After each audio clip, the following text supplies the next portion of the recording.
this super skinny looking girl who's a taxi driver. She drives like she's in GTA on beginner mode. Every day, same chaos, wrong turns, near crashes, and zero customer service. But then, one fateful evening, a well-dressed gentleman hops in and forgets his suitcase in the back seat. She opens it and boom. She sees something so nasty, so unholy, her eyeballs almost do a backflip. But wait, hold up, let's rewind and start from the very beginning. A passenger stepped in of the taxi as Che-ah greeted him and asked for his destination. He responded with the intersection near Guanyang, and she confirmed the direction before assigning the GPS. The man gave her a quick glance and asked if she was a woman. Che-ah replied with a nod, explaining she worked as a taxi driver. He took a drag from his cigarette and exhaled before commenting she looked young. He asked why someone like her would choose this line of work, claiming there were better options for women her age. Ka offered a polite, neutral smile, avoiding confrontation. He continued, suggesting once she had children, she wouldn't be able to work even if she wanted to. He leaned back, muttering women didn't think far enough ahead. She clenched the steering wheel but kept quiet. The passenger mumbled it was the reason women struggled to survive in society, always choosing what he called the easier route. Che-ah calmly reached for the volume knob and turned up the music slightly. The man immediately complained, asking her to turn it back down. She denied his request, telling him bluntly she needed something to cover her ears. The man scoffed, surprised by her boldness. She asked whether he believed the back seat came with some inherited superiority. Both of them sat in similar seats, yet somehow he assumed dominance once seated behind the driver. She questioned why people who acted meek and quiet in public transformed into loud critics the moment they sat in a taxi. He now sat straight, which was good for posture, but she wanted to know why it gave him the right to belittle someone doing their job. As Che-ah shifted gears, the man's tone grew angrier. He raised his voice, demanding to know how she dared to speak to a customer that way, and threatened legal action. Che-ah let out a short laugh, stating he smoked in a no-smoking vehicle and acted like she was the offender. She asked whether he thought she covered only her ears. She had held her breath too. He now wished her to shut her mouth, but she reminded him taxi drivers needed air like everyone else. He demanded again if she had finished speaking. Che-ah suddenly slammed the brakes and brought the vehicle to a stop. She informed him the fare was 7,000 won. He climbed out, fuming. As she watched him walk off, she sighed and adjusted her rearview mirror, muttering that her temper had gotten the best of her again. She touched her forehead, feeling a strange uneasiness, and considered heading home early. At that moment, a voice outside the car reached her ears. It mentioned something about going home. She looked up, startled, recognizing the voice. She blinked as she spotted a familiar figure, Yunsu Pak, walking with a girl. Che-ah watched quietly, unsure whether to wave or remain hidden. The next morning found her seated in a church pew as the priest led the service. He asked the congregation to reflect on their actions from the past week in the presence of God. He spoke of patience, anger, and harsh expressions, encouraging everyone to pray. Che-ah frowned, recalling her encounter the day before. She thought to herself she would have been perfect had she just kept her mouth shut. Still, she didn't feel she had done anything wrong. That man had provoked her. She silently asked God whether he wouldn't get angry if someone poked at him endlessly. There were too many people like that out there. She prayed they be led to repentance instead of her. From behind, a woman greeted Che-ah and asked if something had happened at home. Che-ah turned and replied, surprised. The woman said Che-ah had looked troubled during prayer. Che-ah explained she had recently seen many sick people and prayed for their healing. The woman smiled and called her kind. Suddenly, someone called for a man. Che-ah's eyes widened, and the woman excused herself. Che-ah glanced toward a group of women gathered around a man.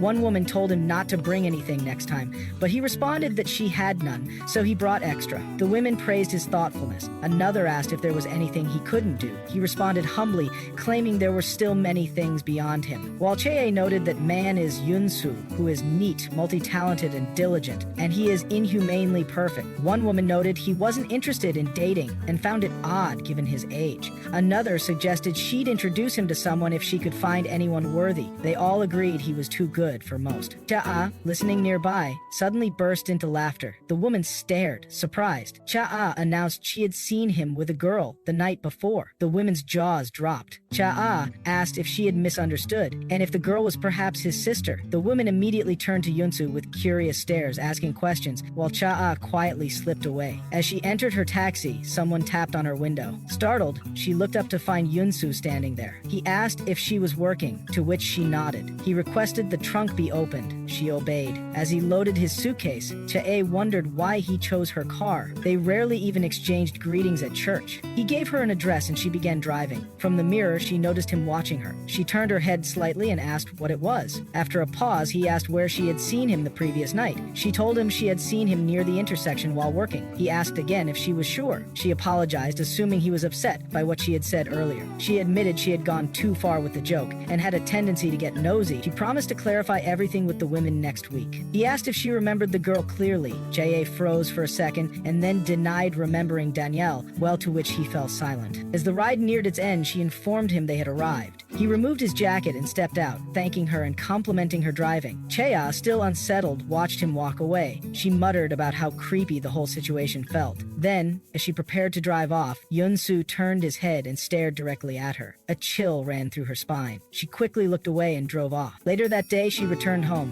When she opened the trunk, she saw the suitcase still sitting there. She groaned. She didn't want to get involved any further. Just then, her phone rang. She glanced at the screen and answered politely. The caller greeted her. It was Yun-soo. She jumped slightly, asking how he had her number. She asked if he was calling about the suitcase. She offered to return it immediately. He told her to keep it.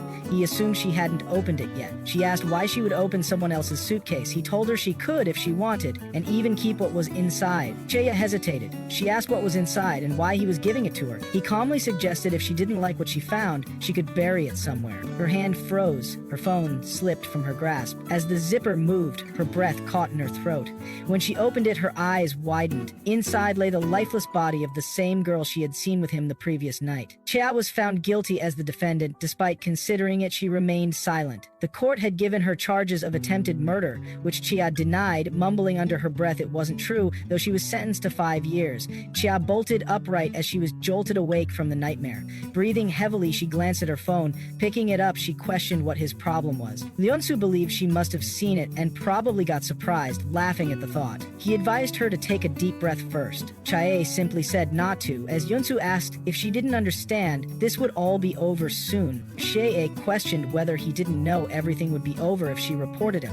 He seemed unaware of the high-end interior black boxes installed in every taxi. She had him on camera, and if he received it, he would be done for. Yet he still had the audacity to pull this. To her shock, Yunsu seemed to enjoy it. He hadn't considered it, but guessed he didn't have a choice anymore. He asked her to go ahead and report him. As Yunsu remarked, she wouldn't be able to because she was an ex-convict. He seemed amused, which made her shudder. She slammed the trunk shut as a lady passed by. The woman walked away while Chaya let out a deep breath of relief. Yunsu brushed it off while Chaya clenched her fists and whispered it was fine. She didn't understand what made him do something this sick and twisted, but she decided to keep her engine running and head home quietly. She told him to take his suitcase immediately while silently pleading for him to comply. Unexpectedly, Yunsu said he saw no reason to do so. He ended the call, causing Cha-ah to slam the trunk again while struggling to calm herself.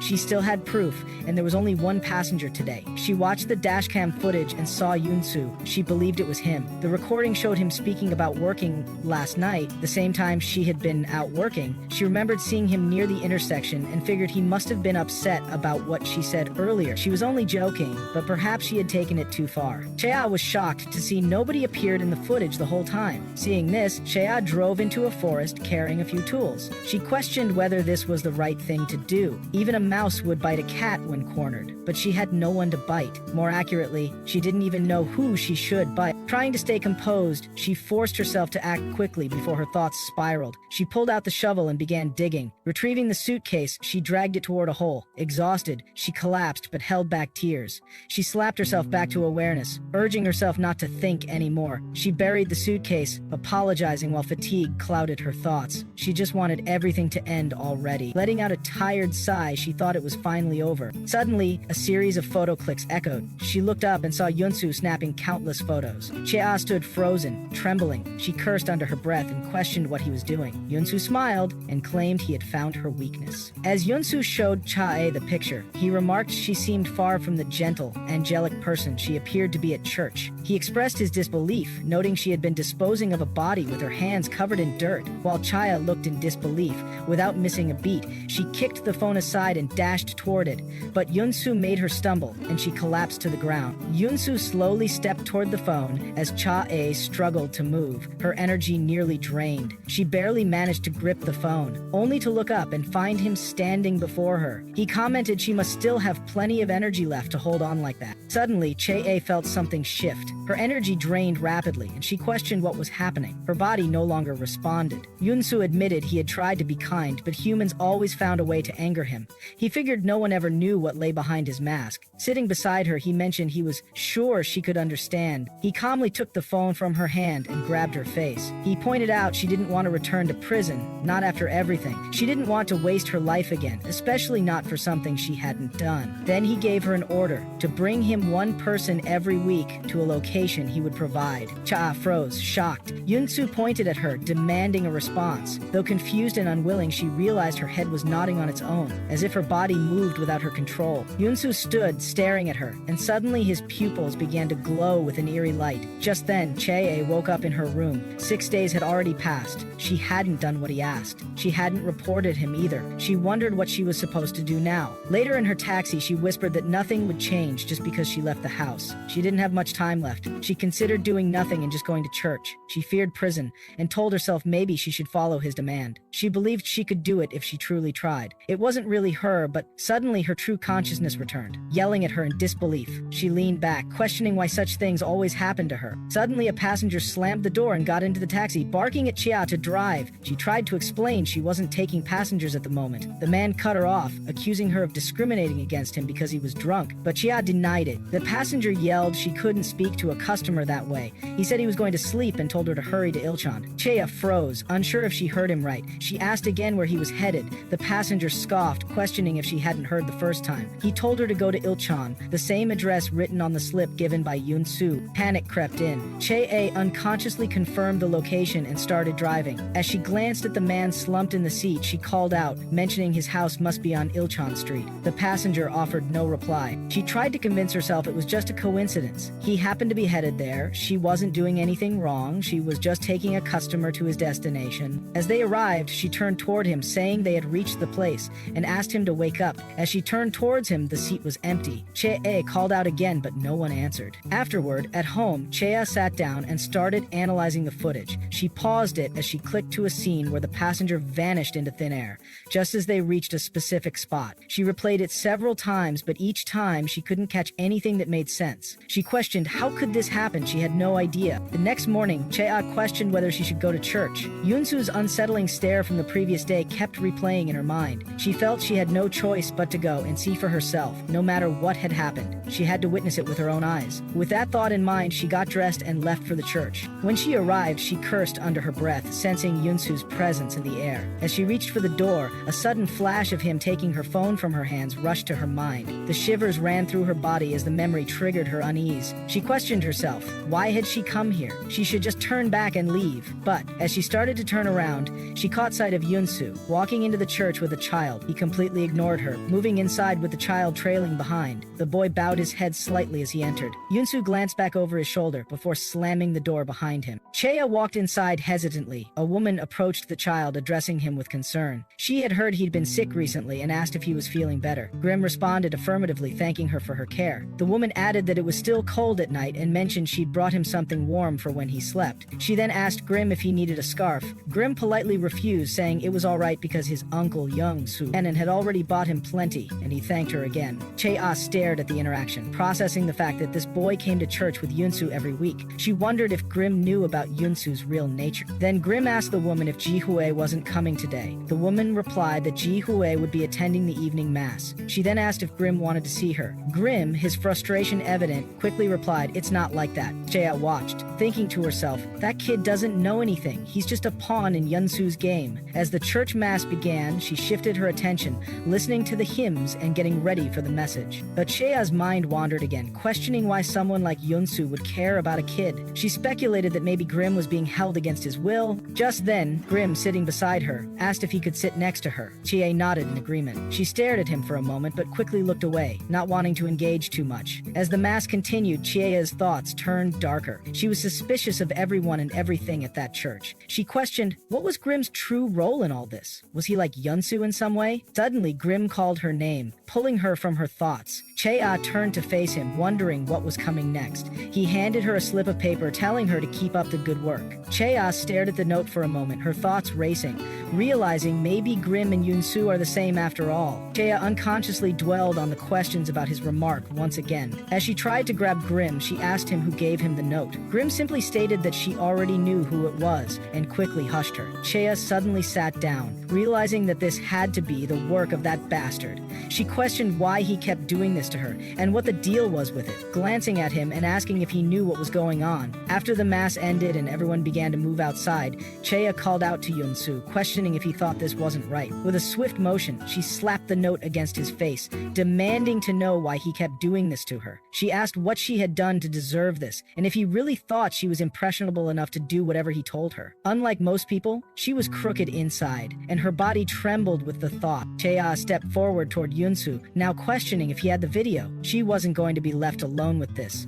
Before she could speak further, Yunsu interrupted, casually stating that she had done exactly what he asked of her last night. Chea flinched, shocked by the boldness of his words. She tried to explain that it was because her passenger had wanted her to go to that area, but Yunsu didn't seem convinced. He mentioned how strange it was that she just happened to end up in that very place, asking if she was really sure her passenger had told her to go there. He questioned what had happened to that guy, his eyes locked on hers, intensifying the tension between them. As Chea's heartbeat raced, she stared at him. She asked what he had done to him, but Yunsu was unwavering, simply stating that if she wanted to know, she had better answer him. He pressed her for an immediate response, making it clear that she had no choice but to comply, or else, Chea, feeling cornered, warned that she would expose him, revealing who he really was. She would tell everyone at the church first. At this, Yunsu burst into laughter, asking who she really thought she was. Her anger boiling over, Chea screamed for him to answer her. The scene quickly attracted the attention of everyone nearby. Grim cried out, and a few people questioned what had happened and why Grim was crying. A woman trying to console Chea asked if she had gotten into an argument with Yunsu. Chea tried to speak, but her words failed her as Grim suddenly dashed toward her. With desperation in his voice, Grim grabbed Chea, begging her not to leave. He pleaded with her to stay and play, his cries becoming louder as he clung to her, not wanting her to go. The onlookers whispered, speculating that it must have been because Grim hadn't seen Chea in a while. They began commenting on how Chea's voice sounded playful, as if she had been having fun with Grim earlier. They cheered, admiring how popular Chea was with children, and some even wondered if Grim had grown attached to her, given the age difference. Yunsu, unfazed by the scene unfolding, turned to Grim. He told him that it was time to leave, apologizing to Chea for the inconvenience. They began moving away from her, but not before Yunsu leaned in to whisper something in her ear. He told her to keep it up, handing her the note as they walked away. Chea stood there, her hand clenching around the note. She ran towards her taxi, slamming the door behind her. As she sat in the front seat, she cursed them under her breath. She quickly adjusted her mask and cap, determined to find out everything about who Yunsu really was. She wasn't going to stop until she uncovered the truth. With renewed resolve, she began following Yunsu. As Chea followed Yunsu's car, she wondered where he was going. Maybe it was home? She didn't think he'd live in a neighborhood like this. As she was distracted for a moment, she noticed something odd. His car suddenly vanished from view. She questioned where he had gone, only to spot him making a turn. Cursing under her breath, she realized he had tried to escape, but she wasn't going to let him get away so easily. Chea kept following him. Eventually, they reached the original children's center. Chea thought to herself, she had a sinking feeling about it. In the meantime, Chea was surrounded by other cars. The cars were jammed in the meantime. She questioned what kind of mess she had gotten herself into as she ran to keep up. Chea dashed towards Yunsu's car where he was standing. She questioned if he had catched her. He was probably looking at her right now, but when she glanced over, she saw that Yunsu was entering the center. Confused, Chea questioned if he had really just walked in and whether he had even noticed her. Just as she was about to turn away, a woman knocked on her car mirror. She pleaded, asking if Chea was there for the one-day volunteer program. The woman then invited her to come in. Chea was confused and asked about it. The woman explained that Yunsu had mentioned he was bringing one more person today. Was that not her? Chea's mind raced as she clenched her fist, cursing under her breath. She questioned what was going on. He knew she was going to follow him. Chea thought to herself, Yunsu must have gotten a taste for toying with people, but she wasn't about to be an easy target. She would play along, but she wouldn't make it easy for him. With that resolve, Chea took off her mask, affirming that she was indeed there to volunteer. The woman smiled and said Chea could hang up her coat there. She gave Chea an apron and asked her to put it on, then mentioned for her to follow as they moved deeper into the center. As Chea walked, she glanced over at Yunsu. She asked the woman if it was possible for her to work with Yunsu, since she had never volunteered at a children's center before. The woman apologized, but explained that, to be honest, they didn't usually take one-day volunteers, and if they did, they never introduced them to the children. The children missed being around people, and if they grew attached to someone and had to part ways, it would leave a lasting emotional impact on them. Chea nodded in understanding, but she couldn't help but ask about Yunsu. The woman lit up when she talked about him, saying, Yunsu is like an angel to the children. He's donated so much money to this place and visits 2 or 3 times a month. He's like a real-life angel. As they moved toward the kitchen, the woman asked if Chea could help with the dishes. Chea agreed, but as she washed, her thoughts wandered. She questioned, what is she doing here? She had followed Yunsu all the way here to expose his identity, but she had barely seen him so far. She was frustrated as she stood among piles of dishes, wondering why there were so many. She suddenly heard the voices of children calling out, asking for water. Chea recognized Yunsu's voice. He was telling one of the girls that there were no cups and that she should ask the lady in the kitchen for one.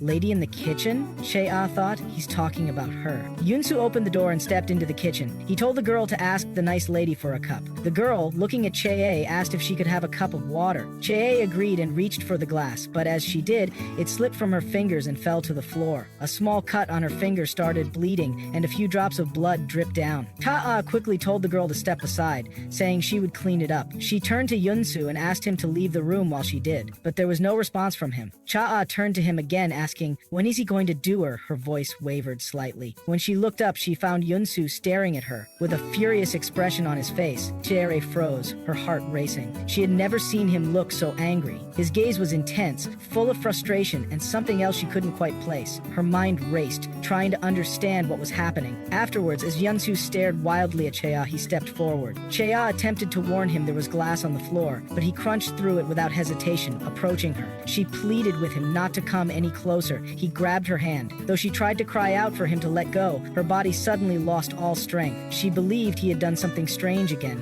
As she looked up at his expression, his face carried a psychopathic calmness. He parted his lips, revealing his teeth in a way that sent chills through her. Suddenly, the sound of the little girl crying broke through the room, bringing Yunsu back to his senses. He seemed to realize he had been drawn to the blood. He quickly released Chea's hand and turned his attention to the girl. The woman entered at that moment, questioning what was going on and directing the question to Yunsu.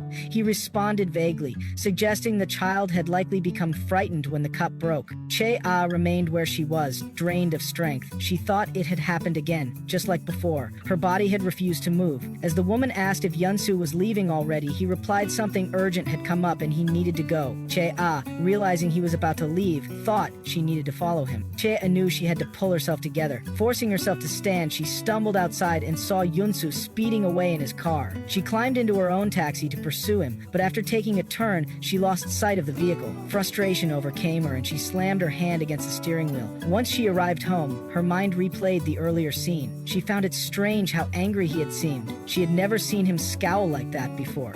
She wondered if the broken cup had annoyed him, though considering his character, it wouldn't have been surprising. While considering these thoughts, she remembered the cut on her hand. She hadn't even put a bandage on it yet. Suddenly, a realization came to her. A suspicion formed, but she dismissed it immediately, scolding herself for entertaining something so absurd. Despite herself, she searched the internet even though she felt certain nothing would show up. Her fingers moved across the keyboard as she typed. When someone sees blood and their eyes turn yellow, one search result appeared. Warning to beware of people who undergo sudden changes upon seeing blood. It described those who appeared kind but showed yellow eyes under certain conditions. The post warned to leave immediately if such a transformation occurred. She clicked on the link, but a message popped up stating the post was only available to registered forum members. She cursed under her breath, irritated. Deciding to register, she typed in a simple nickname, 555. A prompt then appeared asking if she was ready to become a true vampire. The message confused her, making her question what kind of strange site she had found. Regardless, she submitted the registration. Another prompt stated she would need to wait for approval. Annoyed again, she muttered under her breath, wondering why she had even bothered. She didn't understand why she was becoming so obsessed with this strange idea. Just as she stood to walk away, another pop-up appeared on her screen. This time, a chat invitation appeared, stating, "The Grasp of Darkness, the manager, has invited her to the chat." As Chea accepted the invitation, she entered the chat room. The manager welcomed her and informed her that the membership process would now begin. Chea found herself herself confused by what that process even involved.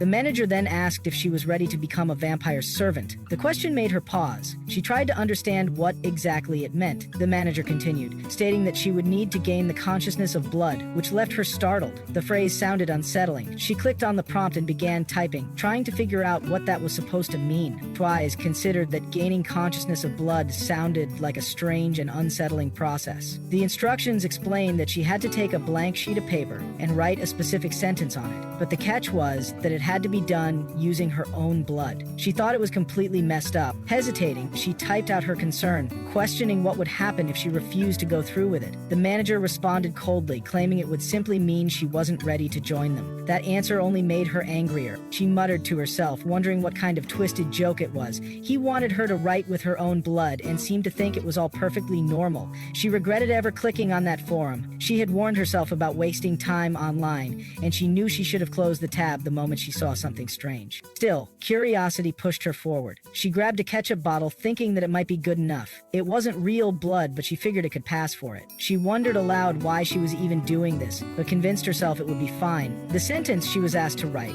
read, "She, Che, I, swears to accept my fate, destiny as a loyal, innocent, and devoted servant of the great and mighty vampires of the night." The whole thing felt absurd to her. She grew more irritated as she wrote it out, questioning why her mind suddenly wandered to Yun-soo. She didn't understand why he kept appearing in her thoughts. Despite her embarrassment, she sent the completed image of the sentence to the manager. To her surprise, the manager confirmed that her registration was now complete. That made her feel oddly relieved. She clicked back into the forum, eager to finally read what was posted. A headline caught her attention. "The dark murderers still live among us." The post described certain traits, pointed teeth, pale skin, and a shift in behavior when seeing blood, as identifying marks of a vampire. It went on to list the signs that separated them from normal people. First, they could not tolerate direct sunlight and only appeared at night. Second, they had superhuman strength and could control or restrict others' movements at will. Third, they bore deep scars on their bodies, evidence they had once been human but had become something else. And lastly, if their eyes turned yellow, it was a sign to escape immediately. Anyone who saw those yellow eyes would be watched forever. Taya stared at the screen, muttering under her breath, "If that was it?" She stood up and grabbed her taxi keys, shaking her head. The entire thing felt ridiculous. No sunlight, super strength. She felt like he had just watched a few cheap horror films. She couldn't believe she wasted time reading it. As she got into the taxi, she thought she should have focused on work instead. She was nearly broke, and believing in things like this wouldn't help her get back on track.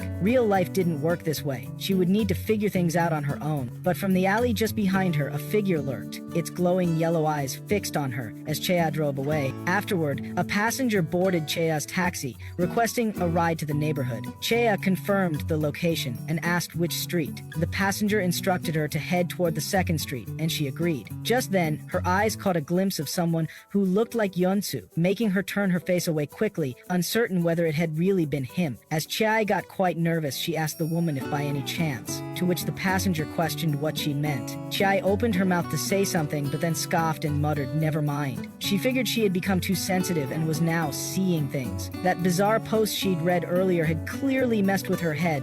It felt more like a plot from a cheap movie than anything real. Suddenly, the passenger asked if she could turn off the AC. Confused, Chea asked when she had even turned it on and apologized, guessing it must have been by accident. She checked if it felt fine now. Looking at the mirror, she saw Yun-soo faintly smirking, saying it was fine. She turned her face, and at that moment, slammed the brakes, letting out a sharp scream. Chea barely managed to handle the car. The passenger shouted, asking what she was doing and if she had been drinking. She insulted her driving and declared they were getting out, pulling the door open. Chea, stunned, tried to regain her composure. Looking up ahead, she noticed Yun-soo walking straight toward her. Panic surged through her, and she stepped hard on the accelerator, speeding away. Her thoughts raced. Was it really him? She became convinced it was. The words from the post echoed in her mind, claiming those yellow-eyed beings never stopped watching. A wave of nausea hit her, and her heartbeat thudded heavily in her chest. Glancing in the rearview mirror, she noticed headlights behind her, distant but steady. Someone seemed to be following. Before she could dwell on it, a car sped toward her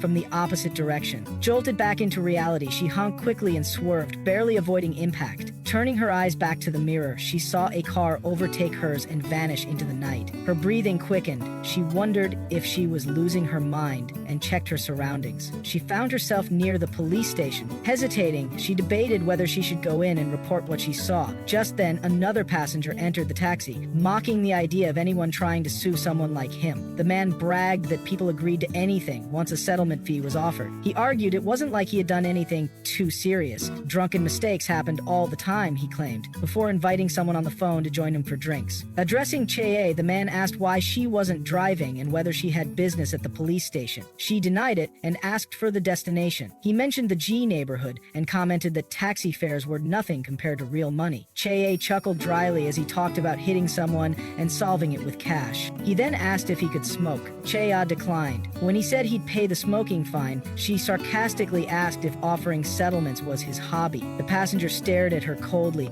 then demanded she stop the car. His voice sharpened as he repeated himself, warning her that he had already told her once to stop. As he ordered her to stop the car, Cheye figured she must have pushed a button. She muttered that the fare would be 5,501 won. The man, however, ignored the amount and stepped out, only to command her to get out as well. Confused, Cheye asked what he was doing, but he only stared and repeated the order for her to exit the vehicle. He stepped in front of the window, flipping his hand toward her. Sensing trouble, Cheye quickly locked the doors. The man grabbed the handle, screaming at her to unlock it while banging on the side mirror. He demanded to know why she had locked him out. Cheye, unsettled, questioned what the hell he thought he was doing and whether she should just drive away. But the man lowered himself to get back to his seat of the car, shouting that she had tried to run away. Cheye asked what he meant, and he barked back, accusing her of thinking he was pathetic.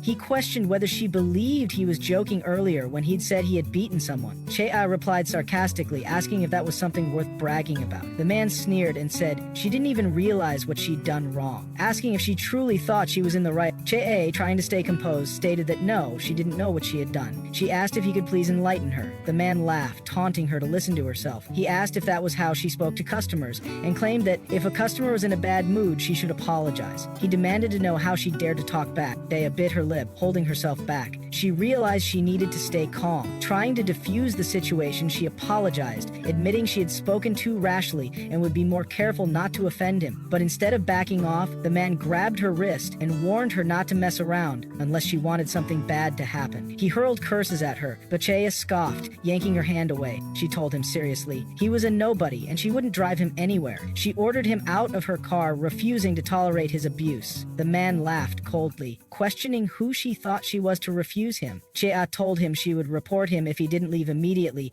pointing out that he had just come back from the police station. She sarcastically added that maybe he lived there, seeing how badly he wanted to go back. The man responded by violently kicking the back of her seat. He warned her again, daring her to report him. He mocked her, asking if she really thought he was scared. Cheye cursed under her breath, growing more agitated. He kept taunting her, telling her to go ahead and see if he got out. Cheye suddenly hit the gas and drove forward, not caring about his presence anymore. The man continued shouting, asking if she thought he wouldn't keep kicking just because she was driving. Again, he kicked the back of the seat, harder this time. Cheye cursed, asking what his problem was.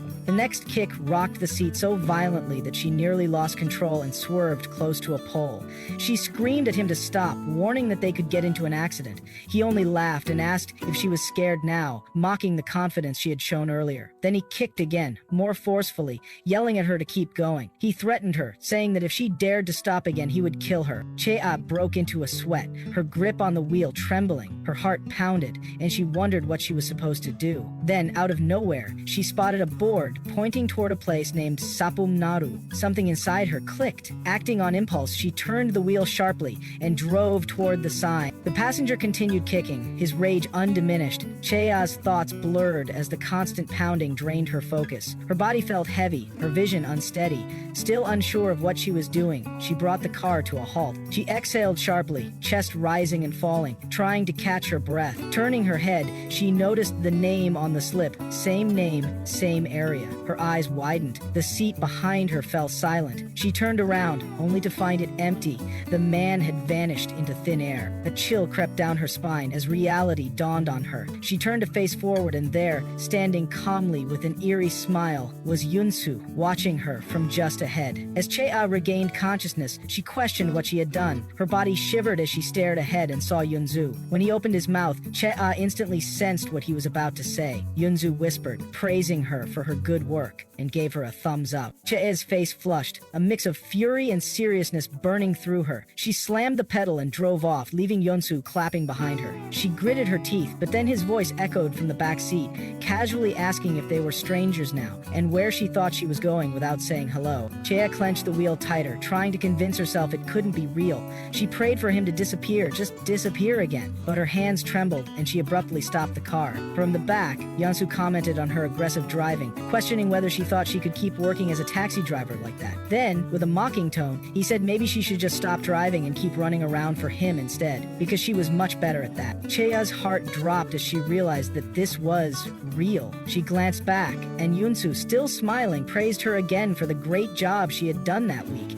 He admitted he had no idea she'd performed so well and asked how she felt about it. Chea's jaw clenched as she turned her face slightly toward him. Yunsu burst into laughter and told her to relax, saying he'd leave for now. He whispered in her ear not to use him again, warning her never to repeat what she'd done. Chea froze at the sound of his breath near her. He stepped out, stating he didn't need that many people and that he would see her on Sunday. As the car sped off, Chea was left shaken, questioning herself. What had she done? Had she used Yunsu? Her mind raced back to the earlier passenger, the one who bullied and assaulted her. She scratched at her hair as her breath hitched. She couldn't breathe. Swinging the door open, she stepped out, barely able to walk straight as her body trembled. She wobbled toward her apartment, trying to steady her thoughts.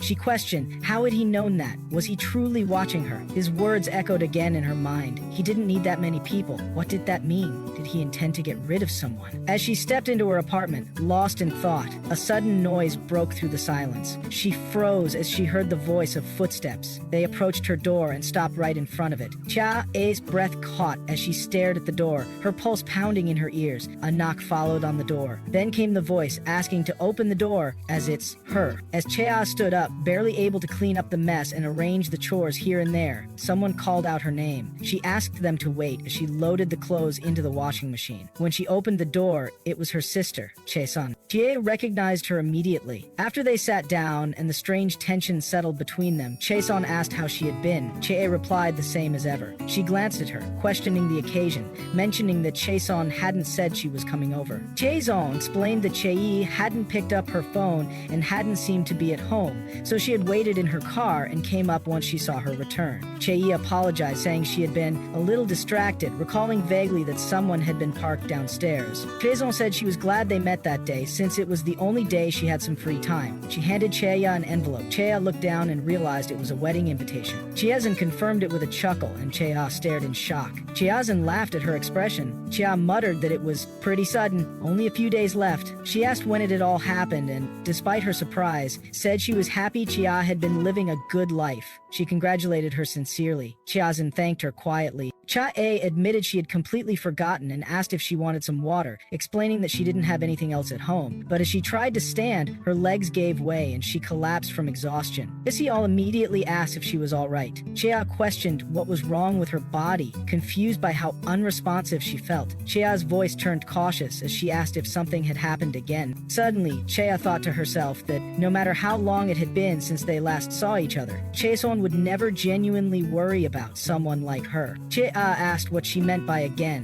Chae-son tried to sound gentle as she said it wasn't like last time, right? Chea turned to her sharply, questioning the implication. Chea said she knew Chea was doing her best, but something still seemed off. If she were in trouble again, their uncle would be disappointed. He was the one who helped her get a job as a taxi driver. Chea crushed the wedding invitation in her hand, while Chae-son reminded her how much money he had spent back then and how much he had done for both of them. Chea stood up, screaming at her. She crushed the crumpled invitation and threw it. She shouted that Chae-son hadn't visited visited her once after she got out of prison, and now she wanted to know how she was doing? Chaeson tried to explain, but Chae interrupted, questioning if the wedding invitation was just an excuse. Was she really just checking whether she'd messed up again? Did she think she'd go back to jail? Chaeson said nothing. Chae shouted that Chaeson had pretended not to know her back then. She asked if Chaeson remembered how everyone said they weren't family. Chae ordered her to leave, saying she would think about attending the wedding. Chaeson nodded. Before she left, she opened the door and apologized. Chae bunked the wall while she thought to herself that she was such a fool. It had been so long since she had seen her, thinking that she should have just held back. Tears streamed down her cheeks. She sobbed, her vision blurring, and her mind drifted into a memory. In the flashback, a young Chaeson asked a younger Chae to stop crying. Little Chae sobbed that she missed mommy and daddy. Chaeson gently told her they had to live with grandma now, and grandma wouldn't like it if she kept crying. Yes, Yaye admitted was their first time meeting grandma, and she looked really scary. Still, Chaeson told Yaye not to worry. She was sure grandma was a nice person, a great person even. Chaeson took her by the hand, leading her toward the old woman. She looked up with pleading eyes and called out, but grandma looked down at them with a disgusted face. She cursed quietly under her breath, saying, "There's two of them." Afterward, at the home, one of her aunts came in after work. She thanked the grandma for the hard work. The aunt asked how the kids were doing. Grandma coughed slightly and said the little one was sick. The aunt commented that she must have been exhausted from the funeral, asking if she had caught a cold. The grandmother replied that she thought so. She had been like that for days now. The grandmother remarked that it must have been a shock for someone so young, but questioned what a child like her could even understand about shock. Her own shock, she claimed, was far worse. The son, she barely acknowledged, had left behind 2 children. The aunt agreed, saying it was difficult to care for 2 kids at their age. The grandmother pointed out that still, one of them was more outgoing and friendly, so she was left in charge. The aunt questioned cautiously if that was really so.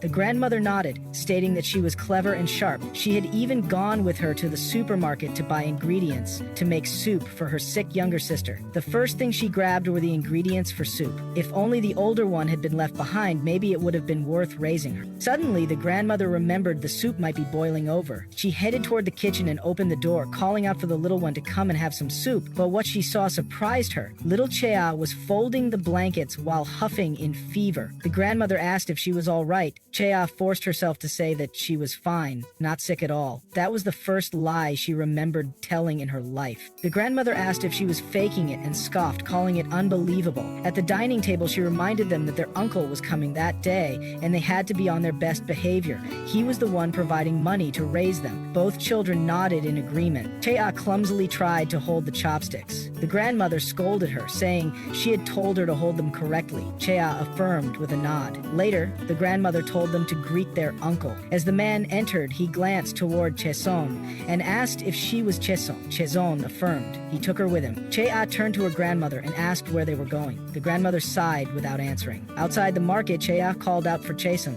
asking where she had gone. Chaeson told her she had gone to an amusement park with their uncle and his family. Chae asked about it with curiosity. Chaeson described it as way bigger than the one they had visited with their parents long ago. Chae got distracted by the lollipop in Chaeson's hand. Chae mentioned that she had gone on roller coasters with the cousins. As Chaeson offered a lollipop to her, asking if she wanted to have it, Chae quite hesitantly pointed to the shiny one and asked if she could have a little bit of that big one. Chae smiled in happiness, but eventually handed it to her, saying she would give it to her. Chae smiled in happiness. Suddenly, their grandmother's scoffing voice broke the moment. She accused Chae of stealing from her sister again, calling her greedy. She shouted that the uncle had bought that for Chaeson and asked why Chae was trying to take it. She yelled at her to give it back, her voice sharp and humiliating. Chae burst into tears. She turned to Chaeson, but Chaeson remained silent. The grandmother ordered her again to give it back. Tears streamed down little Chae's cheeks as she whispered that she wanted a lollipop too. In her present reality, Chae groaned in her sleep, murmuring faintly through her breath that she wanted a big lollipop too. Afterward, the scene shifted to Yunsu's home, where Grim asked what time they were leaving for the church. Yunsu replied it was at 2 a.m. clock, and Grim said that was good timing. Yunsu smiled, mentioning it was a gift, then asked if it was all right. Grim replied it wasn't bad, as he rummaged through the kitchen. Yunsu asked him to go easy on the black pepper, which Grim agreed to. Yunsu continued giving him directions, reminding him not to use butter either, knowing his sensitivity to certain ingredients. Grim glared at Yunsu and ordered that he was supposed to just freaking eat.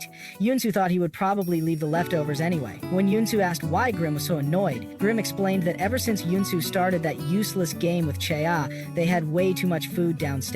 Yunsu found it amusing confusing, thinking he didn't expect Chea to actually listen to him. Usually people ran away or gave up, but this woman was different. Grim asked if Yunsu had just found himself a fun little plaything, which Grim denied. Yunsu commented that Chea was entertaining. Grim remarked that she was neither arrogant nor unhinged like Yunsu, who didn't even know what he was doing. Yunsu took a sip of blood from his glass, complaining that it didn't taste good. Grim told him not to consume so much, saying 1 person a month was enough. Yunsu muttered that once a month was boring.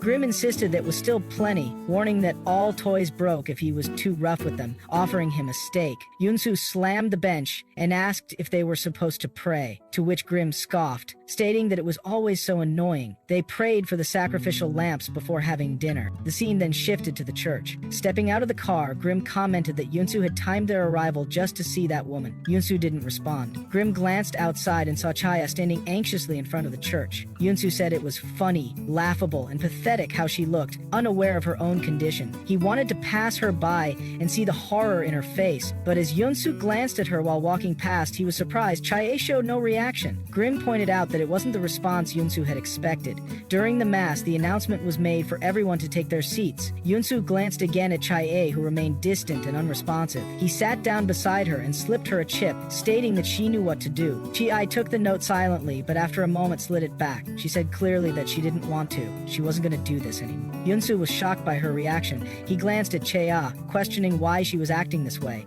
as if she had hit her head or grown so arrogant she no longer felt fear. Taking a breath, Chea declared she was sick of it. No matter what he said, she didn't want to live like this anymore. Yunsu told her to report him if she wanted. Chea replied she'd rather live in prison than keep looking at his disgusting face. As the church bells echoed through the air, she picked up the phone and called the police station. She placed the phone next to Yunsu's ear. Yunsu grabbed the phone as the line connected. A police officer answered, asking how they could help. Silence followed. The officer warned that if there was nothing to say, he would hang up. Yunsu quickly rejected the call, offering thanks before hanging up. He muttered he'd rather kill her. To his surprise, Chae told him to do it. She didn't care anymore. She said she had expected this the moment she came here. Yunsu gripped the bench tightly, questioning if she was serious, if she truly didn't care whether he killed her. Her silence startled him. He grabbed her, and in a blink, they vanished into thin air. They reappeared in a desolate place. Chae tumbled onto the ground, gasping in pain. She looked around and asked where they were. Yunsu replied that it was quiet and cool, perfect for clearing her head. Chae asked how he did that. Yunsu commented that some fresh air might help her snap out of her delusions. Approaching her slowly, he warned her to stop with the nonsense about reporting or dying. He made the decisions, not her.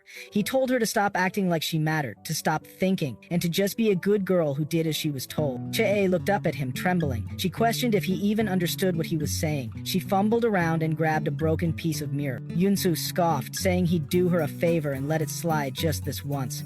Suddenly, Chae slashed his face with the mirror shard. Yunsu stumbled back, startled, asking what she was doing. Chia charged toward him, screaming and trying to stab him. She cursed him, yelling for him to die. Yunsu grabbed her wrist, stopping the attack. Chea shook with rage and tears. She shouted for him to kill her before she killed him. She cursed his existence, saying she was done with all of this. She demanded to know who he thought he was, why he got to control her life. She stared at his face. The wound she had made began to disappear, the scar vanishing without a trace. Shocked, Chea took a step back. She muttered that she knew he wasn't human. She asked if he was a vampire or something. Yunsu simply smiled. Then, using his powers, he pushed her out. Chea gasped for breath in the cold air as Yunsu remarked that it didn't matter, she was gonna die anyway. As Yunsu remarks on a vampire, he wonders who gave them such a fancy name. He questions if she no longer wants to play with him anymore, considering she's the one who started it. He insists this is really her last chance. He orders her to apologize and then he will let it go. Chea chokes, her breath catching in her throat, and Yunsu smiles creepily, urging her to apologize quickly. To his surprise, Chea mumbles a response to stop talking nonsense and questions if he truly thinks she would say something like that. She asks him to just kill her. In response to her defiance, Yunsu, giving in to his anger, clenches his fists tightly. He remembers a time when he had asked someone to bite him, desperate to become a bloodsucker. The person had coldly stated that they do not bite the living. Yunsu, confused, had questioned if that meant only dead people could become bloodsuckers. The person denied it, explaining he simply couldn't turn Yunsu into one. Yunsu had asked why, as he longed to become a bloodsucker, to live freely just like the person in front of him. His words had shocked the other individual. The person had turned to him with fury in their eyes, and suddenly, Yunsu found himself lifted off the ground, choking in midair. The individual had said perhaps Yunsu might have better luck fulfilling his wish in his next life. They truly hoped his wish would come true, though it sounded more like a mocking statement. Before Yunsu could react, a servant burst into the room, throwing a plate in alarm. Seeing her son strangled, she cried out for the sir and questioned what Yunsu had done. She pleaded for him to spare Yunsu's life. The servant, whose face was lined with worry, begged Yunsu to go and apologize immediately, pleading with the master to let her apologize in his stead. She begged for mercy, trying desperately to convince him to let go of Yunsu, but Yunsu, crying out, firmly denied ever apologizing, even if it meant his death. His resolve remained unshaken. The mother, her voice trembling, pleaded for Yunsu to beg for forgiveness. The situation was spiraling out of control, and she could see no other way to save him. Yunsu clenched his teeth, thinking to himself that he would never lose to a monster like the one before him. Not in this moment. His determination only hardened as he stood firm. Suddenly, Yunsu came back to the present. He saw his own reflection in Chea's eyes, as though he were staring into his very soul. Chea spoke, saying she would never give in, her voice steady despite the tension between them. Yunsu shrugged his hand, but as he did, Chea collapsed, falling unconscious. Without a second thought, Yunsu turned his face away, stepping out. The weight of the moment settled heavily on him as he left the scene behind. After some time had passed, Chea awoke. She was barely able to stand, her legs trembling beneath her as she tried to gather her bearings. She questioned herself, wondering if he had given up. Her thoughts were dark as she remarked to herself that the creepy bastard would now leave her alone. She wouldn't have to see him again. In the end, it would all be over. A few days later, Chea was in a taxi on her way somewhere. The vehicle picked up a passenger who questioned where he had been headed. As she tried to focus on drinking the coffee, she noticed a slip of paper. Surprised, she picked it up, and after reading it, she crumpled it in her hand. The passenger then asked if it was a wedding invitation, catching her attention. Chea quickly returned to her everyday life, pushing the thought aside. The passenger mentioned that the two people must be really close, as most people nowadays simply send out mobile invitations. Chea confirmed that it was from her older sister. The passenger, in turn, congratulated her, remarking how fantastic it was. Meanwhile, Chea made a remark, stating that she would probably go to congratulate her. On the wedding day, Chetsun felt a slight discomfort in her shoes as she shifted in her seat. They were quite uncomfortable. She couldn't understand why she had dressed up for this occasion. She thought she would simply greet Chetsun quietly and then leave, questioning why she felt the need to dress up in the first place. She inquired, "What time is it now?" She wondered if she was running late. Suddenly, a pop-up appeared on her phone, welcoming her to the Vampire Man's website. She opened the message inbox, finding a greeting from the person. He mentioned thinking he had seen someone similar to what he had described in his post, and questioned if he could help her. The message came from someone claiming to be a backpack researcher, stating that they would like to hear her story in more detail and if it was possible for them to chat further. Chea, troubled, turned off her phone, deciding to stop worrying about it. She realized it was nothing but distractions, things that no longer had any connection to her. She didn't want to get tangled up in something so unnecessary. As she entered the building for the wedding, she noticed a wedding plate with the names Minsang Kim and Chae Seon Han displayed on it. Seeing it, she couldn't help but feel an odd sensation, a discomfort. It didn't hit her until now just how strange it felt to be here, as though something was out of place. From behind her, a voice called out her name. It was the grandmother's voice. She questioned why Chea was here and what her purpose was in coming. The grandmother had questioned why Chea had come there, and Chea addressed her, turning her face toward the older woman and greeting her with a simple, "Long time no see." However, the grandmother grabbed her hand and tried to drag her away. Chea questioned what she was doing, but the grandmother hushed her, shouting angrily that Chea dared come there and was trying to ruin the special day. Chea smiled at her reaction, and the grandmother then asked if Chea was jealous of her sister getting married, wondering if she was hoping to ruin the day. Chea thought to herself that she needed to hold back because she couldn't fight on such a day. The grandmother shouted again, accusing Chea of trying to ruin the wedding, adding that she had never been able to stand the sight of her sister doing well, even when they were younger. As Chea tried to hold on, she finally gave in, saying she was so jealous that she could practically die. She had thought if she died in the wedding hall, she would get more attention than the bride. She had wondered if Chaeson would be jealous of her. Then, she clapped her hands to taunt the grandmother. The grandmother became annoyed and demanded that Chea stop speaking of misfortune. She shouted about how a criminal like Chea had dared to step into such a celebration, accusing her of dressing like some common beast. creepy. Chaya responded that her clothes were so fancy that someone might think she was the bride. She suggested that maybe she should have shown up in rags, then she could beg for a chance. The grandmother called her an unlucky brat, but Chaya had dismissed it, stating she wasn't there to ruin the day. She had just come to see Chaeson and leave. The grandmother shouted at her, asking why she would want to see Chaeson since she no longer had a younger sister. Chea showed her the invitation letter, explaining that she had received it from Chaeson, which shocked the grandmother. Chea then tried to move away, asking the woman to stop nagging her, but the grandmother grabbed her arm, resulting in her coat being torn. Chea asked what she was doing, and the grandmother shouted for her to shut up, demanding to know how she planned to go inside. Chea questioned if she was going to let her go. At that moment, someone called out for Chaya, drawing the attention of the onlookers. The people whispered, wondering if he was a model and asking what his name was, noting that he was incredibly handsome. As he had seen the wedding pullet, he stated that he had found her and had called out her name. He then glanced over at Chaeson in her wedding dress, and, seeing Chaya's tattered clothes, he questioned who she was. Chaeson, while seeing grandmother shaking her head to signal Chaeson, responded without hesitation, stating she didn't know Chaya. Chiasa thought to herself that she shouldn't have come. She gritted her teeth as she saw Chiason's face and cursed under her breath, thinking it was just for show. The grandmother apologized to the person, stating they had interrupted his conversation, while she grabbed Chia and told her they should leave now. Chiasa scoffed, pulling her arm away as she moved out, giving Chiason one last furious glare. She gritted her teeth and moved toward the exit, but the person called out for her, stating that he had been looking all over for her. The person had been none other than Yunsu. Yunsu had been looking all over for Chea. She was shocked to see him there. Chea asked why he was there. Yunsu asked how he could leave her like that when he was parking.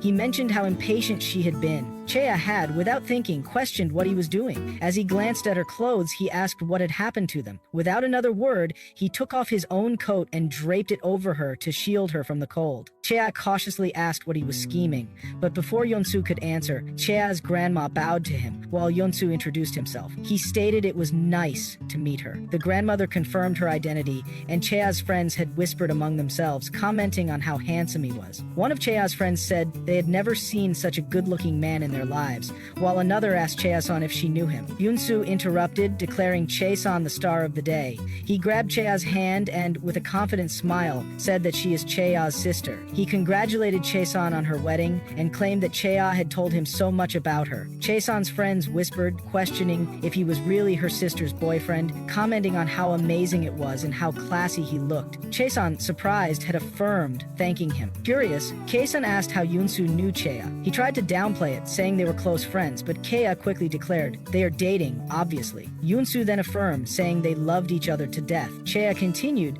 explaining that his name was Yunsu Park and that he was rich. Yunsu laughed, purposefully stating that he was indeed rich. He stated that Chea brags about him too much. Just as the conversation seemed to settle, the uncle walked in, asking why it was so loud. He had been taken aback upon seeing Yunsu question how he had come to be here. Yunsu casually stated that he was Chea's boyfriend, Yunsu Park, and extended his hand for a handshake. The uncle, nervous, introduced himself as Seon Tak. He then turned to Chea, asking how she had been and how her taxi business was going. Chea thanked him, but in her mind, she wondered when he had ever cared about her work. She smiled at Yunsu and reminded him that he had promised to give a large wedding gift, asking if he had forgotten. Yunsu laughed it off, assuring her he hadn't forgotten. He took out a wallet and turned to the uncle, telling him he was in charge of the wedding gifts. He didn't have an envelope with him, but he had insisted that the amount should be sufficient. The uncle's eyes widened as he saw the 10 million won in cash. The onlookers had gasped in surprise. The uncle asked that he not have to do this while he was still in shock. Yunsu shrugged it off, saying, it's nothing. After all, she's Chea's sister. Chea, irritated, wondered aloud why everyone was suddenly acting so different just because Yunsu Park was around her. The uncle commented that Chea had met such a nice person, but Chea, inwardly, thought that they all disgusted her. Chea, still holding onto Yunsu, said they should go now. As he had made no move to leave, Chea asked what he was doing. They were done, and she wanted to leave. Yunsu whispered something about the uncle and the grandma, making Chea question what he was talking about. He mumbled about his sister, and Chea turned to look at him in shock. He had been smiling in that creepy way, making her feel uneasy. She felt felt a shudder run through her body and grabbed Yunsu, urging him to go. Yunsu, still grinning, asked why she was in such a hurry, as he wanted to know more about her family. Chae, trying to avoid any more confrontation, asked him to stop talking and insisted they should leave now. Yunsu, still with that eerie smile, remarked, "At least give him some time to say goodbye, as they are not strangers anymore." Chae, growing more frustrated, screamed that it was time to go and they needed to leave. As they had walked out, Yunsu questioned what she was doing, claiming she had embarrassed her boyfriend in front of her family. Chae threw his coat at him, telling him to stop talking nonsense. She asked when he had come all the way there and what he planned to do now that he knew her family. Yunsu paused for a moment, then asked if her sister's name is Chae Son-han. He added that he is glad he came to see her. The two of them don't look alike and she doesn't seem as strong-willed or as vicious as you. Most importantly, she seems like she's never experienced fear in her life. He looked at Cheob with a grin and added that he bet she couldn't even imagine what fear feels like. As long as she does her job right, she'll never have anything to Later, in a restaurant, a man greeted Chea, stating it was nice to meet her. He introduced himself as the backpack researcher and thanked her for reaching out. He explained that he didn't meet up with just anyone, but her message had seemed quite urgent. Chea affirmed his statement, thanking him in return. The man noticed that Chea didn't seem well, prompting him to ask if something was wrong. After a brief pause, Chea decided to tell him the truth. She explained that something strange had been happening to her lately. The man questioned what kind of strange events she meant. Chea asked if he was familiar with the post he had made on the forum about vampires. At this, the man quickly shushed her, urging her not to say that word out loud. He warned that they didn't like it when others spoke of them. He whispered in a tone filled with fear, making sure no one could overhear. Chea affirmed that she believed, whatever it was, he had become obsessed with her. The man asked what exactly she meant by that. Chea glanced around her surroundings, lowering her voice as she said that it might even be watching her at that moment. The man asked if she was sure, his concern growing. Chea simply asked what he was referring to. The man replied, stressing the importance of being certain that whatever it was definitely not human. Cha nodded, mentioning the post about yellow eyes. The man visibly flinched at the mention of it. Cha continued, stating that she knew someone whose eyes turned yellow. She then questioned if he had ever encountered someone like that. The man spilled his coffee in shock, his hand trembling. He asked if she had actually seen those yellow eyes. Before Chia could answer, he bombarded her with questions. Was she close to them? Are they a man or a woman? What do they like? How does she know them? Do they know she knows about their existence? Chia told him to ask one question at a time. In response, the man slammed his glass down, his face a mix of disbelief and panic. He stated that he knew she knew, but he was allowing her to live because of it. He grabbed her to check her eyes and mouth, making Chia question his intentions. She had asked what he was trying to do, trying to pull his hand away. The man muttered that she was human. Chia felt a wave of fear wash over her, taking a step back. She asked if he had lost his mind, questioning how he could tell if she was a vampire or a human just by doing this. The man reminded her not to say that word again. He then asked how she had figured out he was one of them. He explained that it was difficult to claim he was one of them based solely on his yellow eyes. He then questioned if there was anything else she couldn't tell him easily. Jae remembered Yunsu's orders, telling her to bring one person a week to the location he had given her. She asked him to stop, saying she had only come to find out how she could escape from the vampire she was facing. She asked him what she needed to do to get rid of the vampire. The man interrupted, telling her to shut up and not say that word. He had been panting and shivering, taking on a pleading stance. He begged her to refrain from saying that word as much as possible, appearing unstable and unsure whether he should reveal anything to her. Chea thought about how the man was calling her unstable. The man then stated that she might not be facing one of them at all, just another human. He asked if she could prove he was one of them, as that was the only way he could help her escape. Chea offered to show him, hoping he would be able to judge whether he was one of them or not. However, she quickly realized that the man was a madman. She thanked him for coming to meet her, but had decided it would be of no help. She moved away, preparing to leave. The man glanced at her as she moved toward the exit. Chea thought she had just wasted her time with a weirdo. She didn't even know what would happen if she took him to meet Yoon Soo Pak. As she got into the taxi, she started to think about what to do next. The trap she had been caught in had ensnared her family as well. Now it seemed there was nothing she could do. Shivers ran down her spine as she thought about how she had come there today, grasping at straws. Maybe she should have just dragged the man to Yunsu but denied the records of their message, saying they would meet up today. She wondered what would have happened if she had been caught. She smiled to herself, thinking that she was starting to think like a criminal. 30 minutes later, she decided that if no passenger came, she would just go home. It seemed like the simplest solution. Suddenly, a woman knocked on the mirror, asking if she was going to Songgim. Chia was shocked, her eyes widening as she affirmed. The woman slammed the door shut,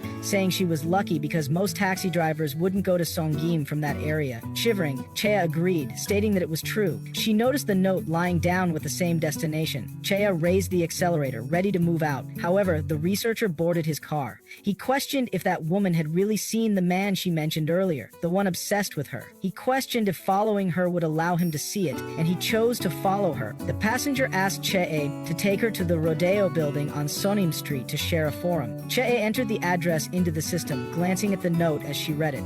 The woman has been talking on her phone, greeting someone with a cheerful voice. Meanwhile, Chee changed the address to the location noted on Yunsu's note. The woman continued talking on the phone, mentioning how she was meeting an old school friend who had called her out of the blue. They had been close back then, and she had been sad when they lost contact after graduation. As Chea rushed through the streets in the taxi, a researcher person followed her, sensing something was off. Chea's expression had been one of shock, as though he was hiding something, and he truly believed someone was watching Chea. The person following was certain that whatever it was, he would see it for himself. Chea, in the meantime, had been in a dilemma. She questioned whether it was okay to be doing this. Was it really all right for her to be involved in such a situation? She reasoned that with a stranger it would be better than involving her family. Then, reality hit her, and she realized what she was thinking. She needed to stop overthinking and focus. The woman on the phone continued chatting, now mentioning that her daughter had suddenly wanted to start ballet and was really into dance. Everything her daughter did had been so cute, and her husband was an absolute sucker for her. Chea tried to calm herself down, reminding herself to stop thinking about it. The woman added that her daughter had participated in an activity at school and had come home with some bread she had made. Chea tried to convince herself that she didn't know this woman. She was just a passenger in her taxi. The woman then said that the bread was surprisingly good and praised her daughter for being talented with her hands. Without warning, the woman offered the bread to Chea, asking her to try a piece. Chea questioned this sudden offer, and the woman explained that her daughter had made it. She insisted that Chea take a piece. Chea thanked her but declined, saying she was fine. However, the woman has been insistent, pushing her to take the bread and not refuse. Chea started to sweat and slammed on the brakes, stating that she didn't want it. The woman cried out, asking why Chea had stopped the car. She questioned if it was because Chea thought she was trying to poison her with the bread.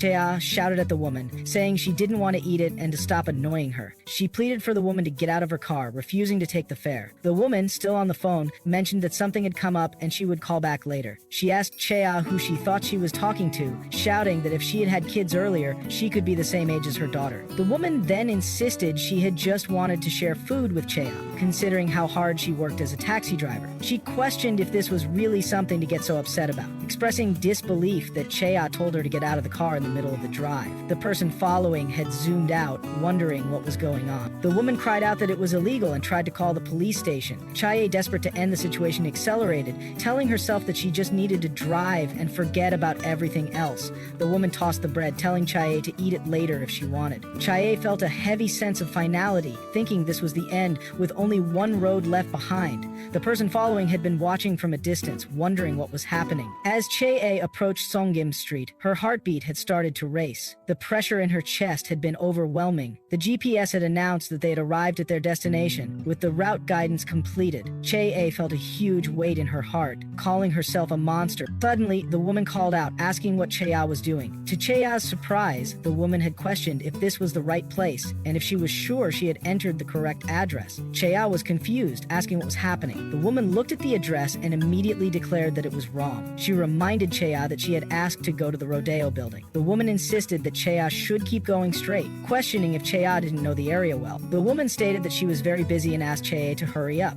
Chea felt even more confused, wondering why she seemed to be the only one who hadn't been taken. After reaching the destination, the woman slammed the door, shouting at Chea to run her business properly from now on, before moving out of the car. Chea asked herself if if she had done something wrong, but she denied it while shivering.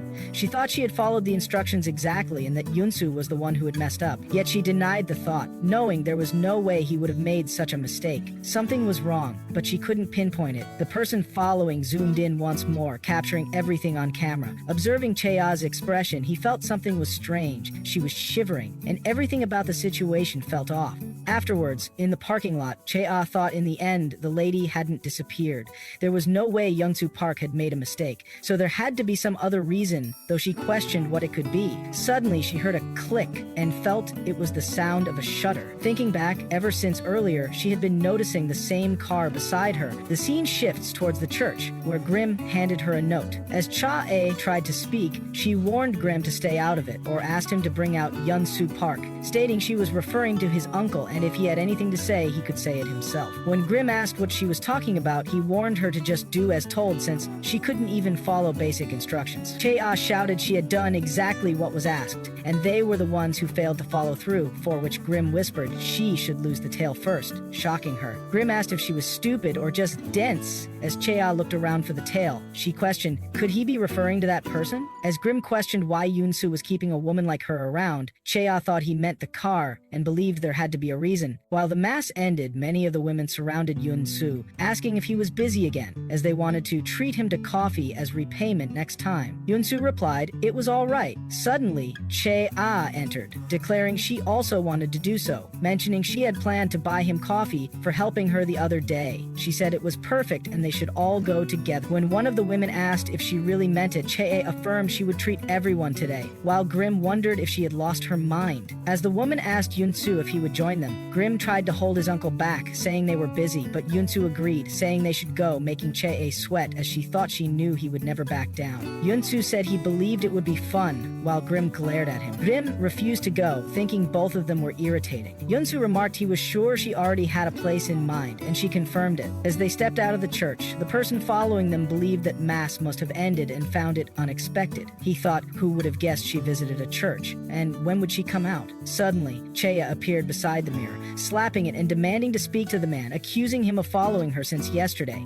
She asked if he thought she wouldn't notice the constant flashes, just like before. The day before, the flash had bounced off the mirror, blinding him for a second, and he had assumed it was a rookie mistake. But within moments, Chea had vanished. He had wondered where she went, believing he had done a good job trailing her unnoticed, but she had grown tired of stalkers. Even though he had followed her all day, she hadn't gathered much. Maybe she would find something tomorrow, but she couldn't have missed such a mistake. In the present, the person thought she was no ordinary woman. He apologized to Chea, saying he only wanted to confirm if her story was real. Chea replied with indifference and told him to follow closely from now on if he wanted to see something interesting, causing his heartbeat to quicken as he felt it might be exciting. When asked if he said he wanted to check if vampires were real, she confirmed she had been referring to vampire. Inside the restaurant, one of the women looked uncertain as she asked whether it was really all right for her to buy everyone coffee. She wondered aloud if Chea only intended to treat Yunsu. Chea quickly denied it, but the woman pressed further, asking whether they were getting in the way of something. Another woman chimed in, hinting they had noticed something unusual going on. Chea tried to laugh it off, saying it was nothing like that and adding she actually felt safer with everyone around. Yunsu cut in, his voice casual, yet sharp, claiming there was no need for her to be afraid of him since he had been nothing but kind. The women exchanged glances. One of them asked what was really happening between the two, questioning whether there was something only the two of them understood. Then she bluntly asked if they were actually doing that, implying something far more intimate. Chia looked flustered, demanding to know the reason behind such suspicions and insisting there was absolutely nothing going on.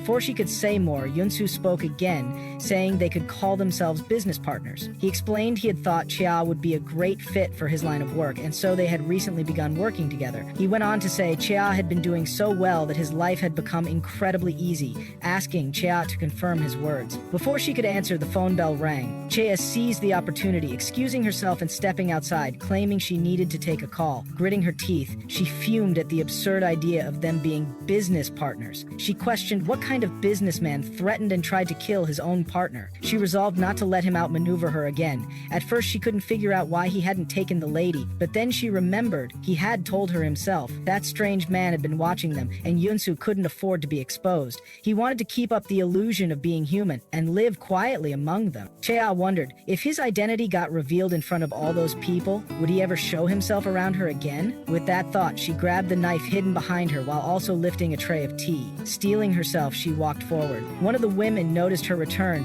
and called out asking if she was back, but without warning, Chea hurled the tray and collapsed to the ground. The woman gasped. One rushed to her side asking if she was all right, but then they noticed something horrifying. Blood trickled down from somewhere. Chea waved them off, insisting she was fine, but then turned toward Yunsu, asking whether he still looked fine himself. Yunsu's expression shifted. His eyes began to glow an eerie yellow, and the air around him grew heavy. A black aura seemed to wrap itself around the space. Just then, Chea felt herself pulled into a different place altogether. She looked around in confusion, wondering where she had ended up. The air smelled intoxicatingly sweet, and she feared she might get drunk just from breathing it in. Suddenly, her eyes turned blank as she crouched, lost in a trance, and moved to smell a nearby rose, whispering she didn't care anymore. The photographer, who had been observing from a distance, zoomed in through his lens and whispered in shock. Everyone was frozen. Only Yunsu was moving. Confused, he told himself he just needed to keep taking pictures. As Chea inhaled the rose's scent, Yunsu leaned down, fangs bared, aiming for her neck. Just as he prepared to bite, he shuddered. A strange sensation ran through him, and he cursed under his breath. Chea blinked, suddenly snapping out of the trance, only to see Yunsu standing back, panting, with his sharp teeth still exposed. Yunsu cursed again and stepped away. The woman, seemingly unfrozen now, looked around in confusion. One asked what had just happened. Trying to cover it up, he turned to Chea, joking that it had been a cute prank she had just pulled. As the other woman stood near Chea, she questioned if it looked bad and mentioned her wound seemed bigger. She insisted Chea should go to the hospital. Chea agreed and turned her face. The woman called out, asking why Yunsu was suddenly acting like this. All of a sudden, Chea interrupted, apologizing, thinking she needed to go. The woman asked if she was going to the hospital and whether she wanted them to go with her. Chea denied it, saying it was all right and she could go alone. They stated she should hurry and told her to call them once she returned. As Chea stepped off, she called for the mister, questioning where he was. When the black car appeared across the building, Chea reached the window and asked if he had the pictures. The person noticed her bleeding hand. Chea got into the car, asking if he had a bandage, and he gave it to her. She tended to her wound, asked if he had captured good pictures, and told him to show them. As she tried to grab the camera, the person stopped her. He stated he wanted to ask something first. What exactly had happened in there just now? Chea appeared confused. The man, with blank eyes, said he was asking what had taken place. Chea admitted she didn't know either. She felt like she had been dreaming. The person denied that idea, saying he wasn't referring to the dream. He asked why everyone in that room stood frozen for minutes, everyone except for one man. Chea was shocked to hear they had been frozen. She turned toward the camera and shouted at him to show her the pictures first. Chea stared in disbelief as the camera showed nothing. The man looked equally confused, questioning how it could be possible, as he had double-checked earlier. Chea demanded to know if he was serious and accused him of failing to do the only task he had. She reminded him he had said he wanted to confirm it with his own eyes. Their eyes met as Chea thought she had gone through all this effort only to gain nothing. She knew she shouldn't have trusted anyone so easily. Chea pushed the door open and slammed it shut, warning the man not to follow her anymore and to stop chasing vampires. She gave him one last piece of advice: he should run away. As she walked away, the man whispered not to make him laugh. He said the man from earlier was one of them. He claimed he had been outside, far away, pressing the shutter from a window, yet the man looked directly at him, as if he had heard the sound. The scene shifted as Yunsu barged into his house. Grim asked if something had happened, but Yunsu ignored him, stormed into the bathroom, and slammed the door. Grim shouted, asking why he was slamming doors. Yunsu changed his shirt and tossed it aside. He told Grim to throw it away. No, to burn it. He muttered he should let it go since he was older than her and she was at an age where curiosity ran wild. But he shook his head, saying this crossed the line. If he lets it slide, she might pull off worse pranks next time. He stood in silence for a moment, pondering. He called it a prank and said he should respond in kind with a prank. His eyes grew vicious as he made up his mind. He stepped out, leaving Grim visibly worried. Grim asked if he was going somewhere. Yoon-soo said he was going downstairs. Grim was shocked and questioned why he was heading there. Yoon-soo started down the stairs. The more he thought about it, the crueler it felt. Yet he opened the door, determined to punish her. Afterwards, as a truck moved along the road and the driver steered ahead, he suddenly noticed a shadow ahead. He questioned what it was as he got closer. His eyes widened in shock upon seeing a coffin. The scene shifted as reporters broadcasted the news. A 43-year-old man who had gone missing from Seoul's Ilyeon Street was found dead inside a coffin, placed in the middle of the highway. The reporter asked the driver who discovered it if he had seen the coffin while driving. The driver affirmed, explaining he had been surprised to find it lying there, but true horror hit when he saw a body inside. The police described it as an unethical and deeply disturbing act that should never have happened. They announced a full investigation into the incident. At that moment, the spoon fell from Chea's hands. Her body trembled as she stared at the screen. The shopkeeper voiced shock, questioning what kind of maniac would do such a thing and remarking on how terrifying it was. The report continued, stating, Mr. Lee had last been seen stepping into the street to return home after a work dinner. The shopkeeper told her husband that she always reminded him not to drink too much. The husband beside her brushed it off, saying he always got home safely by taxi, even when drunk. The keeper raised a chilling question. What if the taxi driver was the maniac? Chea nervously echoed the suspicion, asking if it could really have been the taxi driver, shuddering at the thought. Chea sprang up from her seat and approached the counter, announcing she wanted to settle the check. The shopkeeper stated it came to 5,001, but added she was out of 1,000 bills. She asked if 500 table coins would be all right. As the coins clattered loudly across the desk, Chea flinched at the sound and insisted she didn't need the change. Without waiting, she rushed out of the shop. Walking swiftly through the streets, Chea questioned it all. The drunk man, Ilyeon Street. Everything left her with a dreadful feeling. Her heart pounded in her chest. Upon arriving home, she threw her bag aside, opened her laptop, and searched the date. 3 weeks ago, the 25th. She located, prayed silently it wouldn't be true. Opening an article about the missing man, her breath caught in her throat as she stared at the screen. The report said the man had gone missing on May 25th at exactly 4:30 a.m. Chea's hands dropped lifelessly to her sides as she struggled for breath, her eyes wide with horror. She muttered in disbelief. Was this revenge for what happened yesterday? She questioned if he would really go so far as to use a coffin just to stage a scene. She paused, denying it. Then it hit her. Where had she picked him up from? The answer rested in the evidence, and she realized she might be the one standing in court soon. Not him, her. All the evidence pointed toward her. As the thought sank deeper, Chae looked toward her desk. During her encounter with Yoon-soo, she had torn a button from his clothes. She opened the drawer and took out the button. Since Yoon-soo Park didn't appear in photos or videos, this button might be her only proof. She questioned if the button could truly do anything. Still, she told herself she would make him an accomplice using this one trace. No matter what, she would drag him out before the world. She might not have been special, and her life had never been easy, but the one thing she knew how to do was survive. By any means. She would claw, scratch, hang on, and make him trip over the leash he held in his hand. Chea moved swiftly to dig into the suitcase where the dead body had been found. Opening it, she placed the button inside. Her mind screamed with desperation and defiance. She prayed this small trace would someday come back to fatally wound him. She slammed the suitcase shut and set it on the road, determined to make this her first move in a silent war she never wanted but could no longer avoid. Chea tapped the desk impatiently as she scrolled through the news, eyes flickering across each headline. She wondered if anyone had found it, though no articles mentioned anything. Maybe no one reported it. She considered going back to bury it again, but knew it was too late. She muttered to herself. It was all over. She had already handed herself in a way. There was no turning back anymore. Later, she had dreamed she was running through a thick jungle. Her breaths came short and fast as she spotted a rope dangling from above. Huffing and desperate, she thought she needed to climb, but as she reached for it, she saw it transform into a noose, a death rope. Chea jolted awake, gasping, and cried out, asking when she had fallen asleep. Her gaze landed on the article, where the news blared again. Her eyes widened in horror. A suitcase had been discovered on the highway. Her heart dropped. She hesitated, her hand trembling over the mouse. She wanted to look, but part of her screamed not to. Still, she clicked. Multiple articles opened up. They reported the discovery of a corpse inside a suitcase, decomposed and foul-smelling. Police were now reviewing CCTV footage in the area. A deeper investigation was to follow. Chea Chea leaned back as there was no mention of the button. She wondered aloud if the button hadn't been enough to lure him out. It had only been a button after all. She bit her nails, denying any conclusions. It was still too early to know. Elsewhere, Yunsu watched the screen and tilted his head. He questioned if she was dense, if she thought bringing out the body would change anything. He turned off the TV. He had thought she was clever, but it turned out she was just another fool. For a moment, he considered leaking a picture, but he dropped the thought. She must already be miserable, overwhelmed with dread. The idea made him smile. His expression held a strange satisfaction. It almost broke his heart. Grim snapped at him, yelling to stop laughing. He asked if they both wanted to get caught. Grim glared at him, ordering him to stop these games. He asked what they would do if anyone started connecting the dots. Yunsu's brushed it off, claiming he didn't make mistakes. He knew what he was doing, but Grim didn't buy it. He brought up the night Yunsu had come back with blood on his sleeve. Something had been off about him that night. He hadn't been himself.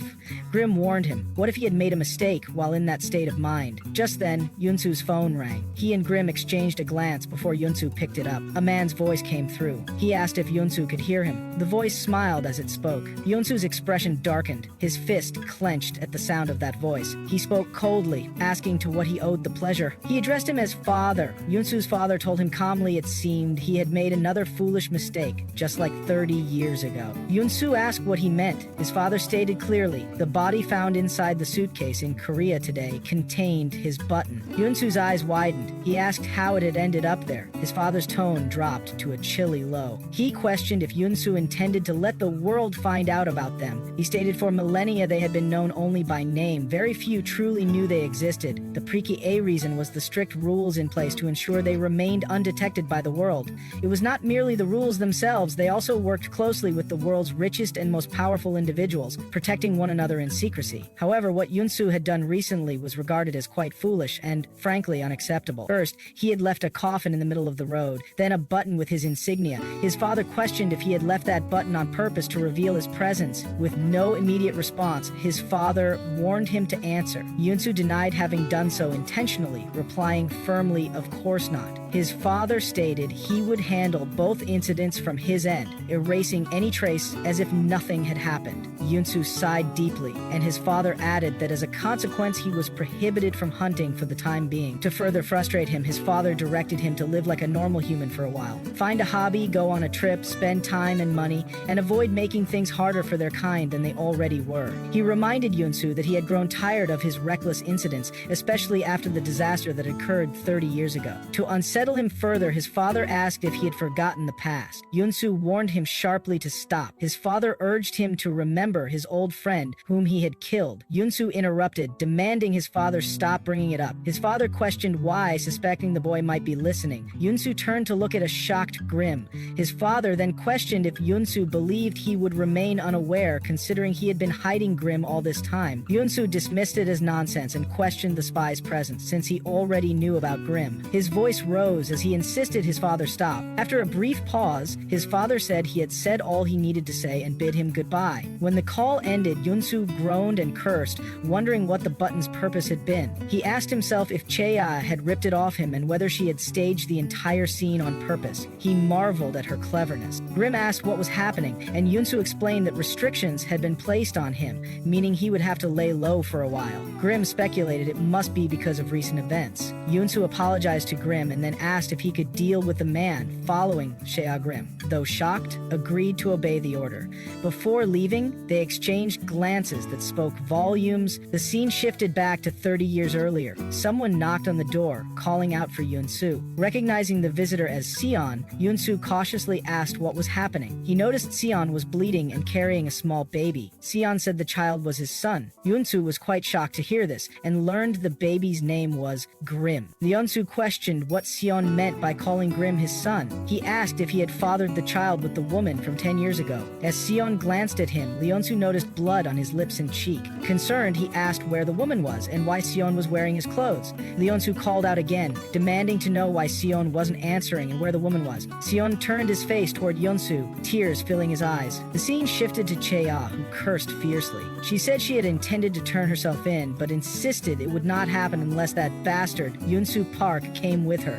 She needed to stay in hiding until the button was found as evidence, preferably. Suddenly, Daeyeon grabbed Chae-ah from behind, causing her to gasp in shock. She questioned why he was there and what would happen if someone saw them together. Daehoon accused Chae of trying to shift all the blame onto him, shocking her even more. He reminded her of a promise she had made, to tell him about the person involved if he put the button in the suitcase and left it on the highway as instructed. Yet here she was, trying to pin everything on him and run away. Chae tried to slip away but paused, thinking he would never let it go. She revealed the name of the man she believed was responsible, Yoon-soo Park. She said he ate once a week in her presence. Her instincts seemed right, and Daehoon questioned her about it. Chae explained she suspected Yoon-soo Park had the power to restrict people's motions and hypnotize them, particularly before he ate them. She said she had seen it last time and believed he hypnotized his victims to keep them docile.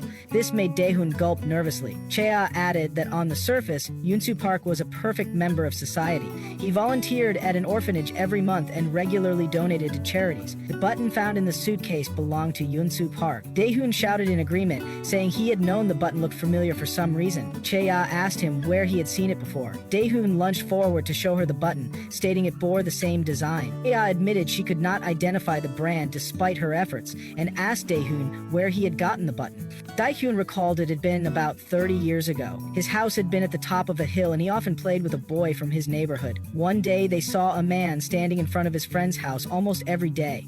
Daehoon asked if his friend knew the man, but the boy denied recognizing him and wondered why the man came to a stranger's house so often. Young Daehoon said he would be moving out later that day. As the boy walked away, the mysterious man glanced at him once more. That night, young Daehoon was sleeping when he suddenly scratched his stomach and gasped awake. He asked his mother what time it was, and she replied it was already 9. "Oh, clock Ayun." Daehoon wondered if Hansuk had stopped by, but his mother said no. Daehoon thought about how they had planned to go to the playground that night. He guessed Hansuk might have forgotten or perhaps stopped by, saw Daehoon sleeping, and left. He worried if Hansuk was upset with him. Looking upward, Daehoon saw the steep alley and staircase leading to Hansuk's house, the same house where his mother was being bitten. Daehoon hid behind a wall, his heart racing. He prayed silently for whatever was happening to stop. He heard a woman pleading for mercy, begging to be saved. Daehoon cried, overwhelmed by fear. Suddenly he fell down, asking himself who the attacker was and why he was doing such things. Terrified, Daehoon pleaded for help, and at that moment he thought he lost consciousness. When he came to his senses, he wondered if the attacker had gone. A button had fallen down the stairs, bouncing in front of him.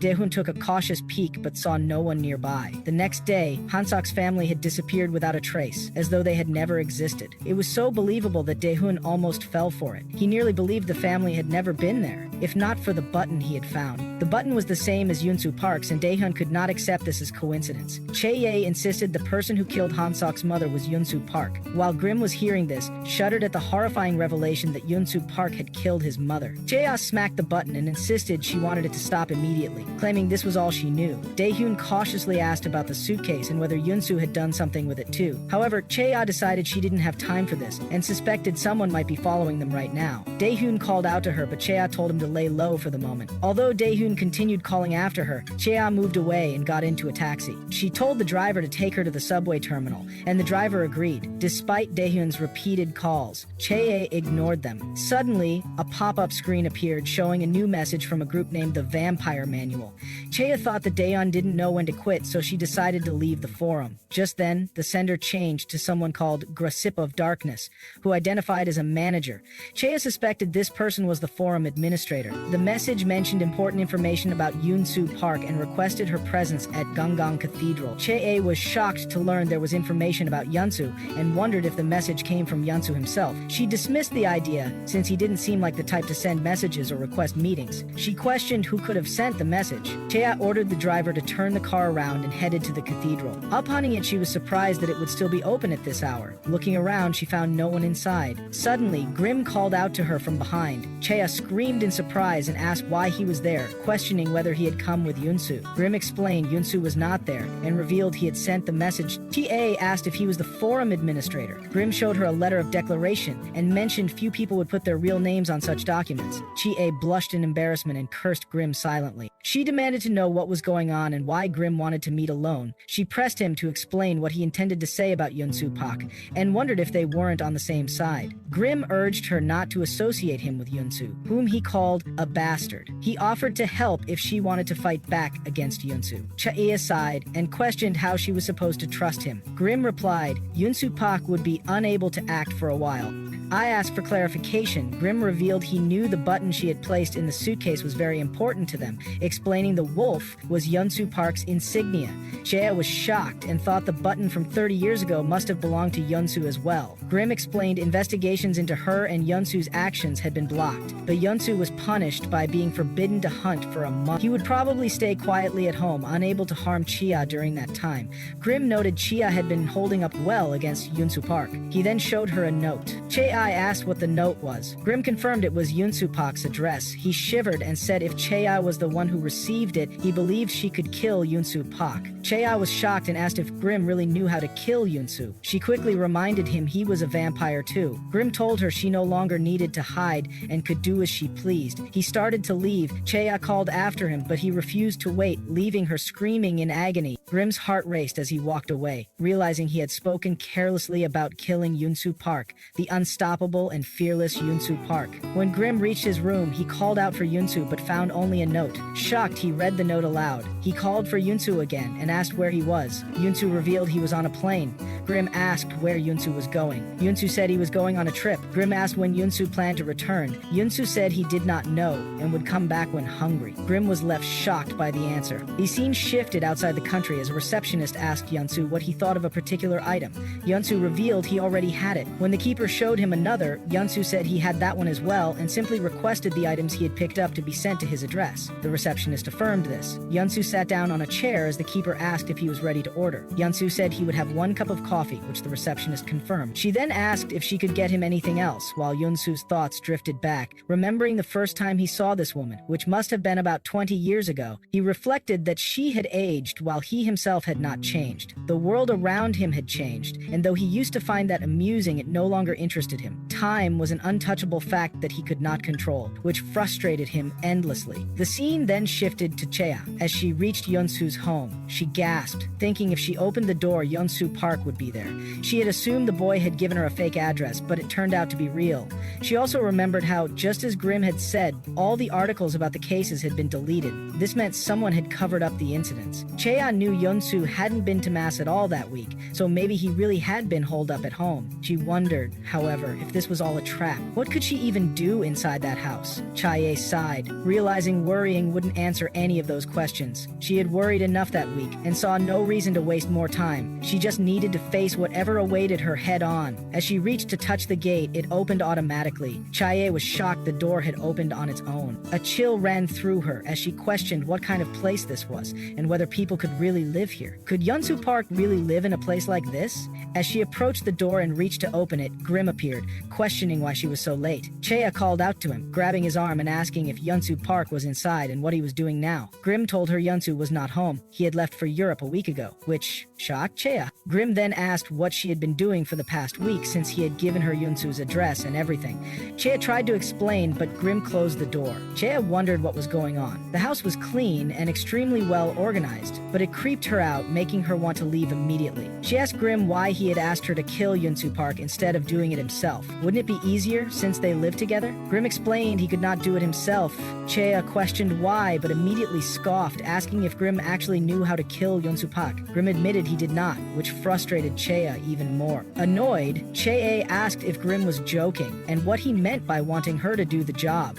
Grim revealed he had witnessed Yunsu Park kill a vampire. Chea was shocked by this revelation and demanded to know how Yunsu had done it. Grim said he could not remember, only that it had happened in this house. That meant there had to be a clue somewhere within the house. Chea was surprised it had happened there. Grim suggested that if they could find the clue, they might figure out how to kill Yunsu Park. Grim asked Chea to follow him upstairs. Chea thought the upper floor felt different from the first. She asked where they were, and Grim told her they were in Yunsu's study. Chea noticed the study looked as if it hadn't been used in a long time. time. Grim questioned what Cheaha was doing there, teasing if she had come for an open house, and urging her to start searching. He said it was impossible to enter the study when Yunsu was home. Cheaha asked why Grim didn't search as well. Grim said he could not, which annoyed Cheaha further. Cheaha thought the clue had to be important and doubted Yunsu would keep it on display. Grim had mentioned no one was usually allowed inside the study. Cheaha believed Yunsu's arrogance made him assume no one would dare look there, which might make the clue more obvious. Cheaha pulled open a drawer and was shocked to see a broken goblet. As she took it out, Grim was equally shocked and said it was the goblet, the one they had been talking about. Suddenly, a voice interrupted, saying he hadn't realized they had guests. Both Grim and Shai were shocked to see who it was, as Yunsu questioned what the two of them were doing there at that moment. Shai was shocked to see Yunsu park there. She turned toward Grim, questioning if they were working together after all, cursing the bastards under her breath. Just as she hid the goblet behind her, Yunsu asked why she looked that way. He compared her to a little cat caught stealing a fish as he stepped out fully into view. He smacked the goblet closed inside the drawer, causing both Chae and Grim to become visibly nervous. Yunsu then clapped his hands, saying it had been a while since they had a guest in their home, and asked why he shouldn't treat her to dinner. Chaedi flinched at this, firmly denying that it was all right and thinking absolutely not, she wasn't going to do it. She insisted it was rude of her to come by so late at night and she couldn't possibly eat. However, Yunsu called out to Chaya, ordering her to stay for dinner. Grim tried to interrupt, agreeing with Chaya that it might be uncomfortable for her to eat there, but Yunsu's dead blank stare fell on Grim, paralyzing him on the spot as he commanded that Chaya was staying for dinner. Chaya felt suffocated by the situation. She wondered what Yunsu was up to, since he hadn't even asked why she was there or what she was doing. Grim seemed just as caught off guard, and Chaya cursed her confusion, not understanding what was going on. As they walked through the house, Yunsu asked Chaya what she thought of the home. She was surprised by the question. Yunsu explained that he had put a lot of effort into decorating the first floor, but had never had anyone to show it to. He added that he could no longer see what people thought of it, which shocked Chaya. When Yunsu asked again for her opinion, Chaye replied that it was very nice and cool, almost inhuman. Yunsu affirmed that she had understood perfectly. He then called out to Grim, asking if they still had any meat left from last time. Grim flinched at the question. Yunsu complained that if he had to go out and caught another. Chaye was shocked by this and wondered what Yunsu intended to catch. Chaye and Beth thought Yunsu was trying to pull some kind of prank. Green told Yunsu that he should keep looking, since there should be some meat left in the fridge. Yunsu then spotted a lump of meat, and Chaye thought it looked like nothing unusual, just regular meat. But she knew it wasn't what she thought it was. A steak with sauce was presented to her, and Yunsu asked if she would eat it. Chaye questioned whether he was going to eat it himself. Yunsu said he wasn't hungry. Chaye understood that he didn't eat often. Yunsu then said he had eaten everything she brought him and told her not to worry. Yunsu picked up a glass of wine and asked Chaye to have some while staring at her with his dead eyes. Chaye processed this for a moment and then apologized, saying she couldn't drink. Yunsu said it wasn't regular wine. Chaye tried to explain that she had driven there, but Yunsu told her that if she drank it, he would let her go. When Chaye looked at him, Yunsu said that if she drank it all, he would let her leave quietly. Hearing this, Chaye shivered and cursed under her breath. She grabbed the glass and gulped it down, wondering what the hell it was since it tasted just like juice. Yunsu burst into laughter. Chaye grumbled that if he was happy now, she was leaving, cursing him as she went. Yunsu said he wouldn't walk her out. Chaye cursed him again as she slammed the door behind her. Yunsu remarked that she was very funny. Meanwhile, Grim asked Yunsu why he had come back so early. Yunsu said he was bored. He then asked Grim why he had been in his study, reminding him that he had told him not to go in there. It seemed coming home early had been the right choice. Yunsu then questioned Grim about why he had brought Chaya there and what they had been doing. He directed Grim to answer him. At that moment, Grim asked Yunsu if he had killed him. Yunsu questioned what he meant. Grim said that Yunsu had killed his father with the goblet and that he was dead, wasn't he? Yunsu was baffled by Grim's question. He asked what Grim was talking about, calling it ridiculous. Grim insisted he remembered everything clearly now. Before, he had only a fuzzy hint of a memory, but the moment he saw the goblet earlier, it all came rushing back. He recalled his dying father and Yunsu smiling over his dead body. Yunsu was stunned to hear that Grim had seen that. Run confirmed he saw it all and with tears streaming down asked if he really did kill him. There was no response from Yunsu. Grim urged him to say something, to at least make an excuse. He screamed for Yunsu to deny it, to say it wasn't true. Yunsu thought he couldn't lie, revealing that it was true. Grim's shock deepened when Yunsu silently admitted the truth. Grim demanded to know why, then ran out of the room. Yunsu was left behind, shivering. He gasped for breath as he leaned against the wall for support. As he made his way upstairs, he muttered that Grim had seen the goblet and wondered if if Grim had been hiding the fact that he knew all along, ever since that day for 30 years. In the past, when Yunsu saw Grim looking at the goblet, he had screamed and snatched it from him. Grim apologized to Yunsu for the goblet. Grim then asked desperately where his father was. Yunsu looked into Grim's blurry, worried eyes and hugged him, suggesting they lived together in the house. He had thought Grim was just a child who didn't understand, but maybe that was only his wishful thinking. Yunsu heard voices as Sion called him. He pleaded, asking if Yunsu could do it, if he could kill him. Yunsu was huffing as if waking from a nightmare while Grim headed out.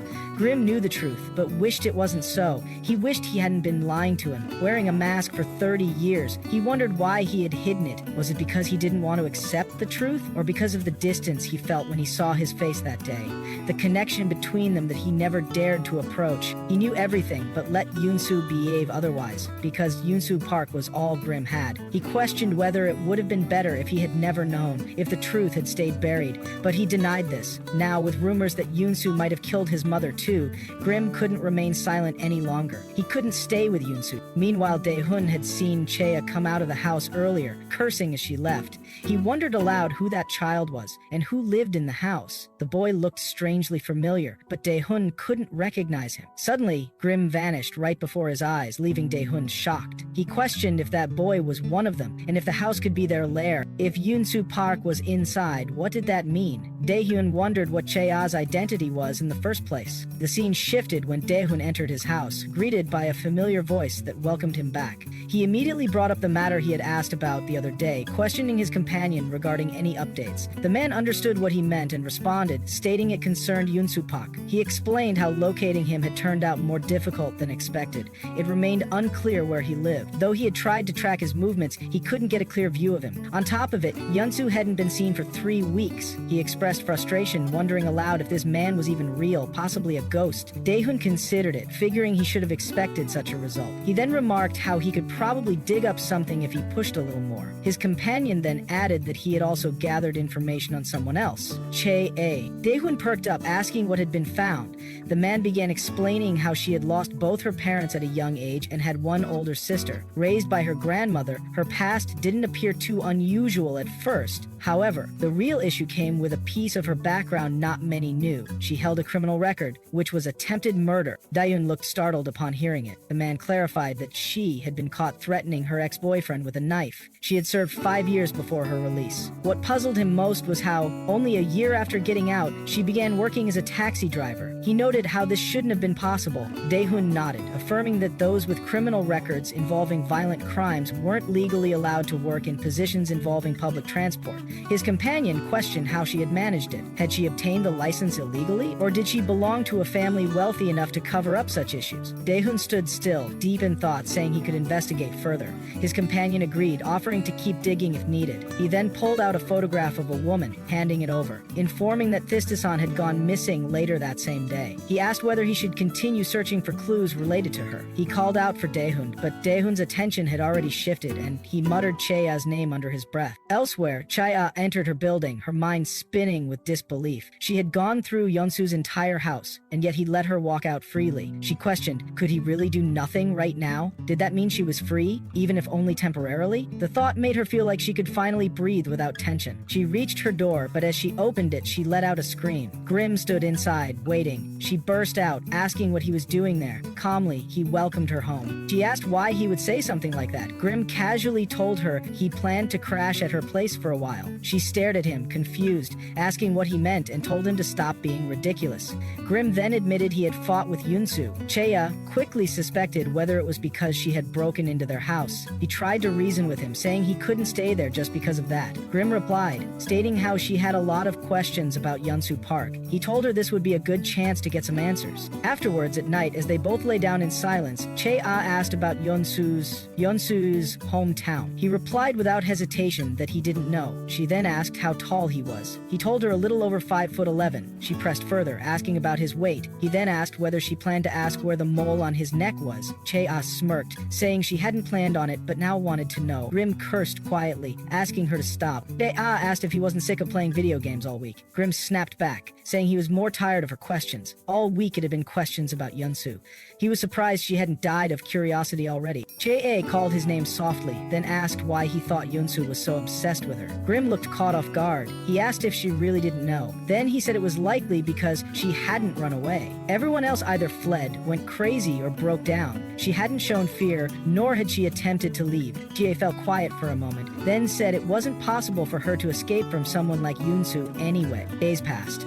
Cheha complained, growing sick of eating ramen noodles. She asked Grim whether it tasted good. He said it was fine. She reminded him that he was a vampire and had been eating cup ramen the entire week. She asked if he felt all right. He casually said it didn't bother him and pulled down his hoodie. At a distance, Da-hyun watched them. He clenched his jaw, quietly cursing. He remarked that sly fox had lied to him. The boy beside her was the same one he had seen the other day. He realized now he was one of them. That had to be the reason Cheya approached him. She knew about his work, that he hunted them. She had approached him with a cowardly plan in mind. He cursed. How dare she deceive him like that? Now that he had discovered where they stayed, he knew what had to be done. He had to eliminate the entire place. He had to burn it down. Back inside, Cheye asked a random question. She asked if vampires starve to death. She clarified that she meant Yunsu. Since he couldn't do anything for a month and couldn't hunt, wouldn't that mean he'd starve if left alone? Grim disagreed, saying vampires had food saved for emergencies. Cheye brushed it off, saying it would be lame if vampires actually settled for that. It wouldn't match their image. Meanwhile, Daehyun prepared. He held an oil can and examined the building. He questioned how he could break in. No CCTV cameras appeared to be in sight. Suddenly, the gate opened automatically, which made his heart skip. He paused, then stepped through. Once inside, the gate shut behind him without warning. Daehyun let out a breath and forced himself not to panic. He told himself they had accepted it now. They knew he was coming and had stopped resisting. He grinned to himself, laughing softly while taking another step forward. He didn't notice the shadow moving behind him. As Daehyun poured the oil across the ground, he whispered for Yunsu to come out. He shouted, claiming he knew he was being watched. They were all working together. Cheha and Yunsu Park, both of them had plotted something against him. He struck the lighter, ready to ignite it, but just as he was about to do it, a crow flew at him, startling him and knocking the lighter from his hand.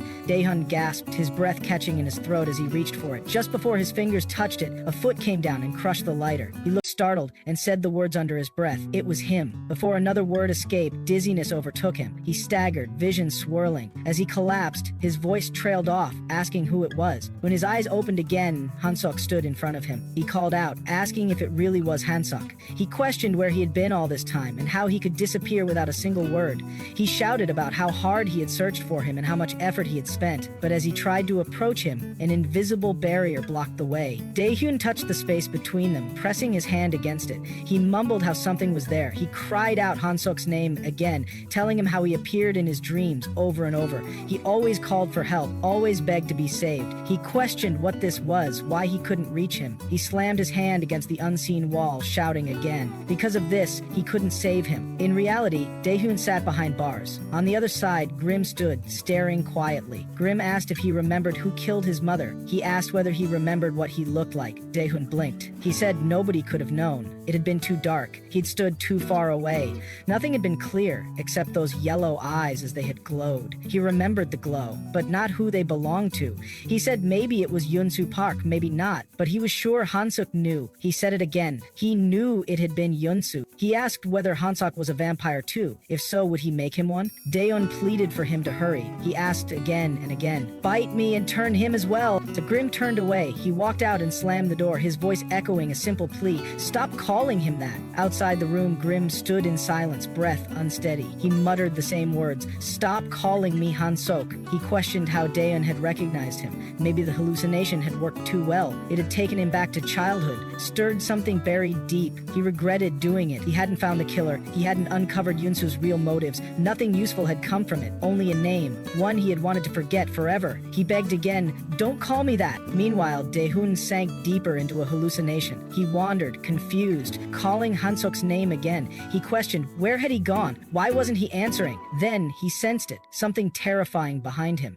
He turned as his heart was pounding. 3 figures surrounded him. All had glowing yellow eyes. He recognized them as vampires. Daehoon stepped back and then forward again. He asked whether they would turn on him this time. He welcomed it. He told them to bite him, but the look in their eyes made him pause. Something felt wrong. Their gaze wasn't welcoming. It was cold, silent, and dead. Daehoon's breath caught. He asked why they looked so terrifying, thinking they are planning to kill him? He laughed nervously, he remarked. Not so fast. He dared to kill him, knowing if they even knew how many of them he had killed before. They couldn't defeat him. He was too strong. He kept boasting, speaking louder, trying to scare them off. Back in reality, Daehoon thrashed inside the prison cell, lost in illusion. Yunsu still lay sleeping elsewhere. Daehoon swung wildly, slashing through the air, imagining enemies falling around him. In his hallucination, he lunged with his blade toward one of the vampires, but just then Yunsu's finger twitched. The moment Daehoon aimed to strike again, thunder cracked outside,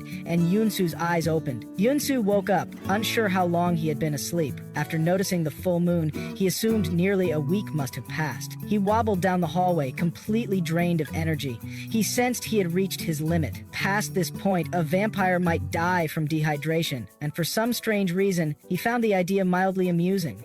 Then he paused, suddenly aware of a foul stench. He doubted the smell came from within the house. It reeked of dead blood. He caught the scent of smoke and questioned what had caused it. Someone had definitely been there while he remained unconscious. He wondered who it could have been. Grim crossed his mind, but he dismissed the thought quickly, convinced it wasn't him. No matter who it was, he needed to feed soon. His thirst had become unbearable. Huffing, he stepped down and made his way toward the prison. The sight awaiting him left him startled. Corpses lay scattered and smoke poured from the blazing mansion. He cursed aloud and demanded to know who had done it. Elsewhere, Daehoon slammed his bloodied hand against the mirror of Chea's car. Chea, startled, asked what had happened. Noticing his soaked appearance, he shouted at her to drive. Chea hesitated, saying she had been about to leave, but Daehoon repeated the command, louder and more desperate. Confused and frustrated, she questioned what could have possibly triggered such behavior. Daehoon, panting heavily, muttered something about yellow eyes. He turned to her and said he had found them. A chill ran down Chea's spine. Nothing about his behavior seemed right.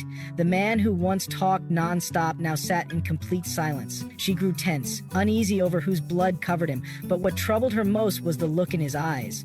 She reached for some tissues near the dashboard and offered them, hoping he would clean himself, but instead he grabbed her wrist. He screamed, asking what she thought she was doing, then lunged at her with a knife. Chea jerked the wheel, swerving sharply around a curve. Daehoon kept screaming, accusing her of being one of them, a vampire. He ranted about how they all pretended to care before killing him. He admitted he had already murdered every vampire he had encountered, though many remained. Chea, shaken, feared he had gone mad. She wondered whether he had been killing innocent people all along, blinded by delusions. Daehoon muttered he needed to kill her before they got to him, before they silenced the only person who had seen them. He swore he would eliminate every last one.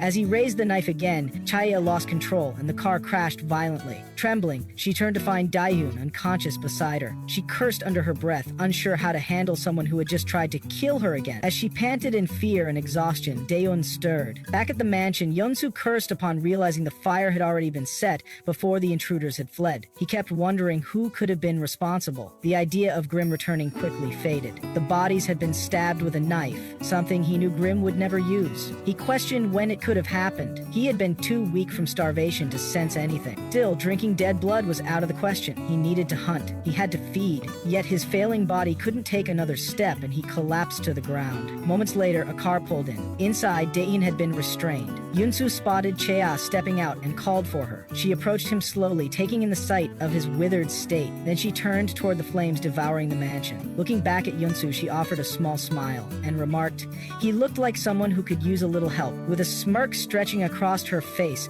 Chea remarked it looked like he needed some help. Yunsu huffed, agreeing it certainly looked that way. As she approached him, she suddenly crushed his hand beneath her boot. She coldly observed he really couldn't do a thing now. When Yunsu responded, noting she seemed to be enjoying herself, Chea stood still for a moment, wondering if she should just leave him like this. At this rate, Park might actually die, but in that moment of decision, something clicked. Daehoon was still alive. Yunsu mentioned she seemed to be in an equally sticky situation, and asked whether she didn't think they could help each other out. He said they might find a way that worked for both of them. But Chek-hai growled at him to shut up, asking what he could possibly gain from helping her. Yunsu revealed it was freedom. If she saved him, he would grant her that. As the car engine turned over, Chea cursed her her life under her breath. She admitted she obviously wanted freedom, but she demanded a promise for her life too. She insisted he vow never to kill her, no matter what happened, and to hurry. Yunsu smirked, calling her clever, and confirmed it with a nod. As Chea returned to her car and dragged Daehoon forward, she asked if Yunsu needed blood. Yunsu huffed, admitting he did. But since she was already helping, he requested a little extra push. Chea demanded to know why he needed her to do that. Yunsu explained it was about the blood.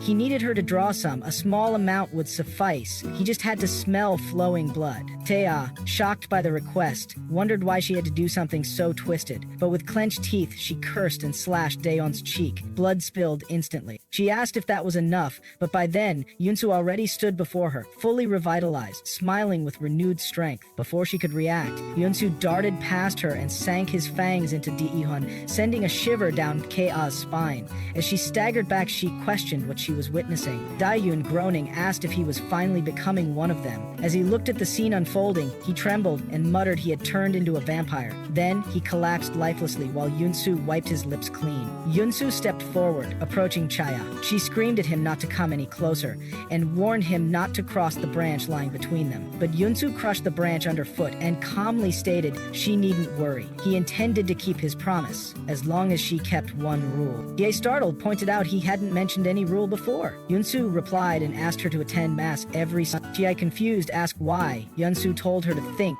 She had seen his real self and she knew his identity. It made sense for him to watch over her, to make sure she didn't say anything foolish. All he asked was for her to show up at mass. Pol, Chae questioned if that was really all he wanted, if that was truly the end. She asked if he would delete the video, if he wouldn't make her do anything strange, and if he would disappear from her life entirely. Yunsu assured her it was exactly that. But before he could say anything else, Cheoff slapped him across the face. She called him a bastard and said he was really done now. As she turned away, she added she had no intention of ever talking to him again. She would erase him from her memory, and now they would go their separate ways. As Chea walked off and the flames behind them grew higher, she got in her car and drove. Thoughts churned in her head. Was this real? Was she truly free? Her heart raced and tears spilled from her eyes without warning. And for the first time in a long while, she felt alive. As Chea opened a cold can of beer and took a long gulp, a sense of calm washed over her. The bitter taste somehow tasted like freedom. No one was following her anymore. No one was threatening her. For the first time in a long while, her life felt ordinary, and that was more than enough. But before the peace could settle in, Grim barged beside her, his voice cutting through the silence as he questioned if this was really the right way to live. Chea blinked at him and asked why he was still around. She pointed out that she and Yunsu were completely done now. They weren't even within spitting distance of each other anymore. They were strangers. Grim frowned and asked why she kept talking about spitting. He said his presence had nothing to do with Yunsu and asked her to stop dragging his name into things. Chea tried to respond, but Grim didn't give her a chance. He mentioned he had paid for her car repairs. The comment caught her off guard. Before she could say anything, Grim added that he also covered her rent and even advanced payments. Chea's irritation flared as she snapped back, accusing him of using Yunsu Park's card, and told him to get his facts straight. She demanded to know what point he was trying to make. She wasn't going anywhere. He was going to stay right here. Grim calmly replied that as long as he had paid for things, he had a say in the matter. Chea groaned and took another large gulp of her beer. Grim asked, half curious about her alcohol tolerance. Chea had already gone quite red and was clearly drunk. She called out his name, slurring a little, which made Grim realize she had definitely crossed her limit. She suddenly asked if he was Yunsu's kid. Grim nearly choked on his juice, shocked by the absurd question. Chea continued, asking if he wasn't, to which Grim quickly clarified, of course not. Chea giggled and said it was strange. He looked similar, especially those irritating eyes. Her comment made Grim visibly annoyed. She continued, saying she didn't even like Yunsu. Then suddenly she apologized, though more to herself than to Grim. She admitted to hitting Yunsu Park. Grim stared at her, dumbfounded. She explained, with a proud grin, that she had smacked him hard across the cheek. The memory sent chills through Grim, thinking, is she serious? Chea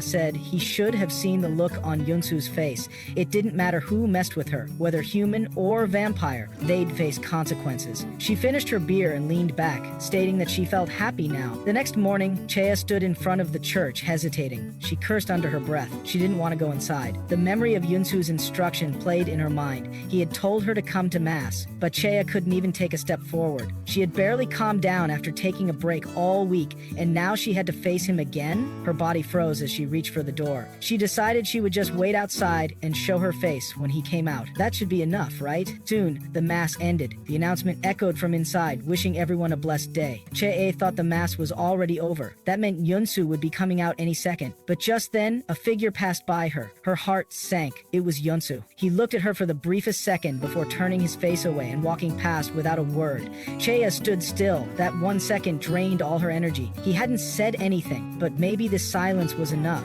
Just then, a familiar voice called out. A woman recognized Chea and asked why she had shown up so late.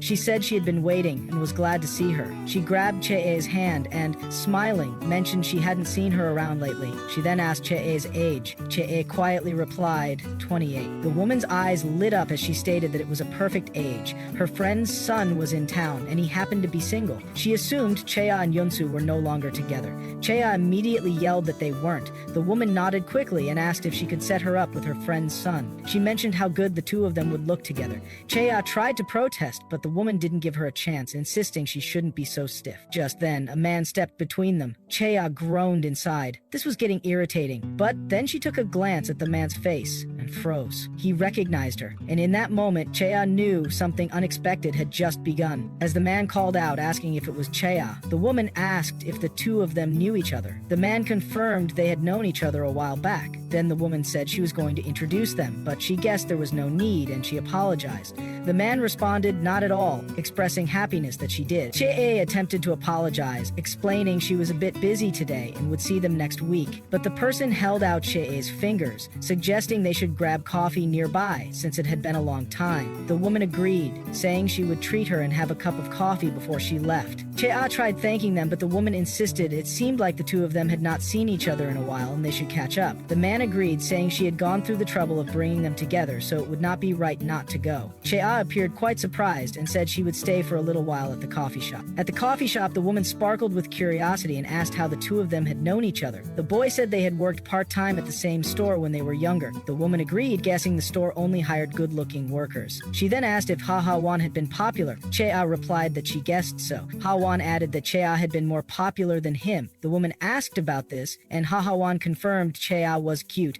causing Chea to cough and choke. The woman asked if Chea needed water. The woman said it must have been a long time since the two of them last saw each other. Ha-Wan agreed, thinking so too. He asked how long it had been for Chea, suggesting about 7 years. Chea asked, has it already been that long? Later, as they got into the car, Chea still insisted she could really take the bus home, but the woman pushed her to get into the car so the two could chat on the ride back. Chea finally got into the car. Ha-Wan glanced at Chea, making Chea wonder, what is he thinking? Ha-Wan smiled and asked if something was on his face, but Chea turned away, denying it. Ha-Wan asked how she had been, saying he had always wanted to know, but had never heard anything about her. Chea asked him to drop her off in front of the convenience store, pleading. Ha-Wan asked where her home was, and Chea said it was nearby. Ha-Wan agreed and stopped the car. Chea thanked him for the ride. Ha-Wan called out to Chea, saying he had really missed her as he got closer. He touched Chea's face and leaned in to kiss her, but Chea stopped him with a dead-eyed stare. Ha-Wan smirked and said as he got out of the car and opened the door for Chea that they would be seeing each other more often anyway. Chea looked quite worried and asked what he meant, but before he could answer, a scream interrupted them. That he is not going! Yunsu pushed Grim out, questioning how long he was going to keep eating stuff like that, to which Grim replied, who cares? It's none of his business. Grim said he was really pissing him off. Grim was surprised to see Chea out there with someone beside her, and she glanced at him as they stared at each other. As Grim dashed toward Chea, calling her sister, he questioned what had taken her so long, since he had thought she was coming home right after church. He asked where she had been. Chea felt jittery and asked what was wrong with him. Grim, with an annoyed expression, asked if it was because she was late that someone weird had come to get him. Chea questioned why, wondering aloud why Yunsu Park was here. Ha-Wan asked Chea if she knew these people, while Grim glanced at Ha-Wan, questioning who who he was. Grim then asked if her sister had gotten a boyfriend, but Chae denied it and asked if he would mind being a little quieter. Grim responded by asking if that meant his uncle had been dumped. Chae sighed and scratched her head, while Hawon looked shocked. Hawon then asked if this was her boyfriend or if Grim was her boyfriend,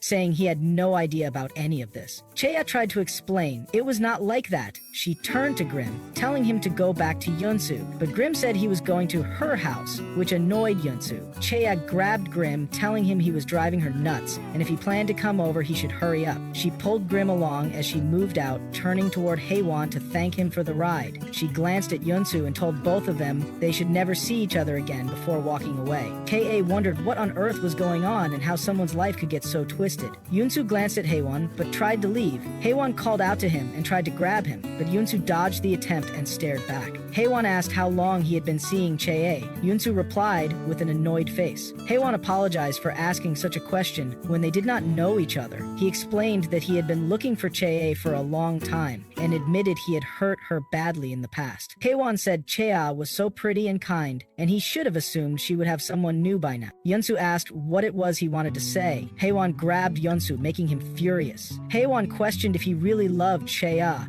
and if he was going to marry her. Haewon pressed on, asking how far he was thinking of going with Chae. Yunsu smacked Haewon's hand away and asked how far he was thinking of going. Then he smirked and said, marriage. He asked what Haewon was going to do about it, which made Haewon visibly emotional. Yunsu said they were in a bit of a rough patch right now, but their personalities and bodies worked better together, and they would probably get married soon. This statement jolted Haewon. Yunsu patted him on the shoulder and said he was sure Chae felt the same, adding that the only person who could handle her personality was him. Then Yunsu turned and said goodbye, getting into his car and driving away. The scene shifted to Chae's house. Grim asked who the guy had been, who he was, and why Chae had looked so scared earlier. Chae whispered that the man was Haewon Han, her ex-boyfriend. The scene shifted to the past, where Chae had been writing in her diary about how much she missed her mother and father. She had expressed a longing to have a mommy and daddy. The teacher noticed Chae's feelings and gently inquired if she missed her parents, to which Chae quietly affirmed. The teacher recalled that Chae had mentioned living with her grandmother and asked how things were at home, wondering if everything was all right. Chae had responded casually, indicating that she was managing fine. The teacher then complimented Chae on being a good writer and mature for her age, suggesting she might have a lot she wanted to express, but perhaps had not yet said out loud. She wondered if Chae had considered keeping another diary in addition to the journal she submitted for school. When Chae asked what the teacher meant, the teacher explained that it could be a private diary, one the teacher would not check,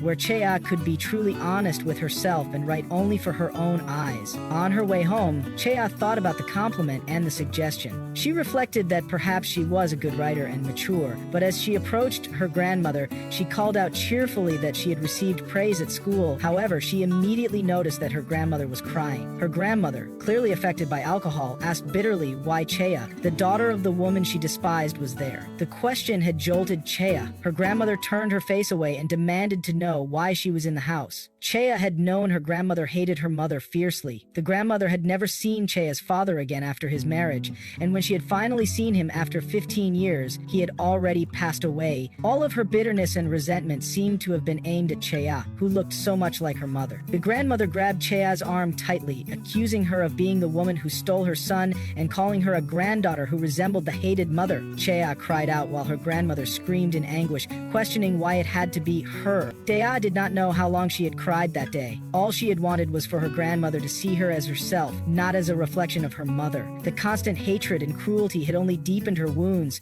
filling her heart with bitterness and turning her into someone hardened and vicious. Afterward, the grandmother scolded Chae for eating too much, warning that she would get fat. Chae had retorted that she was already too skinny and lost her appetite whenever she saw her grandmother's face, so she ate even less. She questioned why her grandmother would worry about her gaining weight under those conditions. Her grandmother scoffed and grounded her, dismissing Chae as a brat who would soon curse at her. At that moment, Chae stood up and declared that she was leaving the home, surprising everyone. She said she intended to leave as soon as she graduated. The grandmother sneered, saying Chae did not have the money and called her useless. Chae calmly explained she had worked part-time jobs and saved a significant amount of money. She insisted she was going to leave, asking if anyone was unhappy with her decision, then turned and left. Chaezon called out after her, asking what she had meant earlier about leaving. She reminded Chae that she had barely studied studied and worked instead, and that was why she was struggling. Chea responded by pointing out that Chaeson received an allowance, went to cram school and tutoring, and got family support. Chea asked if Chaeson had ever wondered why she did not receive the same. Chaeson tried to say more, but Chea explained firmly that living under the same roof did not mean they shared the same life.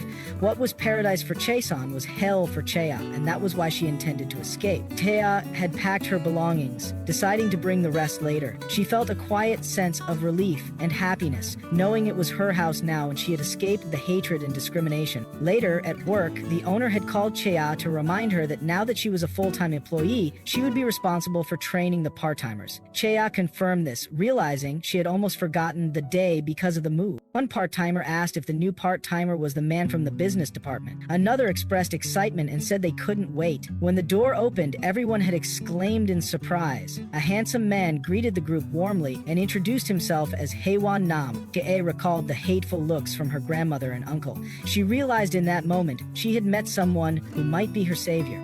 At first, she believed she was just intrigued by him. As Cheo directed Haewon on how to do the job, Haewon smiled, thanking her for explaining. Cheo blushed as it was when she realized she liked him, but she felt unhappy. She knew she was the only one who felt this way. Yet when Haewon approached once asking if they wanted to leave together, she realized it wasn't only her, and he felt the same way. She became thrilled. Once, a guest questioned what kind of tea it was, for which Chea apologized. The customer said his friend had ordered chamomile tea, but it smelled like some other tea. Haewon came in, stating it was chamomile tea. As the customer cursed, the other whispered to him that he had told him she had a boyfriend. Chea told Haewon he didn't have to help her. Haewon replied he kind of just felt jealous, which made Chea blush. Every day felt like a blessing, and she believed she had been rescued from the muck and filth her life had become. But little by little, things started going wrong. Haewon intentionally bumped the table, causing hot tea to spill on the customer's hand. Once, during a gathering at a club with the girls, they mentioned it had been a while since they got together for a team dinner. They commented about the customer of yesterday, remarking he had been a total douchebag. They ordered more food while Chea thought she was feeling tipsy and excused herself, saying she was going to the bathroom. She bumped into someone, apologizing, but the person grabbed her, questioning if he could get her number.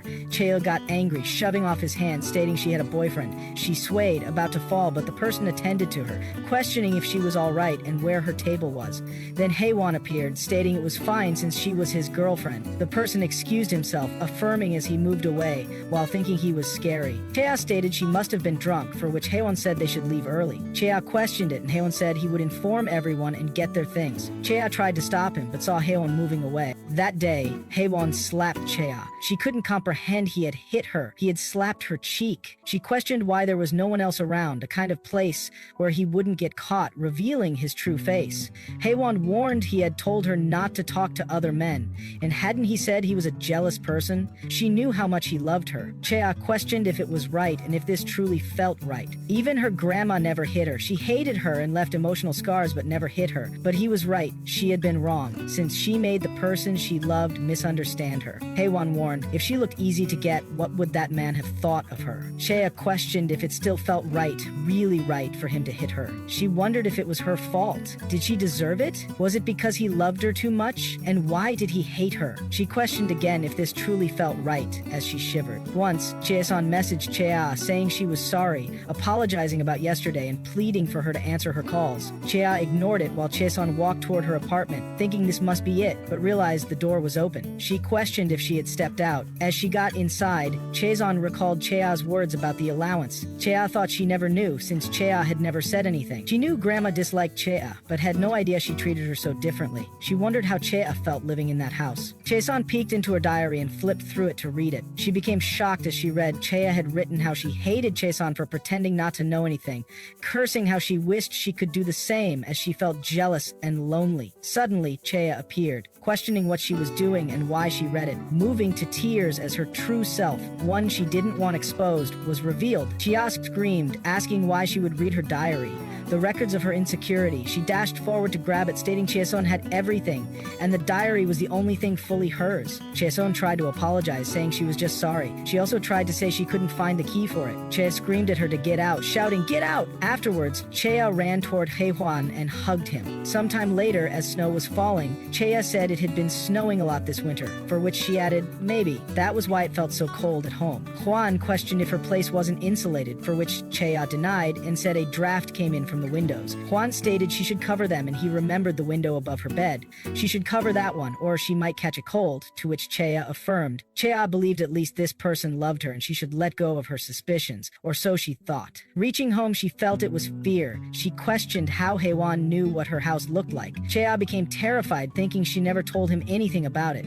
She took a peek, wondering why this was out here, as she pulled out her diary. In that moment, all her uncomfortable suspicions she had buried deep rose up as she clicked on to find the log had been opened. Afterwards, at a restaurant, Haewon told Chea her hair was very long, and he bet her hair could keep her neck warm during the winter as well. He affirmed this, adding that if she ever put anything up on her window, that flinched off Chea. Chea called out to Haewon, questioning how he had known a window was above her bed, since she did not think she had ever told him. She questioned if he had, but she stopped midway, thinking if he had been inside her house. She wanted to ask him about it, though her lips would not move. She felt like she should not know the truth, but to her surprise, Haewon declared he had been to her house before, as she was his girlfriend and he had stopped by out of curiosity about what her place looked like. Haewon smiled, stating they should not hide anything from each other since they were dating. He touched her neck, affirming his point and questioning if that was not right, laughing it off while making Chea shiver and sweat cold chills all over her body. Haewon said he was going to the bathroom as he excused himself, moving out. Chea turned toward his phone, grabbed it, and opened it, thinking about what she should look at first,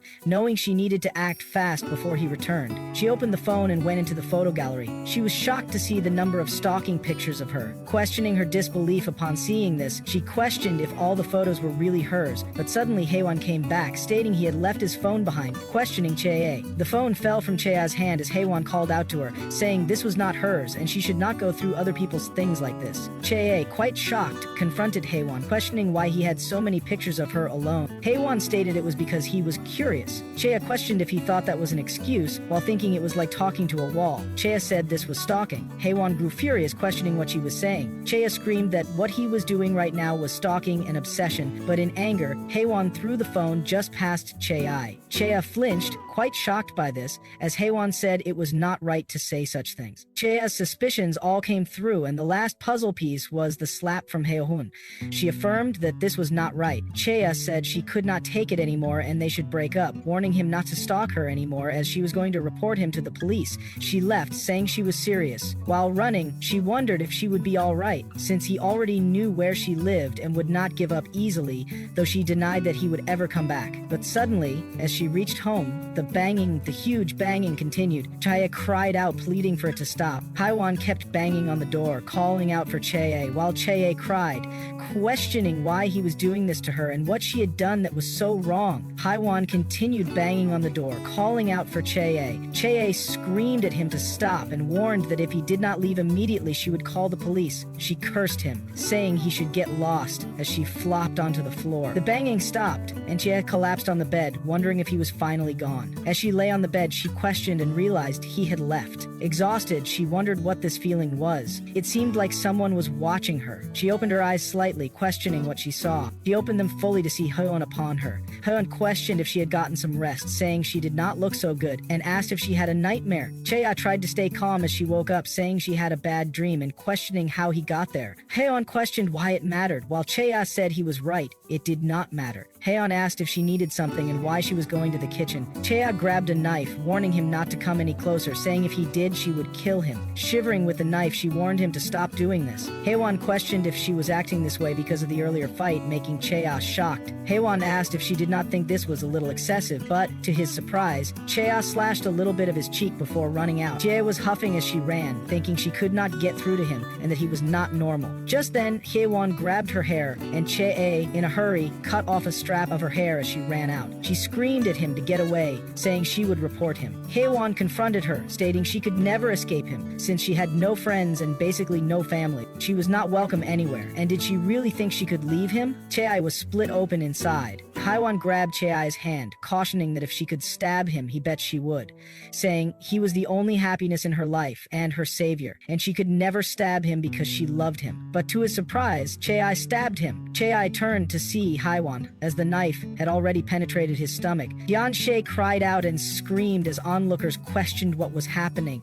They screamed somebody had been stabbed and how terrible it was to do such a thing, while Yoon-soo puzzled through it as he glanced at the hand. Chea had thought thought he saved her, but he pushed her further into darkness. 7 years later, he had come back, and her nightmare had started again. In the present, Yunsu entered his apartment through the door. As he recalled Haewon grabbing onto his jacket, Yunsu threw the jacket into the bin, stating it was him from back then, 7 years ago.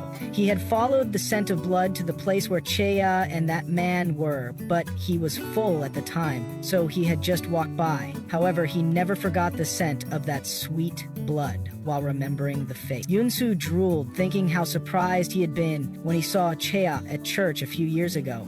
Yet after everything that had happened, he never expected to see that man again. He questioned who could have thought he would walk right up to him, begging to be eaten. Suddenly, Yunsu remembered his father's warning forbidding him from hunting for the time being. Since he was already a hunter, that old man would definitely discipline him if he made another mistake. As Yunsu opened his buttons, thinking he should use Cheya, he reflected on how he knew she had gone to prison because of that man. He did not know exactly what had happened, but there must have been something between them for her to stab him. A smile crossed Yunsu's face as he thought if he played his cards right, he would be able to use her. As he stepped into the shower, the scene shifted toward Cheya.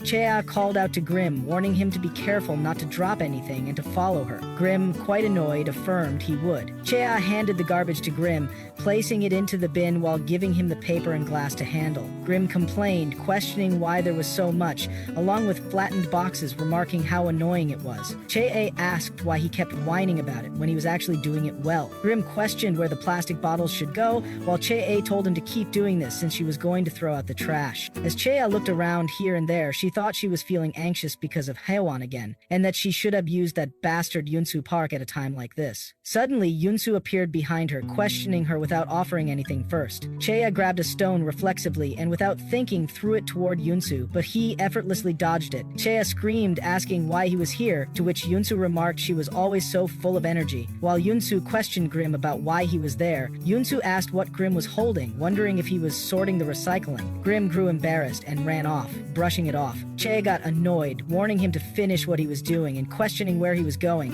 while Yunsu was quite surprised that Grim was taking out the trash. Cheya turned to Yunsu, questioning what he wanted and if he had forgotten they agreed not to see each other anymore, asking why he came to find her. Yunsu stated he was not looking for her, glancing at Grim. Cheya realized the implication. Yunsu said Grim never did things like this, so he must listen to her quite well, to which Cheya responded that he did everything she asked. She questioned what was so important and what Yunsu wanted her to do about it. While Yunsu pondered for a second, he said it seemed Grim listened to her and pleaded for her to convince him. Cheya asked for the reason. Yunsu replied he should stop pretending to be a runaway for no reason, since Grim was not even at an age where kids ran away from home. He was such a pain, and Yunsu was sure she felt uncomfortable having Grim around after all, since he was a vampire. Cheya was taken aback by this. She questioned if he really thought Grim would just listen to her and go home if she told him so.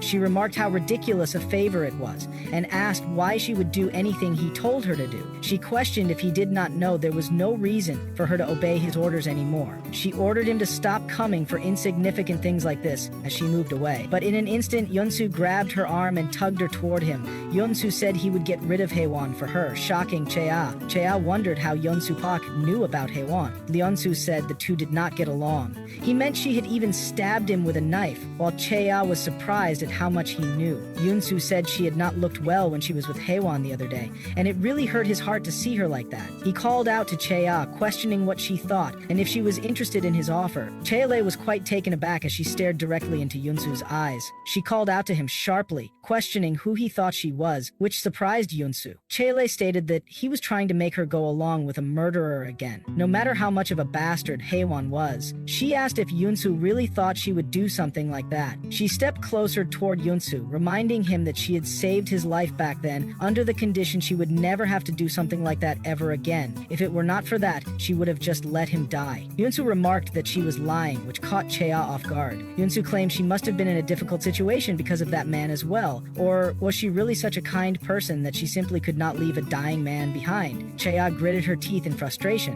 Yunsu told Cheya it was fine if she wanted to say so, and it was also fine if she rejected him for now, but if she ever found herself in a situation situation where she needed help later, she could come and find him. Turning away, Chea told him not to make her laugh. Yunsu said he would be waiting for her, but Chea argued she hoped he would get so tired of waiting that he never came back again. Yunsu remarked she did not need to worry about it. Chea moved out, cursing under her breath. Back at home, Chea questioned why Yunsu Park had made that offer. She wondered if it was really that important for Grim to go home, and if Grim was so special to Yunsu, then she understood it. Still, something felt strange. She questioned why Yunsu had said he would get rid of Hyaewon for her. She was sure he knew she was not the type to go around killing people like he did, and with her personality, she would reject any such offer. So why make such a ridiculous offer? While pondering whether it was some kind of bribe or money involved, Chea felt something was off. Why would Yunsu say he would get rid of Hyeewon for her? Grim then remarked that it was probably because Yunsu was hungry. Chea questioned what he meant by hunger, but Grim denied saying that. Rather, he just guessed Yunsu was hungry. Chea repeated the part about Yunsu offering to get rid of Hyeewon, and suddenly,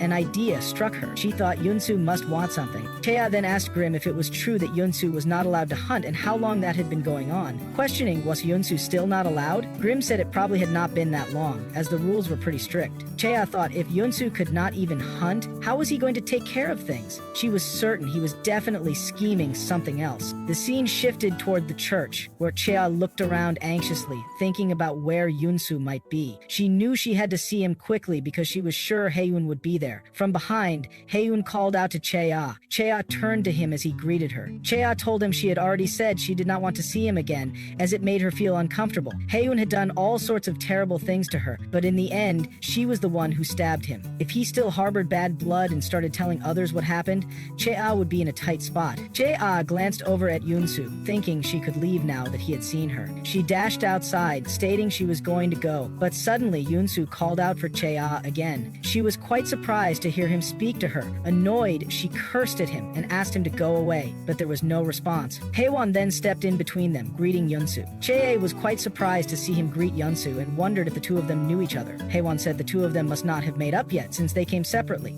Then Hyeewon questioned if the two of them were together. He glanced at Chea and stated that they were seeing each other with the intent of getting married, which shocked Chea. Chea questioned what he was talking about. Hyeewon insisted this was what her boyfriend had told him, that they were getting married soon. As Chea processed the different meanings of marriage, wedding, married, and wedding dress, she exclaimed what kind of nonsense he was spouting. She turned to Yunsu, questioning what was going on. Yunsu laughed it off nervously, sweat forming on his forehead. Chea found herself standing at a crossroads, both literally and metaphorically. Her thoughts began to spiral. Was there a choice to be made? If so, what kind of options did she even have at this point?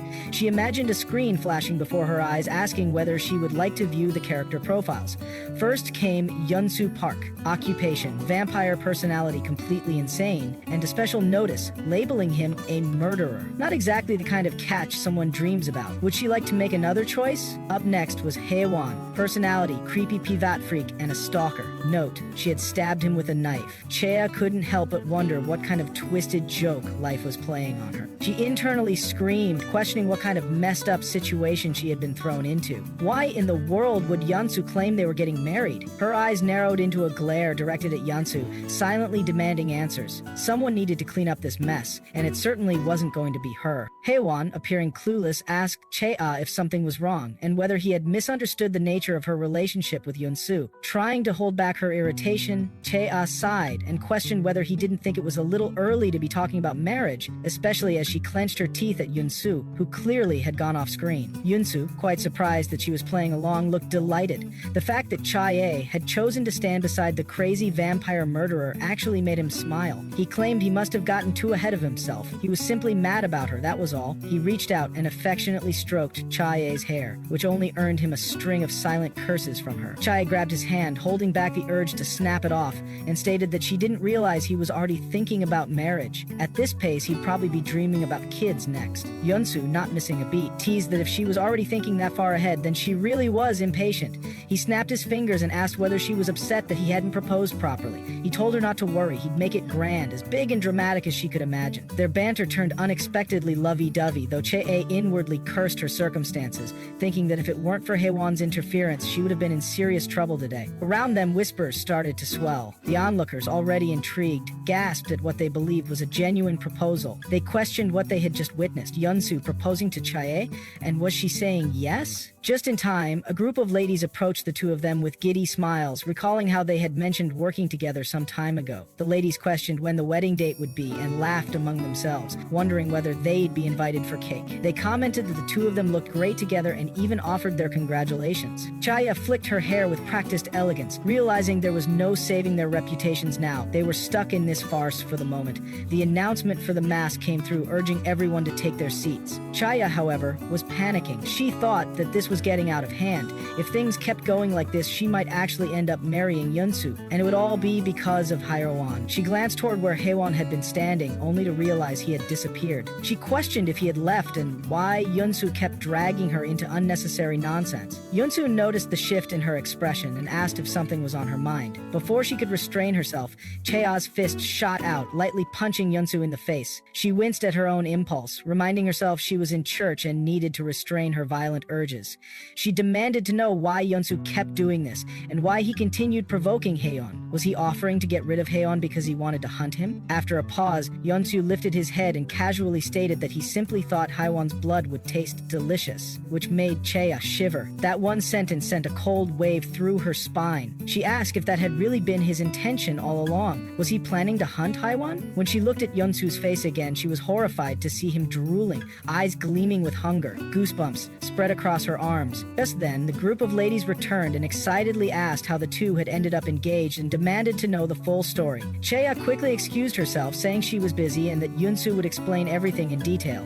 As she dashed off, she mumbled under her breath that they should enjoy the pain of listening to Yunsu's nonsense, since he had caused all this trouble to begin with. Outside, Haewon suddenly appeared, asking if the mass had already ended. Chea questioned why he had been waiting outside this whole time. She was fed up, completely exhausted from all of it, as she attempted to move past him. Haewon reached out to stop her, but Chea shoved his hand away, warning him to let go. Then, unexpectedly, Haewon said he was there to apologize, which froze Cha. She turned toward him, visibly disgusted, and questioned what he was even trying to apologize for. Was he referring to what had happened 7 years ago? To which Haewon confirmed it. He said he didn't expect her to forgive him, and he wouldn't approach her anymore now that he knew she had someone good by her side. He wished her well and told her to take care before turning to leave. Chae stood stunned, watching him walk away, unable to process the fact that Haewon had actually apologized. A week had already gone by, and Haewon truly hadn't shown up. Chea kept thinking he had said he wouldn't come near her again. She kept wondering if he truly hadn't lied, as she still couldn't believe he had actually apologized. 7 years! She questioned if he really believed such a long time had been enough for him to seek forgiveness. She kept asking herself what value an apology even held anymore. Chea scoffed quietly to herself, thinking she would have to carry on for the rest of her life with the burden of being an ex-convict. She murmured under her breath how laughable the entire situation was.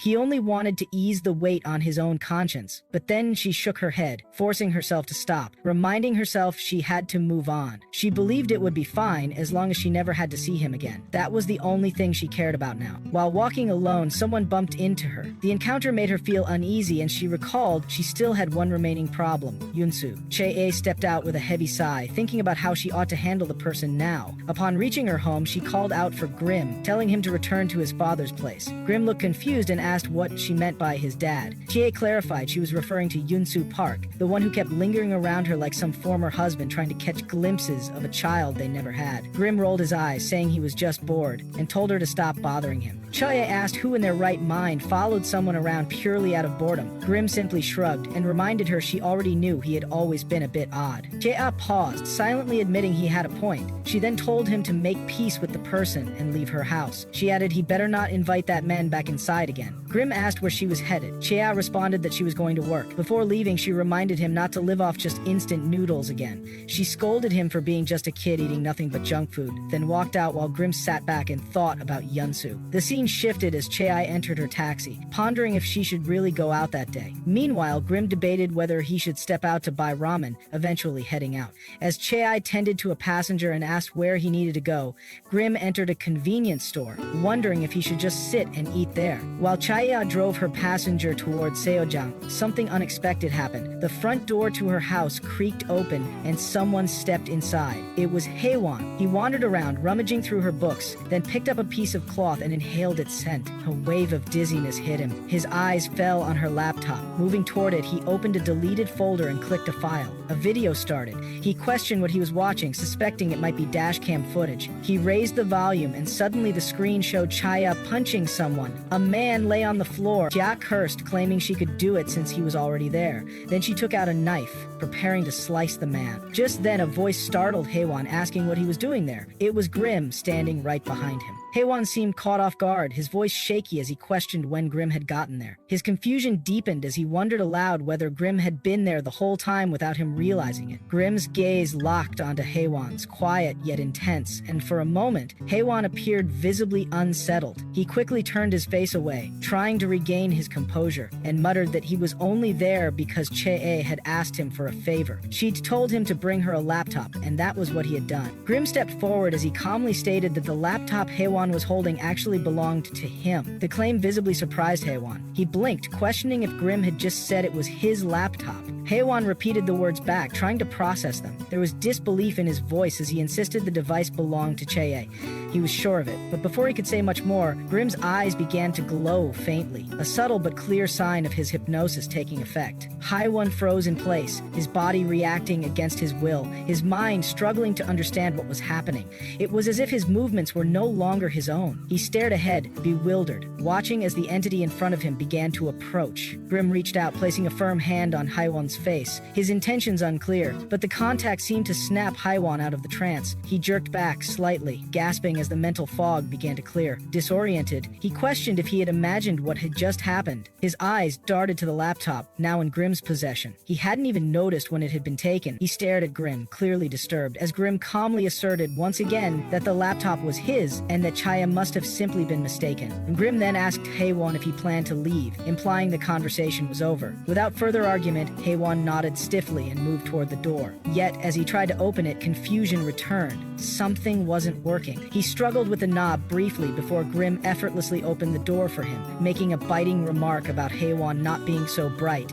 Then, without waiting for a reply, he bid him farewell. Haewon rushed out, his thoughts spiraling as he moved down the hallway. He kept questioning everything. Was he certain he hadn't heard anything unusual? And where had Grim even come from? The entire encounter had left him shaken. He cursed under his breath, trying to make sense of it all. What was that kid planning to tell Che-ah now? As he reached the staircase, his thoughts were interrupted by Choya's voice. She was standing there, staring directly at him, her eyes filled with fury and disbelief. She shouted, asking why he was there. Her tone made it clear that she had known he wouldn't back off so easily. Haewon tried to explain, but Choya wasn't interested. She barked at him to leave. Haewon reached for her arm, insisting that he was only there because he was worried about her. He claimed he thought she was still living alone, just like she used to. He said it was concern that brought him back, but Chael wasn't buying it. She shoved him away, cursing him and telling him to stop pretending. Her voice rose with emotion as she told him that if he thought she was still the same person she had been back then, he was fooling himself. She warned him that she would call the police and said she didn't care what he might tell people.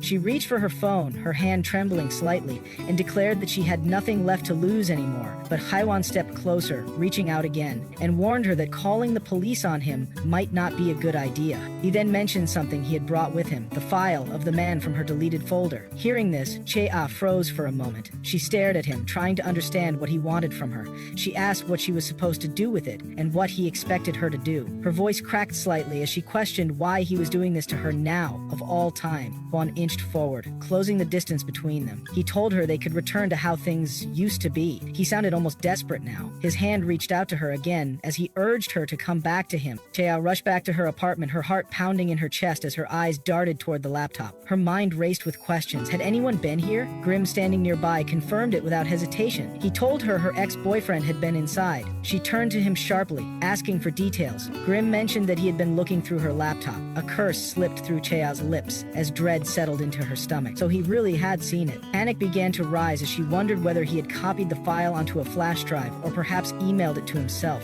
Her thoughts spiraled, dragging her deeper into despair. Everything felt like it was unraveling again. Her mind drifted to the past, to a moment when she had stumbled upon a man. At the time, she she had thought it was Haeyeon and had called out to him, apologizing for how messed up everything had become. Fear had haunted her every move, and she had grown afraid of even ordinary strangers. She began to believe Haeyeon's shadow followed her no matter where she went. She questioned whether she was slowly losing her grip on reality. Back in the present, she woke up with a gasp. Grim, standing beside her, pointed out she looked worse with each passing day. She offered a faint smile and told him not to worry. Yet inside, she knew he was right. She could feel it too. Haeyeon was out there somewhere, watching her, waiting for the perfect moment to show up again. She knew he'd return. It was only a matter of time. A sudden headache pulsed through her skull, sharp and jarring. She clutched her head, wondering why it had hit her like that. A passenger's voice called her back to focus, asking to be taken to the H district. Chae turned to look, and for a moment, her breath caught. The passenger looked just like Haeyeon. She tensed and told him she knew he'd do this, but as she looked closer, she realized it wasn't him. The man frowned, asking what she meant. Chae apologized quickly,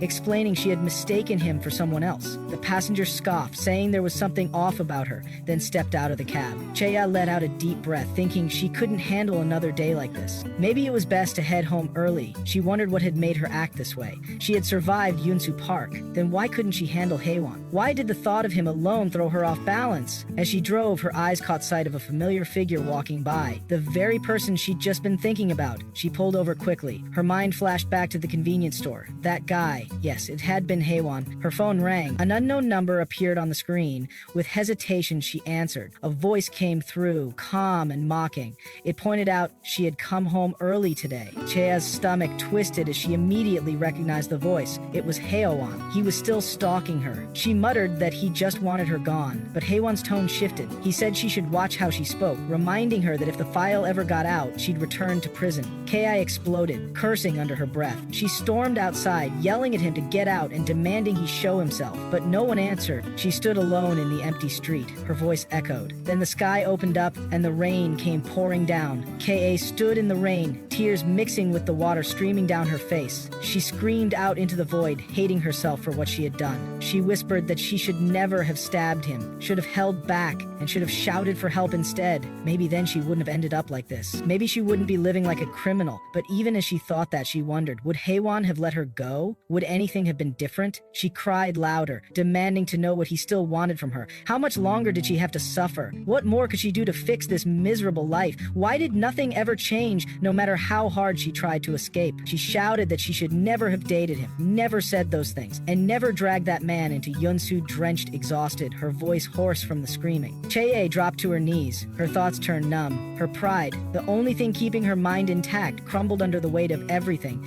Then, as her body shook, a shadow cast itself over her. Someone stood above her, holding an umbrella. It was Yunsu. Chae taunted if he enjoyed the show, calling out for Yunsu while mentioning she was sure he had been waiting for her to fall. She looked toward Yunsu, remarking if he was that happy, as if everything had gone exactly as he planned. Yunsu stared back at her in silence. Chae gritted her teeth, stating she wasn't pitiful, while Yunsu replied he had never said so. Leon cried out louder, insisting she wasn't pitiful, and asking him not to look at her in that way as tears ran down her face. Yunsu then asked if she wanted him to kill him for her, referring to Haeyeon. Chae looked up at him and tried to speak, but Yunsu interrupted, mentioning he just needed a little of her help. Chae clenched her fist before finally agreeing, stating, fine. She stood up and declared she would let him taste the blood he craved, which made him smile in relief. While Chae gritted her teeth again, she thought she no longer knew anything, unsure how much further she might fall or where her true rock bottom would be. But what she did know was clear. If she were to fall, she would not fall alone. As the last bit of strength left her body, she collapsed. Yunsu, however, caught her just in time. Chae spoke faintly, asking Yunsu to do it properly and eliminate him for good. Yunsu held onto her tightly, stating she was helping him and he would make sure to do it right, pulling her closer into a hug. Meanwhile, Chae thought about how she would get rid of Haeyeon and also He fluttered away into unconsciousness, her eyes slowly closing, while Yunsu continued to hold her, realizing she had passed out. Some time passed before Chae opened her eyes to find Grim sitting nearby. She asked if she was home, and Grim confirmed. He then questioned her choices, wondering why she would go out in the rain until she made herself this ill. He added no normal person seemed to be around him, which made Chea smile faintly. She said if she ever had a younger brother, she imagined he would have been just like him, catching Grim off guard. As Chea battled through the fever, Grim watched her closely. Grim then asked if she wanted to hear a secret. He explained vampires never made promises unless they were truly serious about them, which shocked Chea. He added vampires had restrictions on every action they took.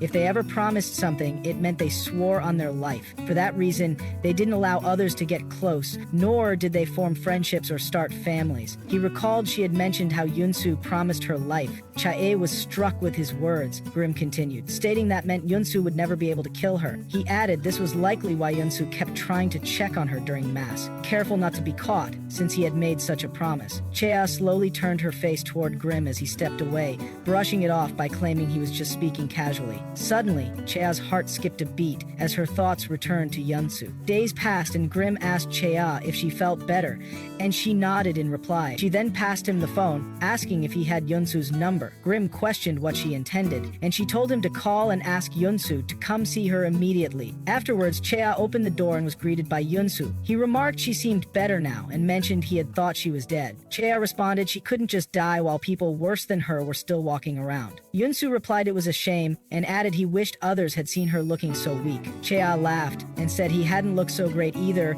back when he was starving and begging for his life, though she guessed he didn't remember much of it. The air between them turned strangely heavy. Ka turned serious as she asked when he had meant it, when he said he needed her help and what exactly she had to do. Yunsu calmly explained her only task was to call Haewon out. She looked confused, asking where the place would be. He said he would let her know later. Ka hesitated, stating she hoped he didn't expect her to lure Haewon out alone. Yunsu chose not to respond to that. She asked if he was being serious and questioned why she had to do something like that.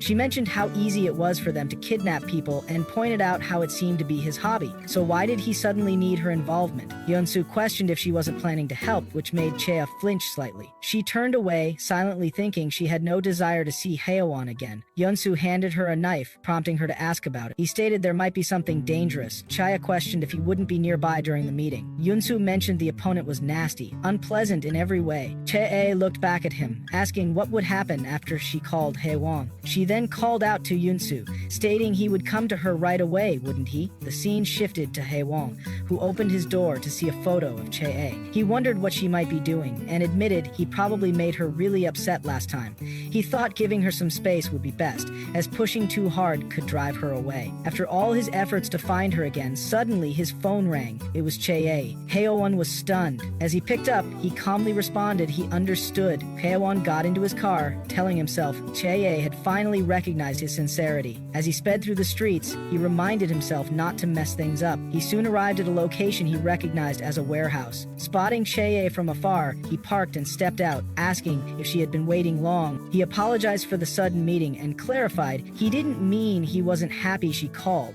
He told her she looked as beautiful as ever. Then he smiled and said he hadn't expected her to ask to see him first, implying she had decided to come back. As he tried to touch her, Chea slapped his hand away. Haewon called out her name, confused, and said he thought, but Chea interrupted, stating she had thought about it all night. She questioned what exactly she had done to him that was so wrong. She asked what he had done to justify everything he had been doing to her, but in the end, she realized one mistake she had made. It was not ending things when she had the chance. Haewon blinked, confused, and asked what she was talking about. Grim was too stunned to speak as he stared at the figure before him. The scene shifted to Chea. She recalled the day Grim ran from Yunsu's car and left while crying. She thought to herself that they probably hadn't made up that day. She also remembered that Grim hadn't come back in the past few days and was certain he had returned to Yunsu. Suddenly, someone knocked on the door. Chea wondered if it was Grim returning. She opened the door, but instead, she saw Yunsu standing there. Surprised, Chea quickly tried to close the door, but Yunsu grabbed the doorframe and asked her to wait. Chea questioned what he wanted. Yunsu asked if Grim was there. Chea was shocked and asked if Grim wasn't with Yunsu. Yunsu's expression tightened. Chea shut the door and asked if Yunsu had looked everywhere Grim might be. Yunsu nodded affirmatively. Chea then asked if he had checked Grim's old house, the one they had burned down. Yunsu said that had been the first place he had gone. Chea asked if Yunsu had gone there today and suggested Grim might go back there. Yunsu remained silent. Chea was surprised and wondered what was going on with him. Then Yunsu said he would like it if Chea came with him.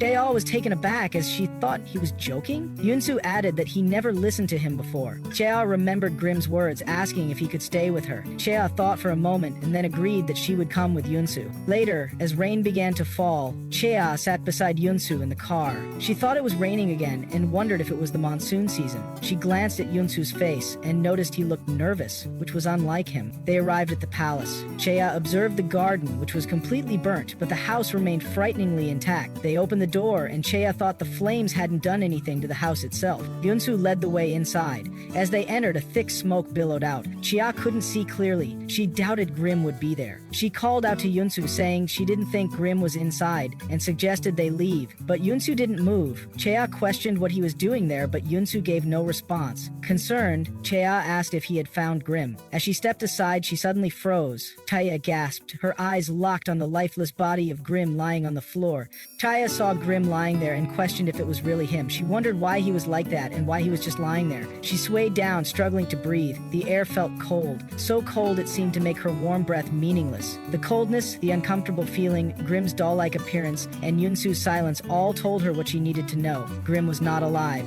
Yunsu lifted Grim up and turned to step out, while Chea was still trying to process everything. She gasped as she fell down, thinking Yunsu had firmly closed the door behind him. She could not bear to stay in that house any longer. Maybe with time she would be able to understand what happened. After some days, Chea called out to Yunsu but received no response. She slammed the phone down, questioning why he had not been answering her calls since it had been days.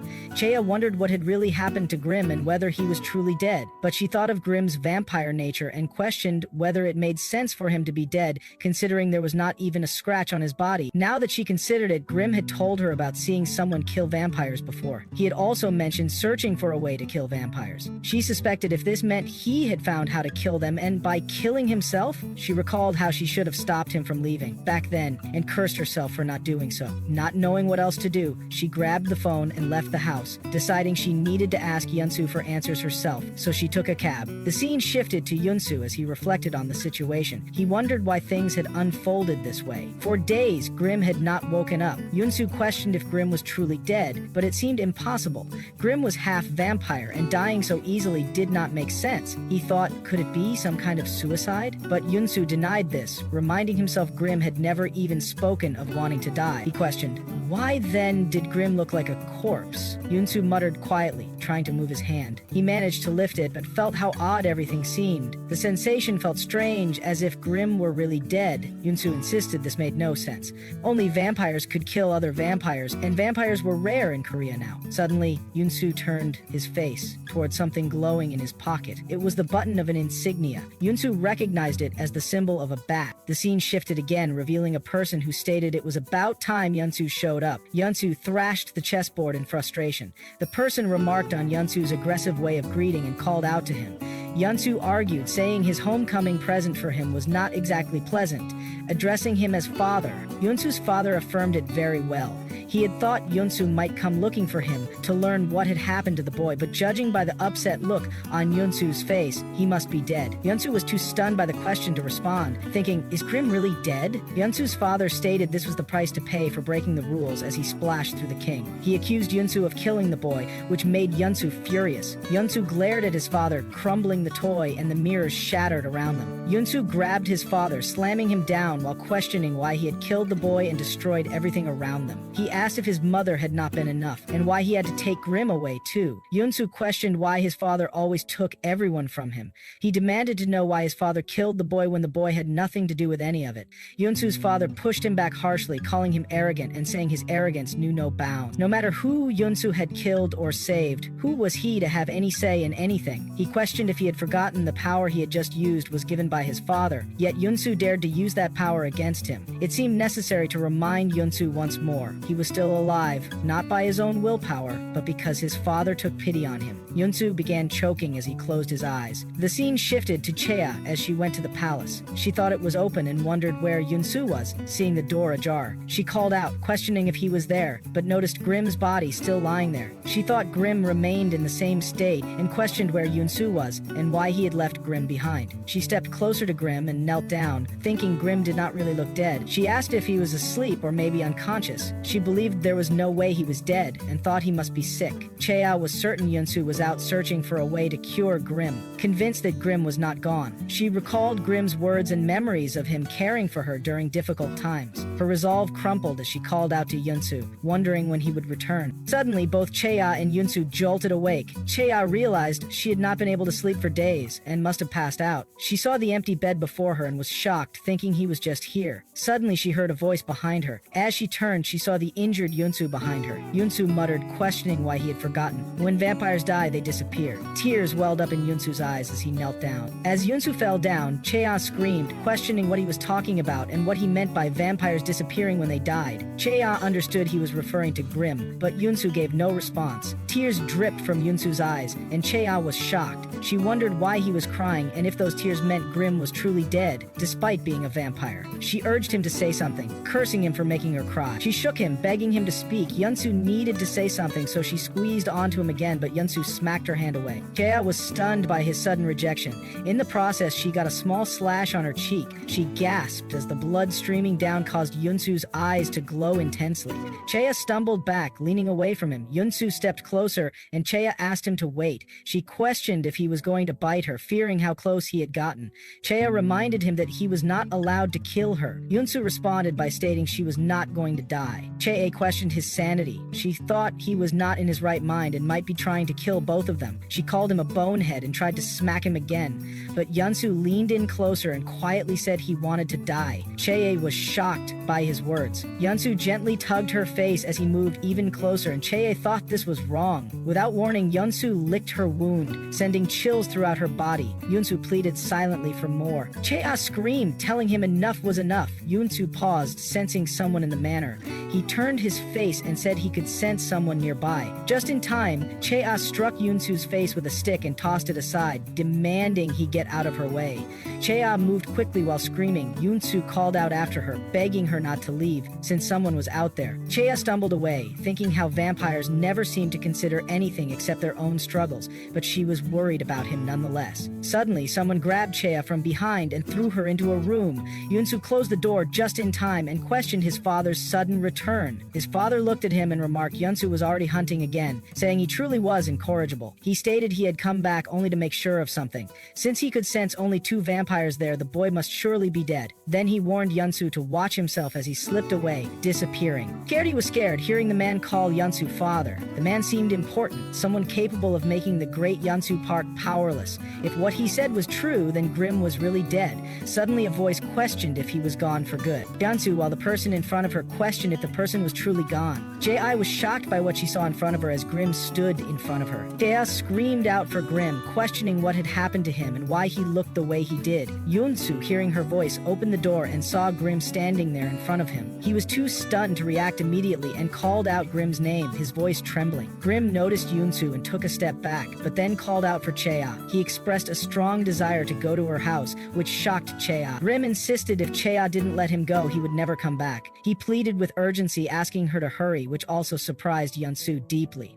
Chea quickly affirmed she understood, urging Grim to calm down. She told him they should go home. Yunsu stepped aside and let Chea and Grim leave while he stayed behind. Chea and Grim got into her car, and Chea called out for Grim again, questioning what had happened to him. Grim looked at Chea and said he didn't remember anything. Chea noticed a spot on his lips but chose to look away, silently confirming her suspicion as they drove toward her home. Getting into her home, Grim soon fell asleep, and Chea thought about how the first thing he did when he arrived was to wash up and then go straight to sleep. She wondered what had happened to him, convinced it wasn't nothing. Later, Chea went to bed, feeling the need for rest after everything. She thought she must be exhausted and maybe relaxed now that Grim was home. Just then, Grim turned his face toward Chea. He really didn't remember anything after they had taken him away. No memories surfaced, but one thing he was certain of was that he had been dead. Meanwhile, Grim gasped as he came to consciousness, confused about what was happening and overwhelmed by a strange thirst. He questioned why he was so hungry as he glanced toward Chea, who was sleeping beside him. The hunger gnawed at him fiercely. Suddenly, Chea woke up and Grim moved out. He had teleported to the lake beside the mansion. He muttered that this wasn't working, trying desperately to quench his thirst. He cried out in frustration, wondering why the thirst wouldn't go away and why he had to suffer from it. He almost bit Chea, and the whole experience felt strange. Grim cried out again, recognizing how odd his behavior was. He felt more like an animal than ever before. A deer appeared beside Grim at the lake. Grim confronted the animal, preparing to kill it. He thought how strange it was that although he had just eaten, he was hungry again, as if he had been starving for 15 years. In the present moment, Grim was painfully aware of his hunger. The scene shifted toward the next morning, with birds chirping outside. A lot of noise echoed throughout the house, with clanging sounds everywhere. Chea cursed loudly, wondering what on earth was going on so early in the morning. She yelled about the noise, questioning who was being so loud in the hallway. She turned her face to see Grim still sleeping peacefully. Chea thought Grim was surely sleeping well despite all the chaos. Then she questioned if someone was moving in, though she doubted anyone would want to live there. She opened the door and saw Yunsu standing there. Chea cursed quietly, feeling it couldn't be him. She questioned Yunsu about why he was there so early in the morning. Yunsu responded sarcastically, asking if she couldn't see he was moving in. Chea cursed once again, frustrated by the unexpected situation. Chea asked if Yunsu was really moving in. Yunsu confirmed he was, mentioning it was just across the wall. He told her not to make that face and urged her to welcome him to the neighborhood. Chea screamed, questioning why on earth she would welcome him. She demanded to know what had happened to the person who used to live there. In a quieter voice, she whispered if he had eaten that person. Yunsu paused for a moment, then asked if she had considered that maybe he moved in by completely normal human methods. Chea whispered back, incredulous, that someone living a perfectly fine life would suddenly move out, and he thought that was normal? Yunsu shrugged and said, a fine life in a cramped, shabby place like this wasn't impossible. That only made Chea furious. Flames of anger seemed to surround her as she cursed Yunsu out. She accused him of being here because of Grim. She said obsession was a disease, and he was obsessed with her and obsessed with Grim. She questioned if he had ever thought he was a little too obsessed. No wonder Grim was acting up, she added, and she bet Grim would be thrilled to find out Yunsu was moving in here. She knew not all vampires were like this, and she said Yunsu was doing all this just because he couldn't get a little kid to come home. Cheha then taunted Yunsu, asking what he was going to do if he was going to crack and cry again. Yunsu snapped and stepped closer to Chea. He told her she kept talking about obsession, but if she wanted to see what real obsession looked like, she knew her blood was quite delicious. He poked at Chea's wounded cheek. Chea chomped at his finger and cursed him before running out, telling him not to think about it as she slammed the door behind her. Inside, Chea was annoyed. She thought Yunsu was really pissing her off. She questioned how he could just move in the very next day. She thought he was such a freak, though she guessed she had known that already.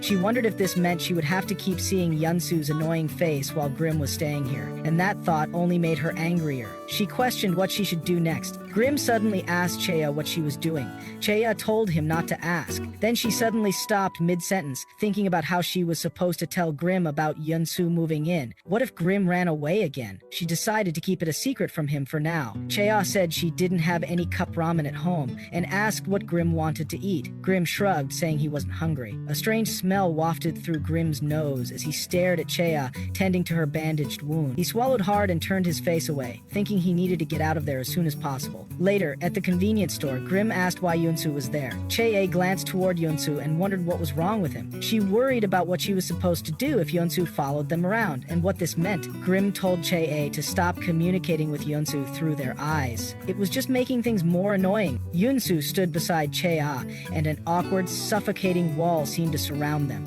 Chea glanced first at Grim, then at Yunsu, and silently begged for someone to say something to break the tension.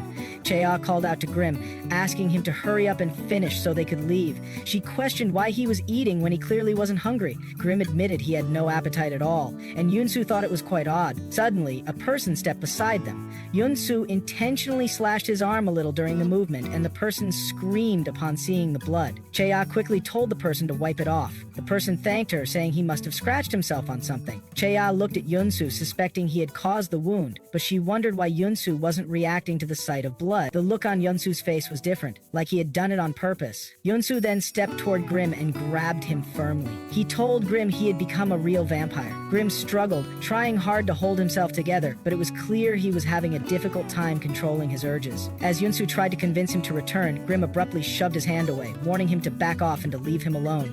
Without another word, he took off running before letting out a scream. While running, only one question lingered in Grim. What was he supposed to do now? No matter where he went, the stench of blood overwhelmed him. He could could detect it on everyone. This person, that person, every human reeked of blood. Seeking refuge beneath a bridge, he hid there, silently praying for it to stop, tears flooding down his cheeks. Suddenly, footsteps echoed nearby. Grim stared at the figure, bewildered. He noted aloud that the person didn't smell like blood. A girl stood there, curiously asking what he was doing in a place like this. Grim instinctively asked who she was, adding that it was odd she didn't carry the scent of blood like the others. The girl knelt in front of him, remarking that he was the boy who died the other day. To her disbelief, he looked entirely alive, much like herself. Just as he twitched slightly, she questioned whether he could sleep and how he was feeling, but Grim warned her to stay back. The girl tilted her head, asking why he was trembling and whether he had seen something frightening, or if it was her whom he feared. Grim attempted to flee, but she swiftly slammed him back into place, demanding to know where he thought he was going. He remarked that he must be so starving and thirsty it was making him lose his mind. Everything around him must have smelled like blood. Grim, taken aback, asked how she knew that. In response, the girl pulled out a sealed packet and held it out to him. She urged him to drink, saying it contained animal blood and would ease his hunger for a while. Relieved, Grim took it and began drinking. She gently reminded him to take it slow, reassuring him that no one would take it from him. She unintentionally muttered that he looked adorable as he drank. Then she called him out, observing that he hadn't tasted human blood yet. Grim paused, slightly hesitant, but admitted that he hadn't. The girl softly said she had figured as much. She promised to bring him blood whenever he was hungry, but in return he had to agree to one condition: never to drink human blood. Grim looked stunned. She added solemnly that once someone crossed that line, there was no going back. Grim hesitantly asked what she meant. The girl stood up, brushing herself off, and said she had to leave but would return when he needed her. Grim tried to stop her, but before he could speak again, she vanished into thin air. The scene shifted to where Yunsu stood frozen in thought when Chea, noticing his expression, questioned him about what he had said to Grim this time to cause such a reaction. Yunsu, still deep in thought, replied by wondering aloud whether they truly didn't need to go after him. Then, with certainty, he stated that Grim would come back on his own. Just then, Yunsu received a call. Answering it, he spoke into the phone, addressing the caller as father. Chea looked shocked, realizing who must be on the other end. Seeing Yunsu sweating slightly, she guessed it must be that man, the one he rarely spoke of. Without saying anything else, Yunsu turned and began heading toward the car. Chea asked where he was going, but Yunsu simply slammed the door and drove off, leaving her behind. Frustrated, Chea yelled after him, asking what any of this had to do with Grim. After he left, she muttered bitterly that she no longer understood whether they were constantly arguing or making up, and frankly, it wasn't her problem anymore. Then, suddenly remembering something important, she gasped she had to go to the hospital today. In the hospital, while waiting for the elevator, Chea scolded herself for nearly forgetting the appointment. The chaos between those two had completely distracted her, but all she wanted now was to get her cast removed. As the elevator doors slid open, she was startled to see Yunsu and his father standing inside. She called out to Yunsu, asking what on earth he was doing there. He had rushed off in such a hurry, and had she known he was headed to the hospital, she would have asked him for a ride. Yunsu shifted his eyes toward his father, who caught his gaze and offered a faint smile. Then his father turned to Chea, and with an amused expression, asked Yunsu if he happened to know this young woman. Chea asked who the man was and whether he was with Yunsu, but as soon as she received a piercing glare from him, she instinctively turned her head away and gasped softly. She glanced at Yunsu, who appeared visibly uneasy, beads of sweat forming on his face. Awkwardly, Chea introduced herself as just a neighbor of Yunsu. When the elevator doors opened, she gave a small frown and bowed slightly before stepping out. As the doors slid closed behind her, she muttered under her breath, questioning what was wrong with that man. Something about him gave her chills. She wondered if he was truly the one Yunsu referred to as father. The scene then shifted to the apartment. Yunsu's father sat on the couch sipping tea and commented on how pleasant it was, asking why Yunsu didn't have some as well. Yunsu replied plainly that he neither ate nor drank anything outside. His father raised a question about whether Yunsu suspected him of trying to poison him, to which Yunsu remained silent. With a small laugh, his father claimed he would never go that far, but Yunsu reminded him that he almost did, just a few days ago. Changing the subject, Yunsu asked why he had called him so suddenly. His father chuckled, saying he had felt uneasy after scolding his son during their last meeting, especially after being apart for so long. The mention of it made Yunsu scoff slightly. Then, with a sharper tone, his father said there was another reason for this visit. He wanted to speak about Yunsu's recent rebellious behavior. He went on to say that he had assumed Yunsu was living quietly after the incident involving his friend's death. However, he had begun acting out lately in ways that raised concern. He referenced the bizarre display of corpses placed in coffins right in the middle of the road, shocking Yunsu. He added that Yunsu had even broken the hunting restrictions a few days ago. ago. Because of that, he felt it necessary to see him again. On top of everything, Yunsu had the audacity to attack his own father, all for killing some boy. He glared coldly at Yunsu, accusing him of acting far too human lately. He then questioned whether this strange behavior was due to a woman. He clarified further, saying he was referring to the woman they had met in the elevator. Yunsu groaned, confused, asking what his father was talking about. His father calmly replied that he never forgot the scent of blood once it reached his nose, and the scent on that woman was the same one from before. She was prey that had been hidden in the manor that day, which stunned Yunsu. His father then asked if Yunsu had failed to kill her back then, or had chosen not to.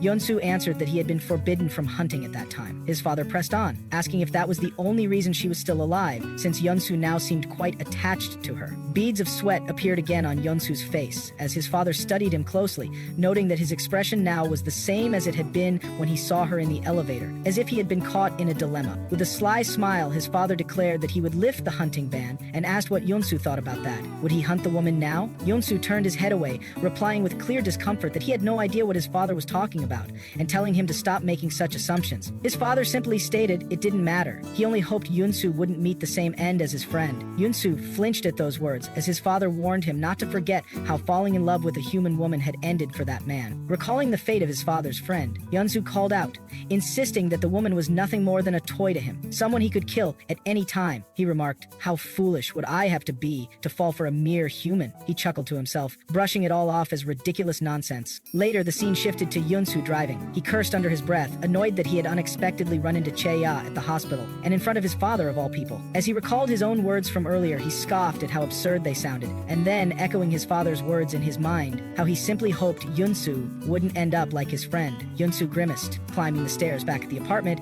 he mumbled about how frustrating everything had become. Just then, Cheya spotted him. She asked if he was only now getting home, adding that he sure had a way of making others worry about him. She mentioned that Grim wasn't around, so he was free to go out if he wanted. To her surprise, Yunsu didn't respond at all. He walked past her without a word, giving her only a cold glare before exiting. Taken aback, Cheya stared at him in disbelief. She muttered sarcastically, wondering what was wrong with him now. The scene shifted to the girl nudging a young man awake, urging him to get up. Still drowsy, he asked what time it was. She tossed his clothes toward him, telling him it was time for him to leave. The man groaned, saying it was only 5 in the morning. She insisted he hurry and gather his things. It was nearly time for her father to come home. He paused, surprised, and remarked that she must come from that kind of family, asking if she was an only child. She ignored the question and urged him to stop wasting time. If he ran into her father, he wouldn't survive. Chuckling nervously, the man asked if her dad was overly strict or something. She didn't answer directly, but kept pushing him toward the door. He finally agreed to leave, but asked if he could at least get her number. Instead of replying, she snapped her fingers as if casting a spell. The man blinked, looking around in confusion, and asked where he was. She coolly told him he had the wrong house. Bewildered, he apologized, and she shut the door in his face. Alone again, she muttered that he had been cute. No matter how much fun she had, it always ended this way. She sliced open a blood packet, poured it into a cup, and took a sip. She told herself there wasn't anything she could do about it. Stepping out of her room, she encountered her father. Greeted him, she thought he should have been gone for another hour. She questioned internally why he had returned so soon. Her father, addressing her as Rose, mentioned casually that he saw a man leaving their house just now. Rose tensed, asking if he had been watching. He questioned why she kept associating with humans, even here in Korea. She warned him not to start nagging again. He disliked her hanging out with vampires too, and besides, she had erased the man's memory before sending him away. Everything was fine. Without emotion, her father replied that it was fine now because he had killed the man, causing Rose to stiffen in shock. She turned to him furiously, demanding to know if that had really been necessary or if it was simply because he didn't trust her. Her father calmly answered that it was both. It was easier to dispose of a dead body than to keep a living person quiet, and more importantly, he didn't trust her. Even if she was his biological daughter, it made no difference. He then told her they would be returning to their home country that night and instructed her to prepare. Rose, still upset, said she wanted to stay a little longer, prompting him to ask the reason. She responded that it had been a long time since she was last in Korea and she just wanted a few more days. His expression darkened as he brought up Yunsu, questioning her about him. Rose reacted with alarm. She questioned why was he bringing Yunsu up now, suspecting he might have discovered she'd met the boy. She asked if she wasn't allowed to see him. Her father replied that Yunsu wouldn't even remember her, which made Rose realize he probably hadn't found out about their encounter yet. She said that they used to be close, although she admitted she wasn't entirely sure about the details anymore. He stated plainly that no good would come from the two of them meeting again. Yunsu didn't like her, and besides, she was his daughter. Rose brushed it off, assuring him not to worry as she retreated into her room. Once alone, she sighed with relief. It seemed like he didn't know anything, meaning he also didn't care much about what she did. Yet, the sense of confinement she felt remained. Her father being a vampire and her mother likely human only complicated things. She longed for the freedom of being outside. Finally, stepping out, she thought about how she could breathe again. A little girl nearby pointed to her, pointing that her hair is beautiful. Her mother gently scolded her, saying it was rude to comment on strangers like that. Rose Weiss overheard the exchange and, with a soft smile, asked the girl if she thought she was pretty. The scene shifted to Grimm, standing in front of Yunsu's apartment. He slowly reached for the door, hesitated, and then touched it as it creaked open, as if to see me. Looking around, Grimm called out softly, asking what he should do now. Yunsu asked him to come in. He needed to shut the door. Inside the apartment, he questioned whether he had hunted a human, to which Grimm denied it. Yunsu asked if he had drunk an animal's blood, noting how he had animal blood on him that day in the study. Rising from his seat, Yunsu walked over to Grimm and asked if he remembered what happened before passing out. Grimm tried to recall. He said he thought someone had fed him something, but he wasn't sure, as his memories were still hazy. Grimm said the man who took him was blunt, a foreigner with a cold demeanor. Yunsu called out to Grimm, saying it had been his father, and reminded him that he'd already told him that. Grimm asked why he took him. Yunsu found himself wondering the same thing. Why had his father taken Grimm? He claimed it was to punish him for breaking the rule, yet it was strange how he returned only to check if Grimm was alive. More importantly, he had seemed unsure whether Grimm was dead. Something didn't add up. There had to be another reason. Still, Yunsu knew he didn't have time to dwell on it. The reason he had come to take Grimm away as soon as possible, he had killed Grimm, and if his father found out he was alive, he would return to kill him again. Grimm asked what he should do. Yunsu suggested they leave immediately. As Grimm opened his mouth to speak, Yunsu cut him off, saying there was no time to hesitate. He would start teaching him how to hunt and eventually how to drink human blood. But Grimm screamed that he didn't want to, that he never wanted to drink human blood. Yunsu sighed and called out to him, but Grimm told him that someone had warned him not to. Yunsu asked who it was. Grimm said it was a woman. She had told him not to drink human blood, explaining that once he did, there would be no turning back. Yunsu didn't understand what he was talking about, but before he could say more, Grimm ran out, yelling that he needed more time. He screamed that he still didn't know whether he was a vampire or not. He was disgusted by the constant smell of blood and even more by the thought of drinking it. Yunsu turned to him, warning that if he kept wasting time like this, he might end up hurting Chea. He asked whether Grimm would be able to live with that. Grimm said he would never drink human blood, but the next moment, he dashed out the door, only to run into Chea. He quickly hid behind her. Chea asked why he was there, glancing toward Yunsu. She told Grimm to go inside, and he obeyed. Then, Chea called out to Yunsu, asking why he was trying to take him away by force again, to which Yunsu didn't respond. Chea said Yunsu had acted the same way at the convenience store. Chea asked why he was so terrible with kids. He kept pushing Grimm away, and if he continued, Grimm would only keep running for him. Forcing him wouldn't help, but Yunsu ignored them both and turned toward his door. Chea yelled at him, accusing him of ignoring her sincerely, especially after he'd followed her around, begging for help just a few days ago. She slammed the door, saying he'd first dumped his kid on her and was now acting like she didn't exist. She asked what the hell was going on, and if he had a problem, he should just say it. Yunsu sighed and asked her to stop acting so self-important. Chea retorted that she had held back long enough. If not for Yunsu's strange behavior, Grimm would have already gone back to him. She added that it was cruel to ignore someone trying to help. As Yunsu's foot accidentally bumped into Chea's, he grabbed her and warned her to stay out of his business. He said he was going to take Grimm and leave soon. Then he stepped inside and slammed his door. Chea stood still, wondering what his problem was. She thought he was angry at her just because Grimm wasn't doing what he wanted. She told herself there should be a limit to how heartless someone could be. If he really planned to take Grimm and leave, then she would just have to wait and see. She glanced over at Grimm, who sat on a chair staring into space. She asked what was wrong with him. He was zoning out again. Something about him seemed off. He had been gone for days, and now he wasn't eating anything. Something had definitely changed since that day. The scene shifted to Rose, who was rustling through the trees just beside Cheha's apartment. She wondered how to catch the kid's attention. She was late because she had waited a few days after father returned home. She realized he must be starving. Then she asked herself whether he had caused an accident. She also tried to remember which floor he lived on. Suddenly, someone nearby questioned her identity, startling her, as Yunsu Park just beside her asked about the girl. Upon recognizing him as Yunsu Park, Rose found herself wishing to avoid a confrontation. Yunsu Park remarked that there were no other members in Korea except the two of them, or perhaps he should say there aren't. He inquired whether she had arrived with father, snapping a twig as he coldly commented that she should have quietly returned home. He questioned what exactly she believed she was doing there, given that their rule forbade intruding upon each other's territory. Rose asked him to wait, wondering aloud if he failed to recognize her. Introducing herself as Rose, she mentioned that perhaps he didn't remember her because of how different they had both looked in the past, him appearing as he did now, and herself likely resembling a small girl back then. She reminded him that during the time they had lived together in the manor with father, the three of them, herself, Seon, and Yunsu, had been quite close. A distant memory flickered in Yunsu Park's mind. He recalled overhearing a conversation among the adults, stating that Rose was supposedly the master's daughter, and more importantly, a bloodsucker. He questioned whether the rumor had been true. In response, Rose diverted the topic, asking about his current state. Yunsu Park stated that she too was a vampire, to which Rose descended slightly, clarifying that she hadn't come to discuss that. Instead, as he likely already knew, knew. She had come to see the child he was looking after. Yunsu Park came to realize she had met Grim. He asked why she was interested in Grim, what it was that she wanted. Rose held out a packet, asking him to give it to the boy, assuming he must be in desperation. Upon noticing the packet contained animal blood, Yunsu Park remarked on it, prompting Rose to explain that Grim was unable to consume human blood. Yunsu Park raised his voice, demanding to know whether it had been her, the one who had told Grim not to drink human blood, to which Rose admitted it. He questioned what she believed she was doing, criticizing her for confusing someone already struggling with his identity. In response, Rose shouted that he couldn't possibly understand. According to her, the problem wasn't the confusion, but the repulsion itself, that bloods were different from vampires like him. Yunsu Park dismissed her words as nonsense and warned her to stay away from Grim.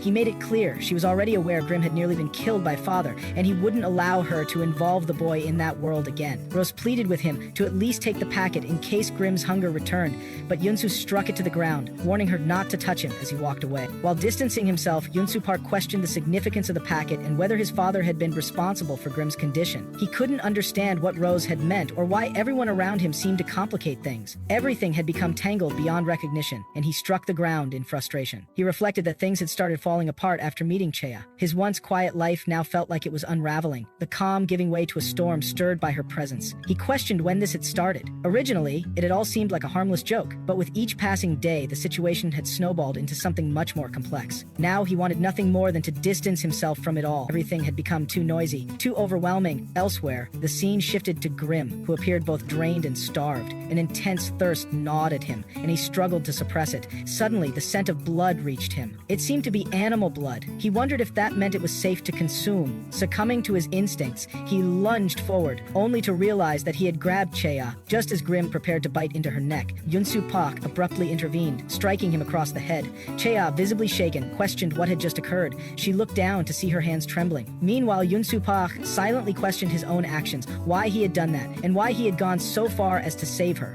Yunsu Park found himself questioning the very act. Why had he saved Chea again, and why did he keep doing it? This should have been his chance to be free of her. After all, he wasn't capable of killing her himself, yet every time he ended up saving her. As these thoughts circled in his mind, the memory of his last encounter with father resurfaced, leaving him agitated.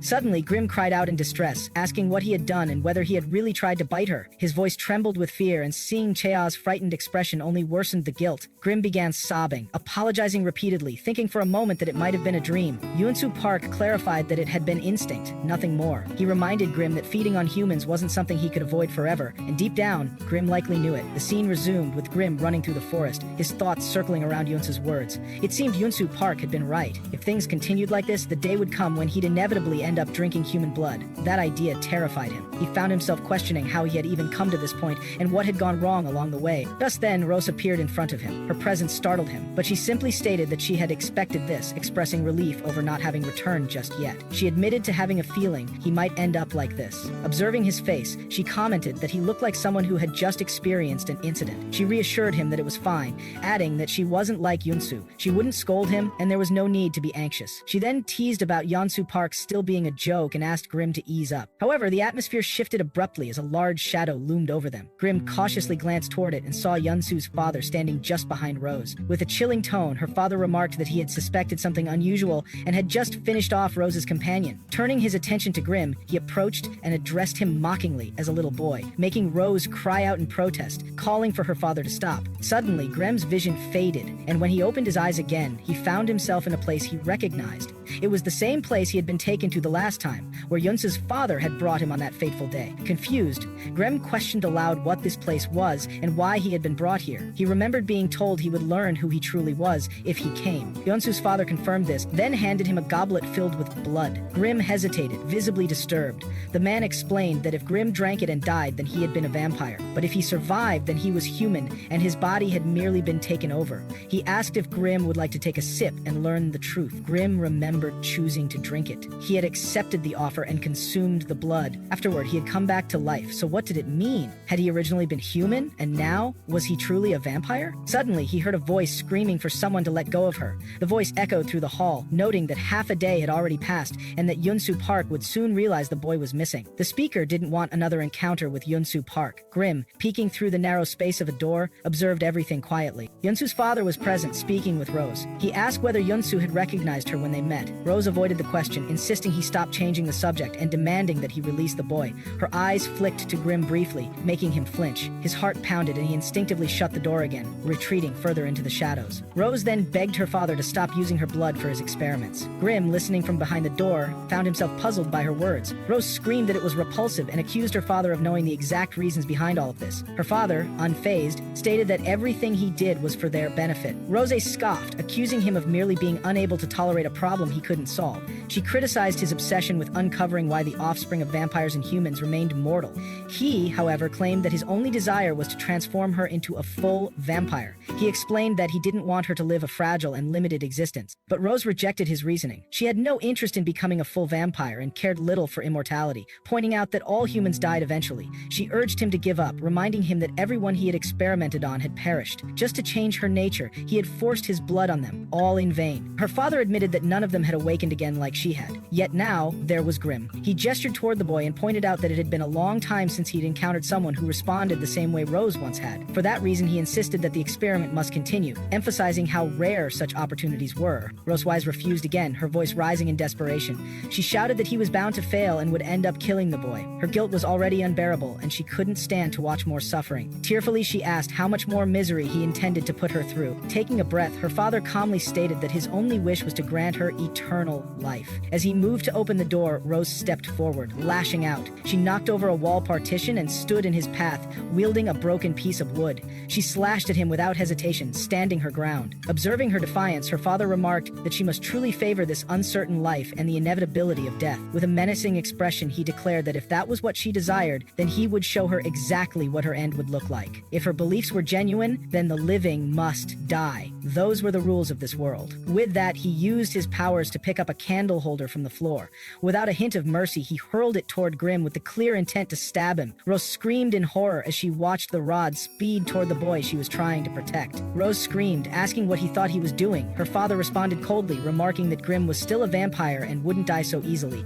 He pulled out the rod, questioning whether he needed to kill him a second time. Before he could strike again, Rose stepped between them, wrapping her arms around Grimm, begging her father to stop. He shouted at her to move aside, but she refused, insisting nothing more could be done. In an instant, she teleported away with Grimm in her grasp. Later, Rose tried to wake Grimm, who slowly opened his eyes and questioned whether he had survived. She confirmed it, reminding him of his half-vampire nature and how he wouldn't die quickly. She asked if he knew any humans. Grimm nodded in confusion and asked why. Rose clarified her point. She hadn't meant vampires. When he tried to argue, she insisted he go to someone he trusted. She offered to distract her father while Grimm made his way there. He asked what to do once he arrived. Rose urged him to request blood. Grimm hesitated, pointing out her previous warning against drinking from humans, but Rose apologized, explaining no other option remained. If he didn't feed, survival seemed impossible. Elsewhere, Yunsu had been deep in thought. Grimm had left no trace. Even when upset, he would linger nearby. The thought troubled him. Could his father have returned? A sudden notification had flashed across his phone. Upon reading it, his eyes had widened. The message had confirmed his father's return. Without wasting a moment, Yunsu had rushed out. He crossed paths with Cheya, who had quickly turned away, disappearing into her apartment. Yeonsu Park sprinted past without stopping. Inside, Cheya had been trembling. The memory of last night had shaken her. Although no one had died, she felt truly terrified. A lingering fear remained. Yeonsu Park had seemed capable of killing her. She collapsed to the floor, overwhelmed by the fear he had instilled. Her mind screamed that his goal wasn't to kill, but to frighten. Through gritted teeth, she cursed him under her breath. Just then, a strange sound had come from outside. Startled, she had turned to the door as a voice pleaded for help. She immediately recognized it as Grimm's. Upon opening the door, she found him slouched and breathing heavily. Alarm had risen in her as she noticed the blood on his shirt. She demanded to know what had happened to his stomach and why it was bleeding. Without waiting for a reply, Grimm stepped inside. She asked if he was okay and whether he was in severe pain. Panic set in as she debated calling for help, though she knew he wasn't human. She begged him to let her see the wound. Her breath had caught as she caught sight of it. She muttered that he needed a hospital, but quickly remembered his body could heal on its own. Still, she had asked again if he was truly all right. Grimm whispered his request. He needed blood. The words had sent a jolt of fear through her. She recoiled, horrified he meant her blood. Grimm reassured her, saying even a little would be enough. Her thoughts had flashed to Yeonsu Park, how he had once tasted her blood. A chill crept over her skin. Grimm murmured again. If she refused, he wouldn't survive. The fear settled deep within her. She recalled how Yeonsu Park had asked for blood once, and later ended someone's life. Her heart pounded, thinking, would Grimm do the same? He tried to explain, but collapsed before he could say more. She stood frozen, torn by indecision. She questioned if she would really go through with it. Her mind had pictured Yeonsu Park's face again, as grim was the same as as him, a vampire. Then, Grim dropped completely, unconscious. Despair had filled his face, but suddenly, a scent had reached him. Blood. His eyes opened weakly. In front of him, Chea pressed her hand to his lips, letting a few drops fall into his mouth. Grim gripped her hand, drawing blood from her finger. Chea started crying, overwhelmed by what she had just done. She hadn't even realized it until it was already happening. She had given her blood to a vampire. As she sank to the floor, Grim caught her just in time, keeping her from falling completely. As Grim began to notice his body and hands had completely healed, Chea woke up and suddenly demanded to know who he was. Her confusion turned to alarm as she questioned his presence in her home and his lack of clothing, pulling the blanket away from his face. Grim, trying to remain composed, introduced himself as Grim, leaving Chea completely stunned. She paused, her eyes fixed on him, trying to make sense of what he had just said. Then, recalling her earlier suspicions, she hesitantly asked again whether he was truly Grim. However, she noticed no wound on his stomach, which only added to her doubts. Feeling somewhat awkward, Grim explained that wounds healed quickly when vampires consumed human blood. He also politely asked if she could lend him some clothes. Chea then got an idea. She decided to sneak into Yoon-soo Park's apartment. Grim questioned aloud whether Yoon-soo Park might still be home, but she quickly reassured him, remembering that she had seen him leave earlier. As they entered the apartment, she noticed the door was unlocked. A part of her found it amusing that Yoon-soo Park was the kind of person who wouldn't bother locking his door. As they made their way into the room, Chea's thoughts wandered. She wondered if vampires really could heal so quickly from fatal injuries after drinking human blood. Even if that were true, something still didn't add up. Grim appeared older than before, which wasn't something she had ever noticed in Yoon-soo Park. Suspicion rising, she cornered Grim, questioning his identity once more. He replied, clearly irritated, asking how many times he had to confirm it. Yoon-soo Park pressed further, demanding to know what had happened while she was unconscious. She also wondered whether Yoon-soo Park was aware of Grim's current state. Grim admitted that Yoon-soo Park didn't know and probably hadn't noticed anything yet. He also questioned whether Chea had warned him not to drink human blood because of what it might cause. The air grew heavy with awkwardness. Chea, still unsettled, told him to hurry up and get dressed. They needed to leave before Yoon-soo Park returned. Grim agreed, albeit with mild irritation, commenting on her impatience. When he stepped out in his borrowed clothes, Chea scoffed, stating he looked even more annoying now. Her discomfort grew as she remarked how much he resembled Yoon-soo Park, confessing it gave her the creeps. She urged him to leave quickly. As she opened the door, someone stood waiting on the other side. Meanwhile, the scene shifted to Yoon-soo Park, who had just opened his front door and immediately spotted blood on the ground. Alarmed, he questioned whether it belonged to Grim. Before he could gather his thoughts, a sound caught his attention. He turned and saw Rose entering the house. He immediately asked what had happened and demanded to know where Grim was. Rose, overwhelmed and hesitant, tried to explain that their father was responsible. She added that she had lost track of him. Just as Yoon-soo Park was about to question her further, their father appeared, throwing both Grim and Chea onto the ground before them. Yoon-soo Park was stunned upon seeing Chea, but even more shocked by the boy beside her. His father coldly asked whether he failed to recognize him, the boy he had once cared for. Yoon-soo's disbelief grew as he realized it truly was Grim. Their father explained how he had matured just like Rose. It had been a long time, he said, since he had found such a suitable test subject. He announced his plan to take over Grim's body. Turning to Rose, he told her they would be returning to their homeland. Before leaving, he reached for Chea's throat, deciding to silence the witness. Just in time, Yeon-soo grabbed his hand, warning him to let her go. His father questioned if he had warned him. He had disobeyed him, for which Yeon-soo Park responded he couldn't take Grim as well.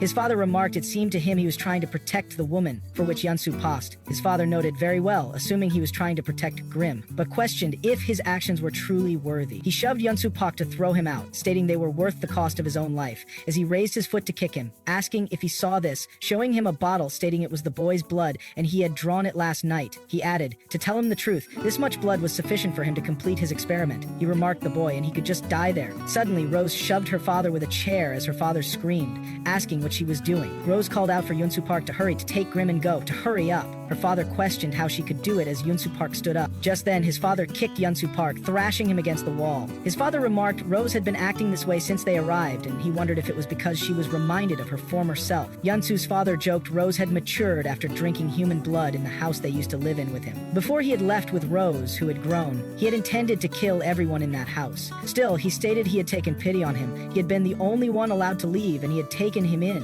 and yet he had dared to act this way. Yoon-soo questioned it as he grabbed his collar, asking if taking him in meant murdering everyone in his manor and turning him into a vampire. He questioned his definition of taking him in as he slammed to slap him, remarking not to make him laugh. His father grabbed his fist, but just in time, a vase came flying and smashed on his head. Water dripped down as Yeon-soo's father became furious, remarking he was a little bastard as he lunged at him, stabbing and penetrating his stomach with his fang, stating even a dog knew who its master was, but he didn't. Remarking he was no better than a dog, Yeon-soo Park fell unconscious, questioning why they all acted like such fools. As As Yunsu's father approached Grim, he grabbed him, but just in time. Chaya grabbed his arm. Yunsu's father remarked he had forgotten about her. She should have just played dead.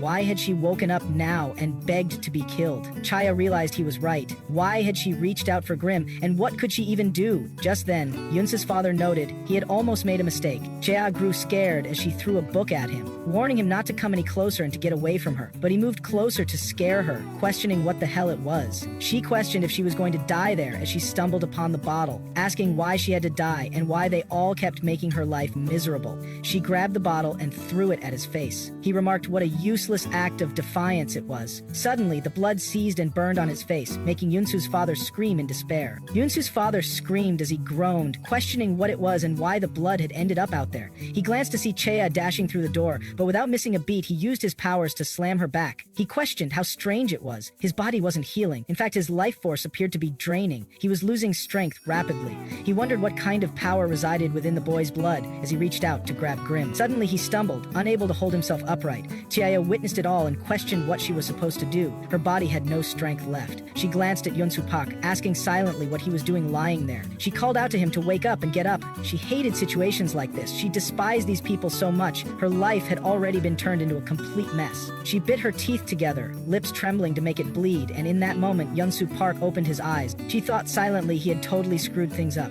Yunsu Park suddenly appeared before Chaya. Chaya muttered that she really hated him, which made him smile as he replied that he knew it. Chaya thought it was just this one time, cursing him under her breath. Yunsu Park leaned toward her lips but paused midway, choosing instead to kiss her gently, as if to draw strength rather than drink. Chaya urged him to go save Grim, to which he responded with a nod and turned to dash toward his father. He slammed into his father from above, forcing him downward, questioning where he thought he was going. He didn't look too good. Yunsu Park taunted him further, questioning what was wrong. He didn't even have the energy to push him off. He never imagined he would live to see such a day.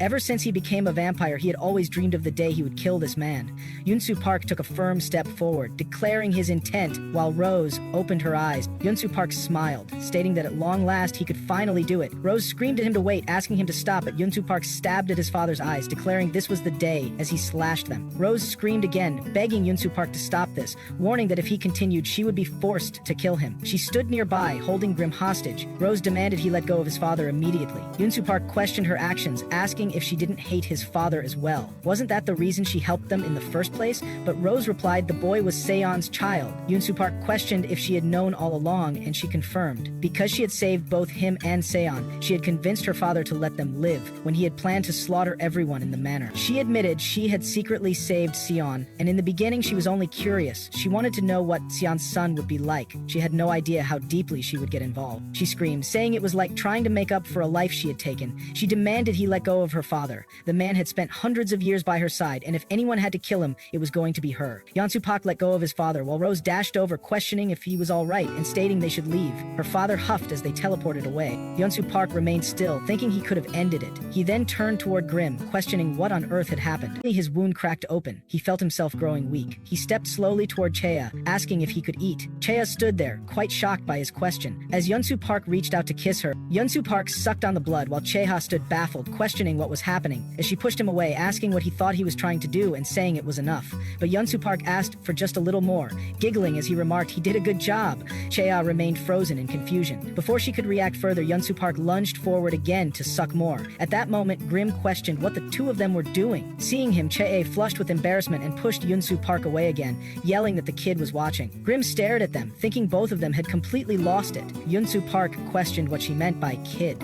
He said nothing about Grim looking like a child. The scene shifted to Yunsu Park's mansion as he stepped upstairs, questioning Grim if he had matured after drinking human blood. Grim gave a nod of confirmation. Yunsu Park recalled Rose's words, the ones that mentioned how their blood was different. He stated he didn't believe their father would simply let Grim go, and warned they couldn't afford to let their guard down. Grim agreed silently as they made their way into the room. Yunsu Park pulled the drawer open, only to find it empty. He thought he had expected this. He felt certain their father had taken it. He must have used it to feed Grim the blood. He commented on if he had nothing left to pack. Grim questioned if it wouldn't be better to just buy new things once they got there. Yunsu Park nodded, remarking they didn't have much time. Once their father recovered, he would definitely return. He admitted he wasn't sure what had put their father in such a state earlier, but whatever the reason, that moment had been their only window. He added it was unlikely they would be able to defeat him once he was healed. The best course of action, he said, was to leave the place immediately and run. Grim agreed, stating they should leave.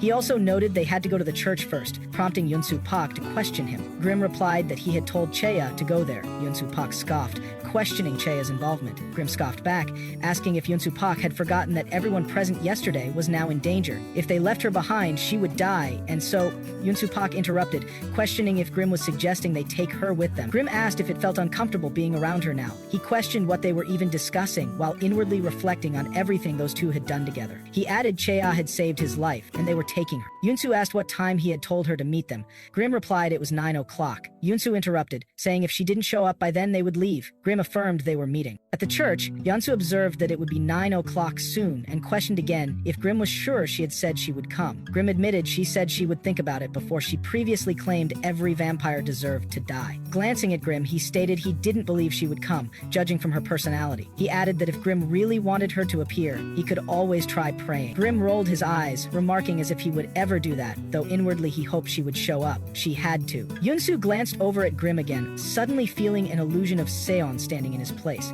He thought back to the time Seon had questioned him, asking why he didn't consider giving it a chance, why he couldn't come to the church with him just once. Yunsu had replied that he believed praying brought bad luck to vampires. Seon had laughed, suggesting he might be right, and had asked what it mattered. Yunsu had questioned what Seon liked so much about that place. Seon had simply replied that it brought him peace. Yunsu Pog had asked what he prayed for, and Seon had said he prayed for himself. He wanted to forgive himself, though it hadn't been going so well. Yunsu Park remained silent as the memory faded. Yunsu Park then questioned why Grim wanted so badly to bring Che-A with them in the first place. Grim reminded him she had saved them, and he owed her his life. Yunsu scoffed, stating Grim had been unconscious during all of that, so what was he even talking about? Suddenly, Yunsu questioned when Grim had said he had grown from drinking human blood, had he meant Che-A? To which Grim confirmed. Yunsu asked if Chaya had given it willingly, to which Grim confirmed again. Yunsu then questioned if she had done so without asking for anything in return. Grim, growing irritated, told him to stop asking questions. Yunsu let it go, but noted inwardly it made him feel strangely sad. At that moment, the door opened slowly, and it was Chaya. Earlier, Grim informed Chaya that he and Yunsu are heading out. As Chaya questioned about it,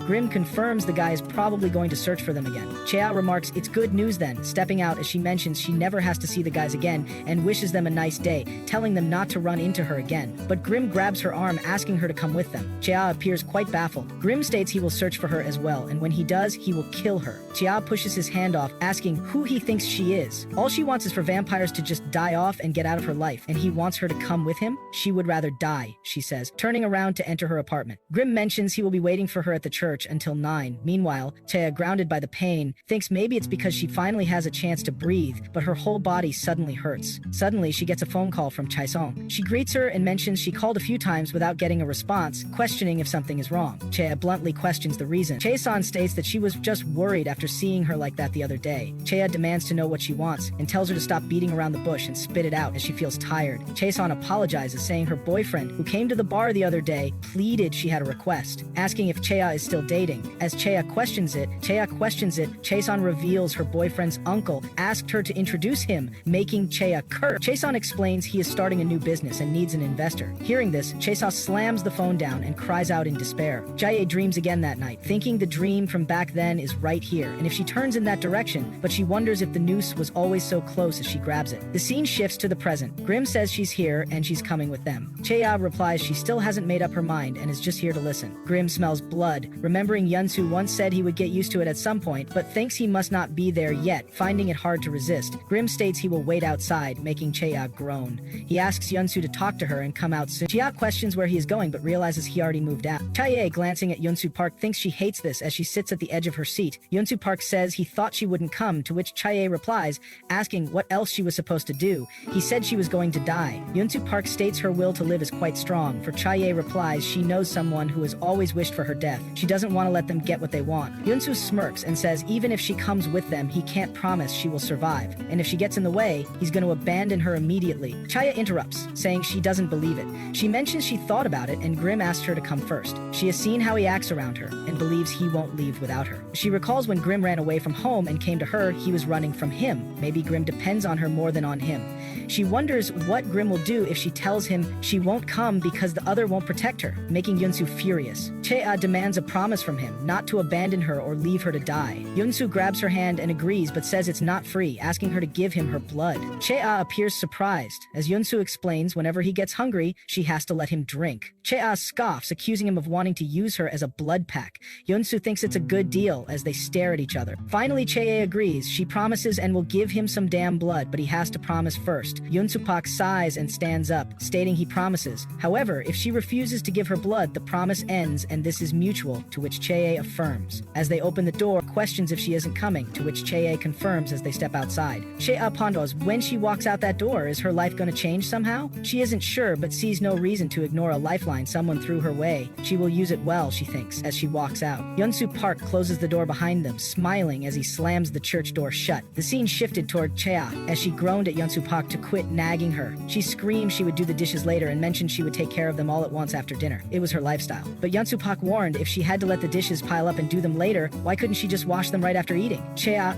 groaned, saying she would clean up on her own. Why was he butting in? Vampires didn't even eat, so they didn't need dishes in the first place. Yunsu Park groaned that he drank water and was trying to use a cup, but the disgusting sight made him cringe, and it just couldn't be ignored anymore. Chae rolled her eyes again, wondering why he was so fussy for someone who wasn't even technically human. Yunsu Park questioned if she had considered that maybe she was just lazy, which made Grim ask why they were fighting again. Chae turned to Grim and asked him to come over for a minute, which made Grim think he should have just walked by. Now he was trapped in their nonsense. Chae questioned whose side he was on, Yunsu Park's or hers. Grim thought their fights were so immature that it hurt his brain. He turned toward Chae, thinking she scared him more than any monster ever could, which made Chae cough and taunt Yunsu Park, asking if he saw that. Yunsu Park grumbled and asked why Grim took her side. Grim stated his last name wasn't even Park, which made him groan in frustration. Chae reminded him again she would do the dishes after dinner, and told him to keep it in his head if it bothered him that much he could wash them himself. Yunsu Park groaned louder and cursed while grabbing the sponge, muttering under his breath about Chae and Grim while doing the dishes. He cursed both of them as Chae was getting ready to leave. Grim called for her, asking if she wanted to go out.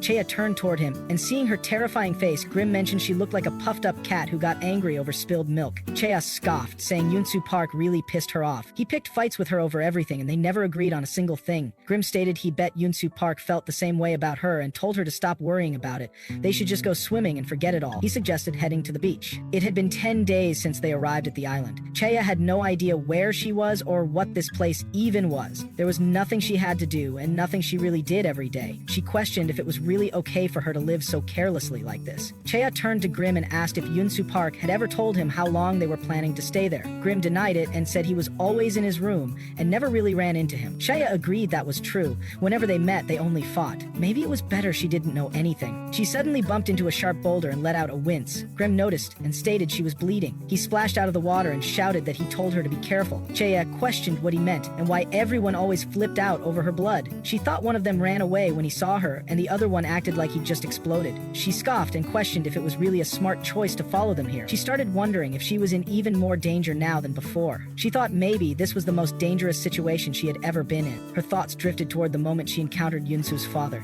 She recalled throwing blood back then, thinking it had probably been Grim's. In the past, Yunsu Park had questioned Chae if she knew what happened to his father's face that night. Chae denied knowing anything, thinking that she kept it a secret. It was information even Yunsu Park didn't have, and she thought it was smart to hold on to that card. There was no guarantee Yunsu Park would keep their promise, and she couldn't bring herself to trust him yet. Chae had fallen asleep on the boat when Yunsu Park appeared and scared her awake. Chae rubbed her eyes and asked how long she had been asleep. Yunsu Park said she really knew how to fall asleep just anywhere like a stray dog. Chae asked how he found her, to which Yunsu Park said he followed the smell of blood and told her to get up. Chae groaned and affirmed she would, stating it stung a little. Yunsu Park asked where she got the scrape. Chae told him not to nag.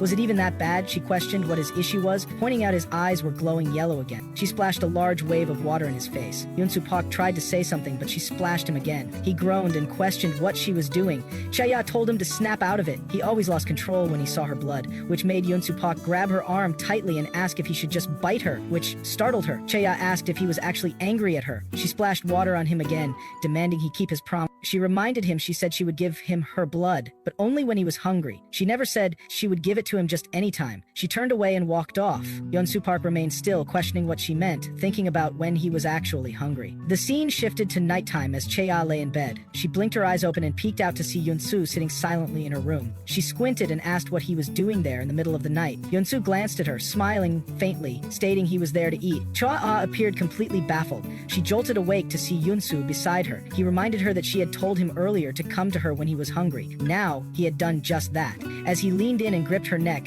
Cha struggled under his hold, gasping as she recalled something Grimm had once said, that vampires only needed to feed once a month. But Yunsu had fed just 10 days ago. Yunsu leaned closer, sniffing near her ear. Alarmed, Cha quickly reached for a knife. She attempted to stab him, but he caught her wrist easily and questioned when she had prepared that. Cha replied sharply, making it clear she wasn't foolish enough to live with two vampires and remain unarmed. She demanded to know who he thought he was to barge in while she slept. Yunsu reminded her that she must have known it wouldn't work. If she felt confident, he invited her to go ahead and cut him. Cha groaned in frustration. Yunsu tossed the knife aside, saying they had an agreement. She had promised to offer her blood when he was hungry. His voice carried irritation as he admitted she had been getting on his nerves recently, and maybe now he was just trying to scare her a little. He went on to say that he hadn't even been hungry that morning, but after catching the scent of her blood later in the day, his appetite had returned. Thinking about it now, he figured he was genuinely hungry, which made Cha gasp. Cha realized that he sounded more serious than she expected, and she began questioning what she should do. She had always known this day would come, yet it still felt too soon. Cha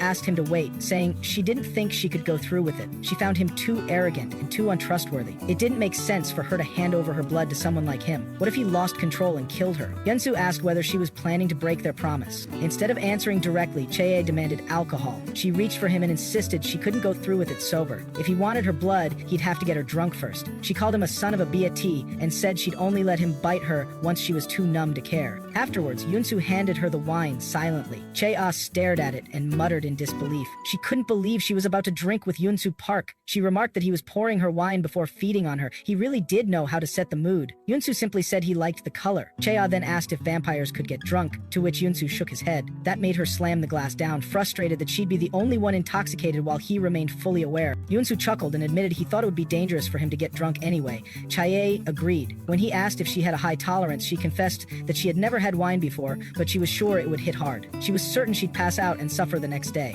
She warned him not to overdo it. She planned to check how much blood he took in the morning, to which Yunsu agreed to her condition. Without another word, Cha downed the wine in one long gulp. Yunsu blinked in surprise, wondering if she was already drunk. Cha groaned at him to go die, prompting a laugh from him. He asked again if she was drunk, noting how long he had waited. Cha looked up at him with narrowed eyes and asked why he had waited. He could have bitten her outright, yet he brought her wine just because she had asked for it. She questioned what he was really up to. It felt odd. He had never gone along with her demands before, and still, he kept letting her off easily. She watched him closely, puzzled by his behavior. Elsewhere, a vampire took a deep sip of wine and commented that the taste was exceptional.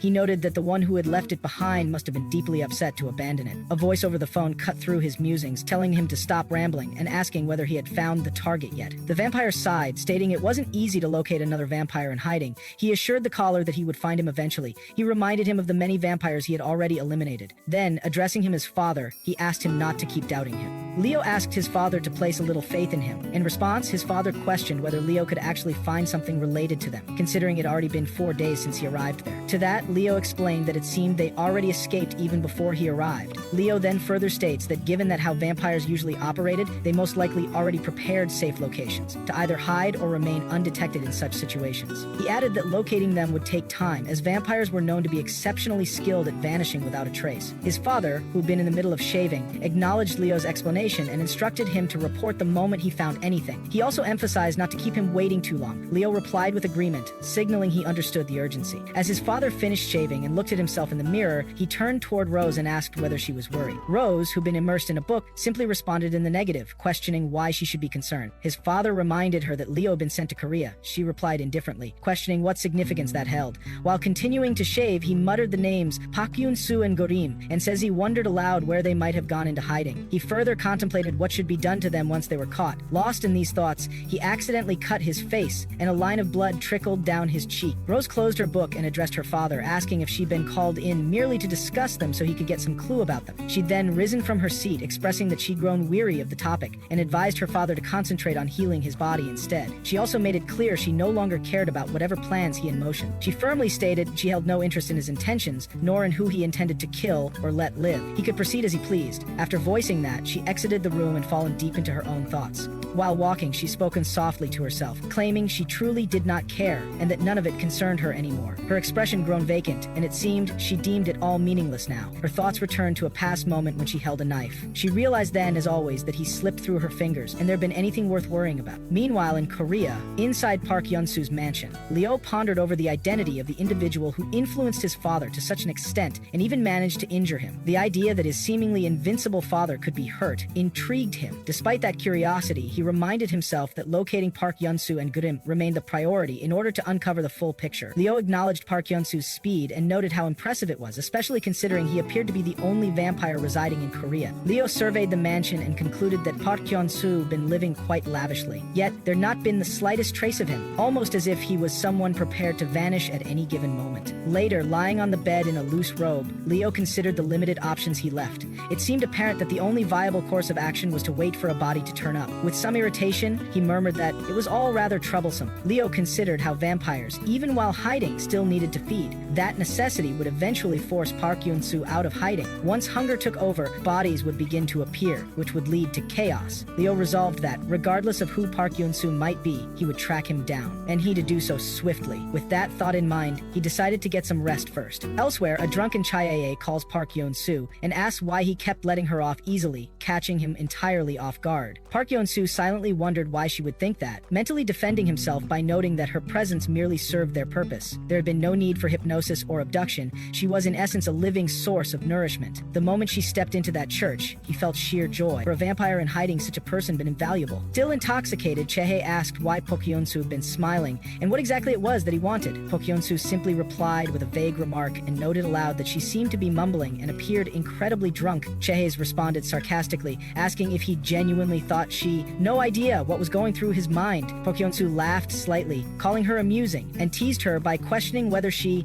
drunk enough already. He then realized that her tolerance for alcohol must have been rather low. As Chae had taken another sip of her drink, her cheeks began to redden. A few drops of wine spilled down her lips, while Park Hyun-soo, sipping his own glass, watched her in silence. Moments later, Chae stood from her seat, approached Park Hyun-soo and gently called out to him before sitting on his lap. She then told him she was ready, which visibly startled him. As their eyes met, Park Hyun-soo carefully placed his glass aside and inwardly questioned if this was her reaction to that kiss they shared. He assumed she must have been thinking about that moment and concluded that her level of intoxication to be high. With a gentle hand, he caressed her face, drawn her close, and initiated a kiss. The kiss deepened into something passionate, and in the heat of the moment, Chae murmured toward the bed, asking whether they could proceed. Park Hyun-soo responded by pulling her into another kiss. However, she eventually broke free and questioned his actions. She reminded him that she asked him to drink her blood, so what he'd been doing right then instead. Her words left Park Hyun-soo speechless and more bewildered than before. Chae stood from Park Hyun-soo's lap and moved slowly toward the bed, muttering that she felt nauseated. Still dazed, she tried to gather her thoughts, questioning what he'd been doing and what he could have possibly been thinking at that moment. In disbelief, she lowered herself onto the bed, clearly exhausted. Her head spun, and she muttered that she was about to pass out. With slurred words, she called Park Hyun-soo a foolish mosquito and told him to just get it over with. Park Hyun-soo, still frozen in surprise, glanced at her and eventually risen, thinking there truly was no chance, yet realizing he still wanted it. As he leaned over Chae, she asked where he intended to bite. He replied at her neck.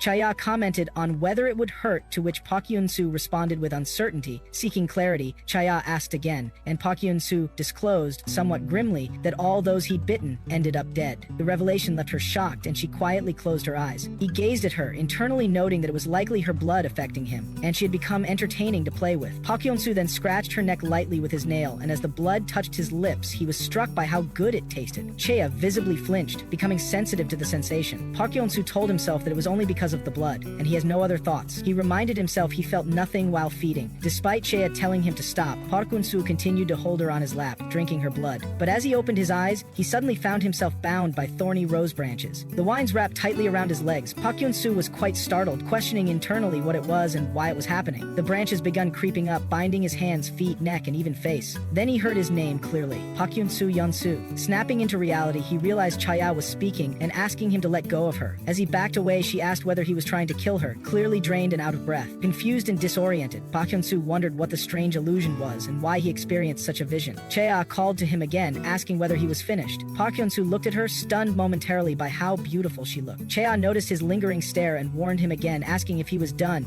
and stating firmly that he could leave since she was about to lose consciousness. She told him he was welcome to go and passed out shortly after. Park Hyun-soo giving a small smile as a memory drifted into his mind. It seemed like a conversation from long ago. He recalled a moment when someone accused him of trying to save her instead. At that moment, it struck him that this was the exact reason he did not want her too close. The day she unknowingly cast a spell on him. He did not wish to admit it, but as he stood up, he come to a quiet realization. It was not her blood he truly desired. It was her. The following morning, both Chea and Park Hyun-soo stood in front of the bathroom mirror, their reflections staring back as they silently recalled the chaos of the previous night. Each wondered what kind of disaster unfolded. Park Hyun-soo observed his expression while Chea banged her forehead against the mirror. He left the bathroom lost in thought, while Chea continued striking her head, struggling to remember the events. In frustration, she wept, cursing herself while questioning what she had done. Her memory held only fragments, such as the image of her sitting on Park Hyun-soo's lap. The rest had been lost. It felt insane. She began to cry harder, dreading the worst. It seemed unimaginable to her, but she began to believe something happened between them. She remembered his surprised expression, wondering what would be going through his mind. She cursed him silently,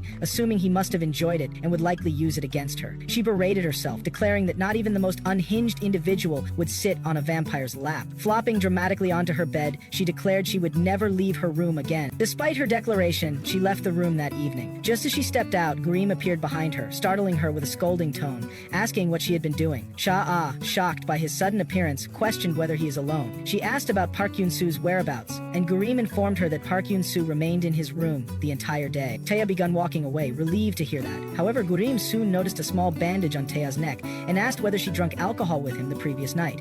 Taeya been stunned, unable to hide her shock. Gurim remarked casually that she smelled of alcohol. Taeya hesitated before responding vaguely. Just then, Gurim shouted in disbelief, asking whether she shared drinks with Park Hyun-soo. Gurim remarked sarcastically that it made sense now, explaining why Park Hyun-soo locked himself in his room. Gurim commented that it must have been difficult for Park Hyun-soo. When Chae asked for clarification, Gurim teased that she always acted like a dog when she drank, causing Chaya to cringe in horror. She questioned whether she had done such things before. Since she barely drank, she assumed not. She asked herself why these situations always happened around them. She ended up in Park Hyun-soo's lap again. She clenched herself, questioning what is she going to do if Park Hyun-soo appeared before her. Suddenly, Park Hyun-soo appeared, casually sipping a glass of water, and the sight made Chea burst with embarrassment. Gurim then announced that Park Hyun-soo finally come down. Giving a death stare to Gurim, Chea asked Gurim, reminding him that he told her Park Hyun-soo was still in his room. Gurim replied that maybe Park Hyun-soo just gotten thirsty. Park Hyun-soo meanwhile been wondering what the two been whispering about. Gurim approached Park Hyun-soo and asked him directly whether he shared drinks with Chea the previous night. He questioned whether anything awkward happened that might have caused Chea to overreact. Park Hyun-soo paused before vaguely remarking on the events of the previous evening. Embarrassed and flustered, Chea asked with urgency what exactly she'd done. Park Hyun-soo realized she had no recollection of the night and, with a composed expression, replied that nothing happened. The moment he said that, a wave of dread hit Chea,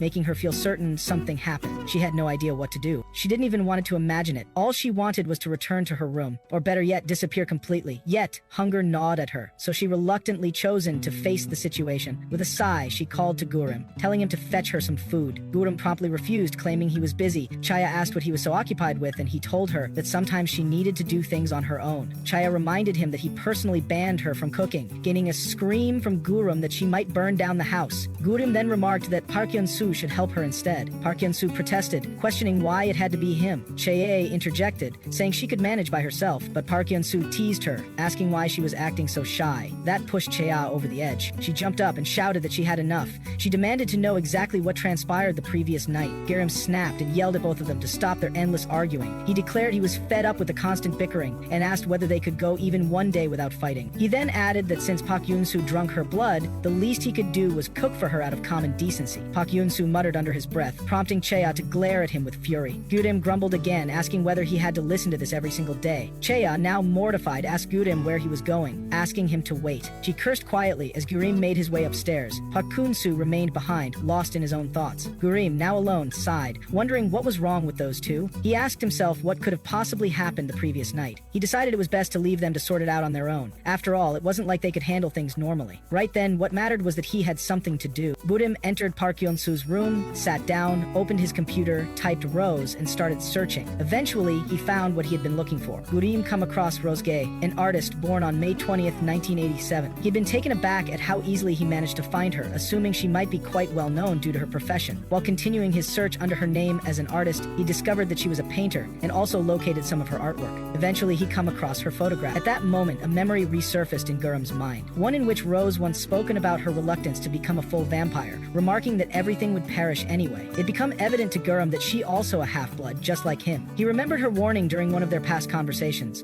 where she strongly insisted that he must never consume human blood, as she believed he known better. That memory led Gurum to reflect that she might know on the duration for which he has to continue living on animal blood and what consequences might follow if he were to revert to drinking human blood again. With those thoughts growing heavier, he began to understand the urgency of seeking clarity. Feeling the need for answers, he made up his mind to meet her, so he sends her email expressing his wish to meet her downstairs. Meanwhile, Che-ah finished peeling the potatoes and asked Park Yoon-soo what she should do next. Park Yoon-soo taken a moment to examine the potatoes, which, in his view, turned out poorly. With an irritated tone, he told her to just leave it and not bother him anymore. This response annoyed Che-ah, prompting her to question why he always to be so unpleasant, even when she'd been helping him. Park Yoon-soo gone on to explain that the potatoes shrunk to almost half their original size, questioning how that could be considered helpful. Chia replied that they not shrunk that much. Park Yoon-soo then told her that if she truly wanted to help, she should simply do the dishes, to which Chia irritatedly agreed. While moving toward the sink, Chia passed rather closely by Park Yoon-soo. It was in that fleeting moment that Park Yoon-soo noticed her hair was tucked behind her ears. Their eyes suddenly met, and both quickly looked away. Chia silently wondered why she even cared, feeling irritated by her own thoughts. Still, she couldn't help but notice how Park Yoon-soo appeared calm and unbothered, causing her to question why he was acting so composed and silent. She reasoned with herself that since nothing really happened, he wouldn't have gotten that close to her otherwise. As she continued to watch Park Yoon-soo focusing on his work, Chea tried to convince herself again that nothing significant taken place the previous night. She felt she needed to stop overthinking. Park Yoon-soo, however, been stealing glances at her while she adjusted her hair, something that unknowingly caught his attention. A quiet awkwardness settled between them. When Chea completed her task, she informed Park Yoon-soo that she was done and would be heading out. While on her way, she accidentally bumped into him and their arms brushed. Without warning, Park Yoon-soo grabbed her, and his eyes shifted to a golden yellow. He questioned his own actions, trying to grasp what he'd been doing and whether such a thing ever happened before. Chea, noticing the change in his eyes, asked him what was wrong. Just then, Gurim entered the kitchen, interrupting the moment and asking whether they finished cooking. Immediately after, Park Yoon-soo left the room without saying nothing. Gurim, surprised by Park Yoon-soo's abrupt exit, asked what was going on with him. Chea, still processing what just occurred, turned to Gurim and asked if he could detect the scent of blood on her. Gurim said no and asked why she would even ask something like that. Chea thought to herself that if it not plus been the scent of blood, then what else could it have been? She then warned Gurim, saying that in her opinion, Park Yoon-soo gone insane. Meanwhile, at her own residence, Rose just stepped out of the shower. She sat at her desk, skimming through her emails while noting how it only been 2 days since she last checked them. Most of what she'd seen were promotional emails. Then, her eyes fallen on one message, and she says to herself how ridiculous it seemed. As Rose checked the email, she'd come across a recommendation related to fairy tales. She replied with a hint of disbelief, calling it silly and wondering aloud why such content been suggested to her. Curious about the sender, she'd looked into the ID and been stunned to see the name Grimm Brothers. She paused, trying to gather her thoughts, finding it hard to believe it could be them. For her, it not felt right. Yet there had been no indication of any official author or publisher linked to the ID, which left her wondering who actually sent that message. She questioned the possibility and began typing, "Who were them?" only to immediately delete it. Instead, she written, "Is it him?" and pressed send. After sending the email, she remained seated in her chair, contemplating that the message had been sent 2 days prior. She hoped that it wasn't him. Before she could delve deeper into her thoughts, a sudden knock at the door startled her. Quickly shutting her laptop, she heard Leo's voice from outside, calling her darling and asking whether she missed him. Rising from her chair, she walked toward him and asked when he arrived. Leo replied with a slight grin, expressing that she appeared surprised by his arrival. He noted that it had been quite some time since they last met, yet she hadn't even greeted him properly, which left him somewhat disappointed. As he spoke, he began to unpack a box from his bag. When Rose asked if he'd been in Korea, Leo confirmed he was, but also added that he was no longer there because they were not. Rose, puzzled by his wording, asked if he found them.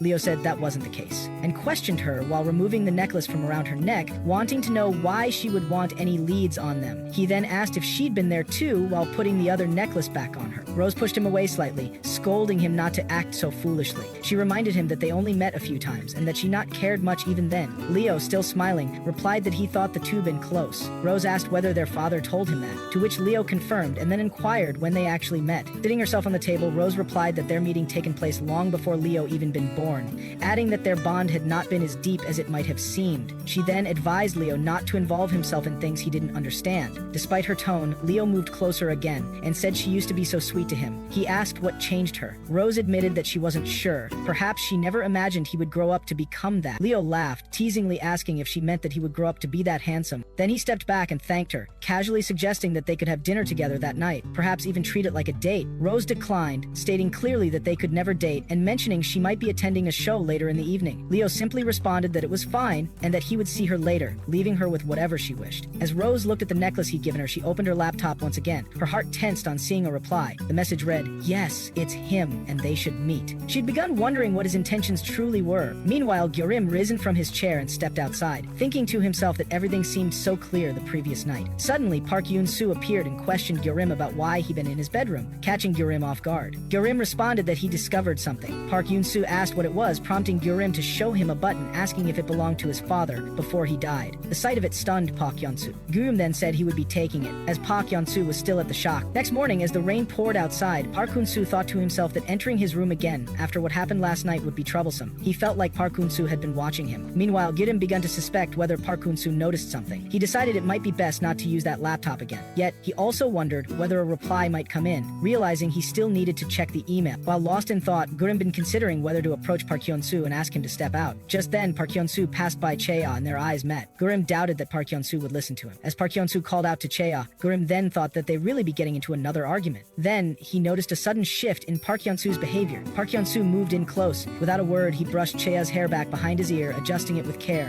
while she kept on complaining. But Gyorim noticed Park Yeon-soo behaving flirtatiously with Chea, and the sight left him stunned. He questioned internally what was going on between them, wondering when they'd grown so close. As he observed the interaction more carefully, he realized that it was Park Yeon-soo who'd been acting unusually friendly. Chea stood up from the sofa, yelling at Park Yeon-soo and insisting that it not been his business, calling him a bastard. She pointed out that she'd been in the middle of eating and no desire to get into a fight. Despite her harsh words, Gyorim noted that Park Yeon-soo appeared oddly pleased by the outburst, even as Chea continued cursing at him. Gyorim then notices that Park Yeon-soo used to spend most of his time in his room, but lately he has been spending more time in his room ever since that particular night, a thought that crossed Gyorim's mind at the same time as then Chea carried her plate to the sink. Still grumbling about Park Yeon-soo, Chea left her plate in the sink and told him that she wouldn't be washing it, flipping him off as she did so. Gyorim silently watches all that, making Gyorim admit that Chea had been right all along, that Park Yeon-soo did seem to have lost his mind. As Park Yeon-soo quietly stepped forward and washed Chea's dish, Gyorim looked closely and called out to him, wanting to ask a direct question. He asked Park Yeon-soo if he liked Chea.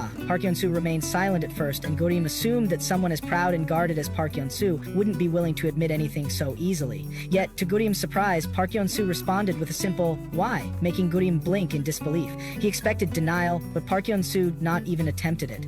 Gyorim pressed on, saying that Park Yeon-soo had been unable to keep his hands off her lately, as though he couldn't stop himself. He admitted he didn't even know if he should say it aloud, but it seemed like Park Yeon-soo had been looking at Chea with the dazed smile of someone obsessed. When Park Yeon-soo asked if that was what he'd really been doing, Gyorim felt even more shocked. He demanded to know what exactly had been going on with him. Park Yeon-soo simply replied to Gyorim by questioning him, that was he not allowed to do so. Gyorim, stunned, asked Park Yeon-soo was he being serious? To Park Yeon-soo responded by saying that he doesn't need to worry about it and should stay out of his business, then walked away, leaving Gyorim in disbelief. He found it almost amusing how little Park Yeon-soo seemed to care. It not bothered him at all to be caught, and though Gyorim found the behavior ridiculous, he also noted that it had given him valuable insight. Meanwhile, Chea had been thinking to herself how strange Park Yeon-soo had been acting. It felt like she'd been constantly getting into arguments with him, and she muttered that he was a complete jerk. She wondered aloud that if he'd been that bored, he should have just gone to sleep instead of bothering her. Just then, Gyorim approached her from behind and called her name, asking what she really thought of Park Yeon-soo. Chudi replied without hesitation, calling him nothing more than an asshole. When Gyorim asked if Park Yeon-soo got on her nerves constantly, Chudia confirmed that he absolutely did. Living in the same house with him been a headache,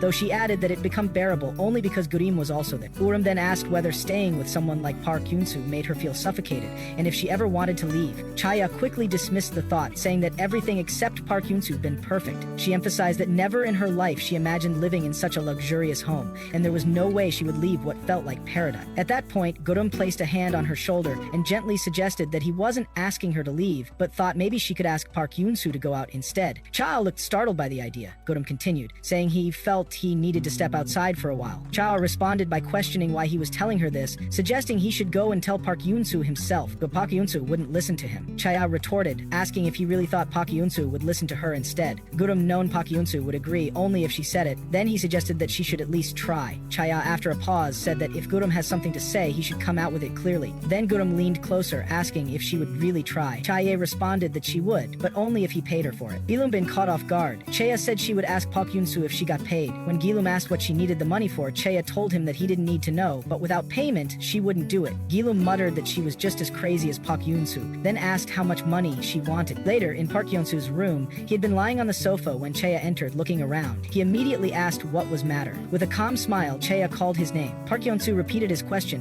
what was it, sensing something odd. Chaya thought to herself how strange it felt to make such a request to someone like him. It bruised her pride. She then said that they'd been on that island for 4 weeks and that she began feeling stifled. She told him she wanted to go out. Park Yoon-soo refused outright, reminding her that she already knew the risks of going out and that they couldn't afford to take them. Trying to persuade him, she offered to do all the dishes that he always tells her to. Then she added if he agreed she would do that regularly, while as Chea never plans to do so. Then as a final move, she lightly gripped his shoulder and exposed her neck, saying she would even offer him her blood. Upon seeing her neck, Park Yoon-soo blushed visibly. Chea asked him why he turned red suddenly. Flustered, he told her that he understood. Chea questioned what he meant by that. Was he really going to let her go out? Rosewise confirmed that he would, leaving Chea momentarily speechless. She, reminding him not to go back on his word, and exited the room. Meanwhile, Chea also pondered the same thing, unsure what exactly shifted Park Yoon-soo's opinion. The following morning, Gurim knocked on Chea's door, gently informing her that they would be heading out that day. Chea responded with surprise, questioning whether it was really the day they planned. Gurim confirmed it was, urging her to wake up and prepare herself. As Chea opened her door and walked past him, Gurim noticed something unusual in her demeanor. Calling out her name, Gurim tried to stop her, but she ignored him and unintentionally bumped into Park Yoon-soo, who had been taken aback by her behavior. Park Yoon-soo called out to her in concern, but Chae, her face flushed and voice tense, told him that he irritated her more than anyone else. Then, without waiting for a reply, she walked away. Later, after she had been brought back to bed, she attempted to convince them that she was perfectly fine, insisting nothing was wrong with her. Gurim, however, told her that she needed to eat first, as Park Yoon-soo mentioned that they could only go out once she finished her meal. Gurim handed her some medicine, repeating Park Yoon-soo's instruction that she must eat the meal before doing anything else. Chia asked if Park Yoon-soo truly said that, and Gurim affirmed it. Chiaze then thought to herself how ironic it was, considering Park Yoon-soo was the one responsible for her current condition.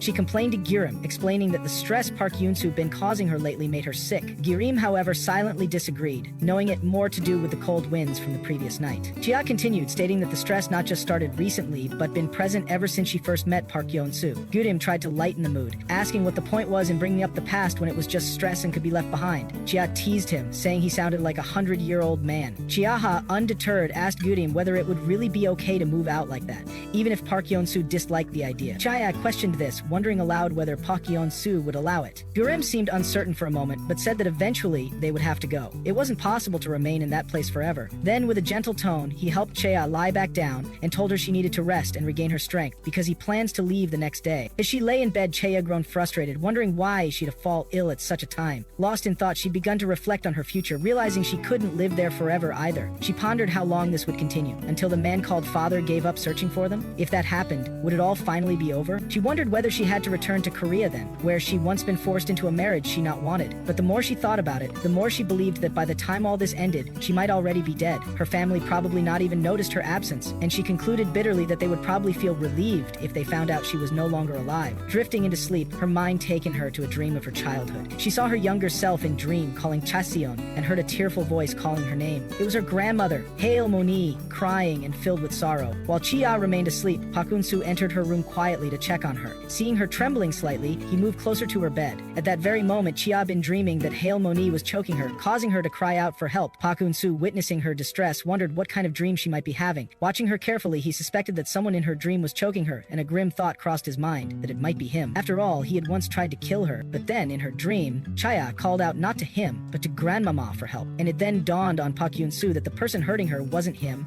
it was her family. As he reached toward her face to comfort her, her nightmare intensified. In it, she screamed no, and cried out that she wanted to live. At that moment, Park Yoon-soo been thrown into his own memory. He saw himself as a child, crying and calling for his mother, as flames surrounded them. His mother urged him to leave, insisting there was no time, but Park Yoon-soo, sobbing, refused, saying he wouldn't go without her. He urges on that they would escape together. He begged her to let them both survive, for which he had begged to his master for a favor. Then Park Yoon-soo reveals to his mother that he has became bloodsucker. His mother been shocked shocked to see that Park Hyun-soo become a vampire. She declared that she wants to be one, as she would not live as a monster and preferred death to a cursed existence. Park Hyun-soo asked what that meant for him. Then Park Hyun-soo asked her what about him, as he only turned himself into a vampire so she could survive, and that saving her been her only intention. Park Hyun-soo's tears falls down from his eyes as he told her that all he ever wanted was to save her in return. But she remained firm, telling him that he must go on living, even if she wouldn't. With tears falling down her face, she made him promise her that he would survive, no matter what. Back in the present, Chea, still dreaming, unconsciously clung to Park Hyun-soo, holding him close. The following morning, as the three of them stepped outside, Chea appeared visibly startled to find the streets filled with people. It'd been quite some time since she'd ventured out, having lived in isolation on the island, and the sudden sight of a bustling crowd seemed overwhelming to her. A sense of unease crept in as she bumped into a passerby and quickly apologized, her anxiety mounting over her inability to understand the language spoken around her.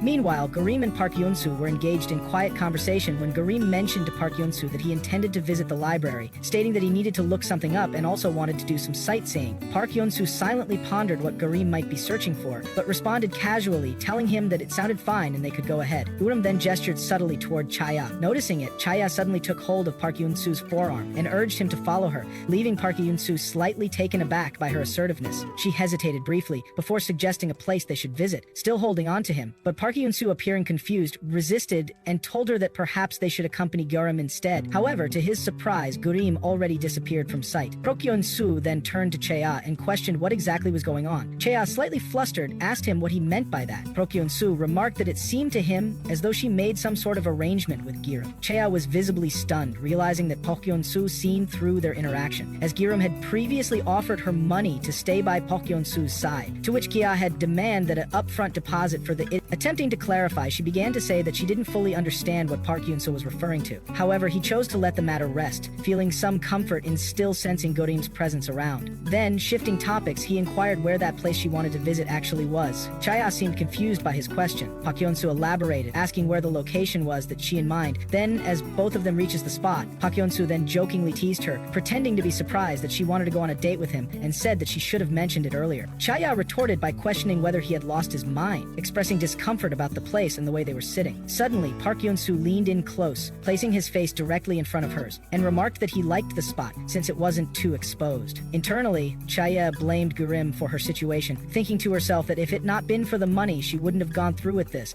especially since she didn't even enjoy sweet food. Yet, she still to pretend to eat it. After taking a bite, she offered some to Park Hyun-soo, admitting that she didn't think she could finish it all. Their eyes met as Park Hyun-soo declined, saying he didn't eat things like that. Then, his hand moved forward, inching closer to Chaya's lips, where a bit of cake still lingered. Suddenly, he unexpectedly asked her why she needed the money, catching Chaya off guard. She questioned what money he was referring to, but Park Hyun-soo directly mentioned the payment from Garim. He acknowledged that he already known about it. She went on to say that once everything returned to normal, they would be free to leave, and she would need to survive on his own when that time came. This revelation seemed to shock Park Hyun-soo. She added that he wasn't going to provide her with any money, so she had to save up. Then, she pointed out that he should let go of her hand, and asked what was wrong with it. Silently, she wondered how long things would remain that way. Park Hyun-soo, still in shock, admitted to himself that she was right. He silently questioned how long it to remain like this, licking his finger, and asked Chaya what would happen if it never changed. His statement caught Chaya off guard, as she asked him what he meant. Park Hyun-soo repeated his earlier statement. What if he wished to stay that way? Chaya appeared stunned, stating that he couldn't be serious. Just as Park Hyun-soo began to recall painful memories from his past, he softly called out her Chai-chi, and asked whether she would ever want to become a vampire. The scene then shifted to Leo, who was playing chess with his father. Leo expressed his understanding for his father's rush, saying that his father mentioned lacking the patience to wait any longer. Leo responded by acknowledging that his father hated wasting time, but pointed out that it wasn't easy to find individuals who'd no desire to be found. He asked his father why he liked this when he himself is well aware of it. His father, appearing tired, remarked that he'd grown weary of staying indoors. Leo responded by saying he was aware that his father preferred those who were always out and about, but for his health's sake it was necessary to remain indoors a bit longer. He encouraged him to be patient, placing a pawn beside the king and remarking that they would soon catch their targets. Referring to the boy with Park Hyun-soo, Leo described him as half-blood like him, and adds that half-blood were fragile like glass, transparent and weightless, with a chilling calming tone, he states that a single mistake would cause everything to collapse. At the same moment, inside the library, a glass suddenly slipped from someone's hand, shattering as it hit the ground. The person's hand been injured in the process, and blood trickled from the wound. Leo then ominously stated that they simply needed to wait and collect the scattered shards, while Gurim's overwhelming thirst for blood quietly began to awaken.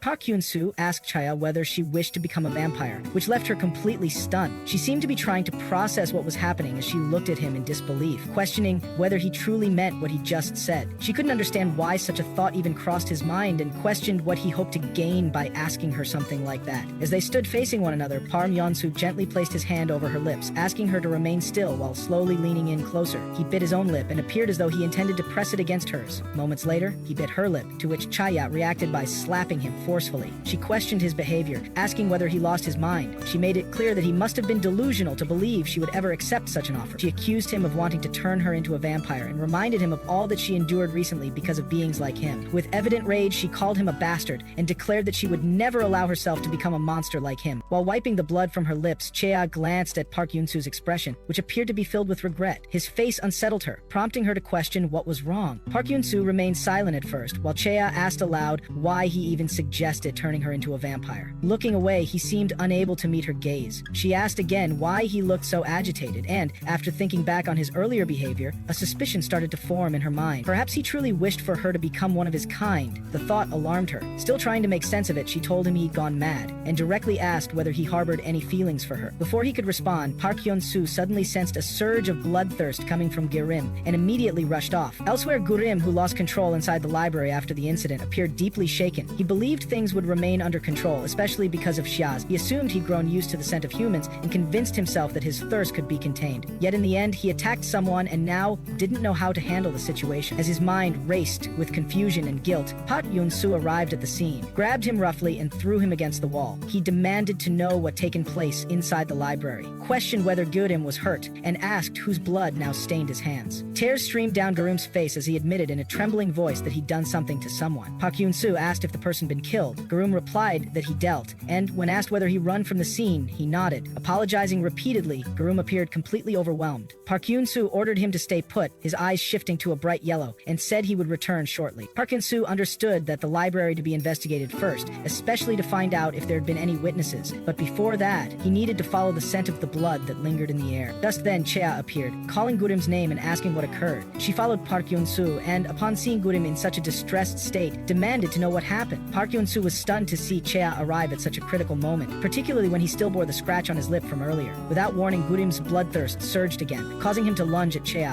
In an instant, Park Hyun-soo moved in, grabbed Gurim from behind, and forcefully knocked him unconscious. As Gurim collapsed, Park Hyun-soo caught him in his arms, while Chaya remained on the ground, frozen and still in shock from the sudden assault. Without wasting another moment, Park Hyun-soo told her that they needed to return home immediately. When Gurim regained consciousness, he noticed Park Hyun-soo sitting silently before him. Park Hyun-soo calmly asked whether he was feeling any better. Gurim, still emotionally shaken by the previous day's incident, gave a quiet nod and said that he was. Park Hyun-soo continued to observe him carefully. Gurim then broke the silence by asking Park Hyun-soo whether they now needed to leave because of what happened. Park Hyun-soo confirmed that they no other choice but to leave. Gurim seemed confused for a moment and repeated the word leave, seeking clarity. Park Hyun-soo explained that yes, they to leave that place immediately due to the events of the day before. Gurim, still processing the situation, Park Hyun-soo firmly stated that it had become too dangerous for them to stay. He reminded Gurim that someone might have seen his eyes during the outburst. Gurim admitted that the person indeed seen them and remarked that perhaps he should have killed him right then and there. Park Hyun-soo agreed, noting that the only way their kind managed to survive. Gurim responded with quiet certainty. He thought to himself that he hesitated and failed to do what was necessary when he should have,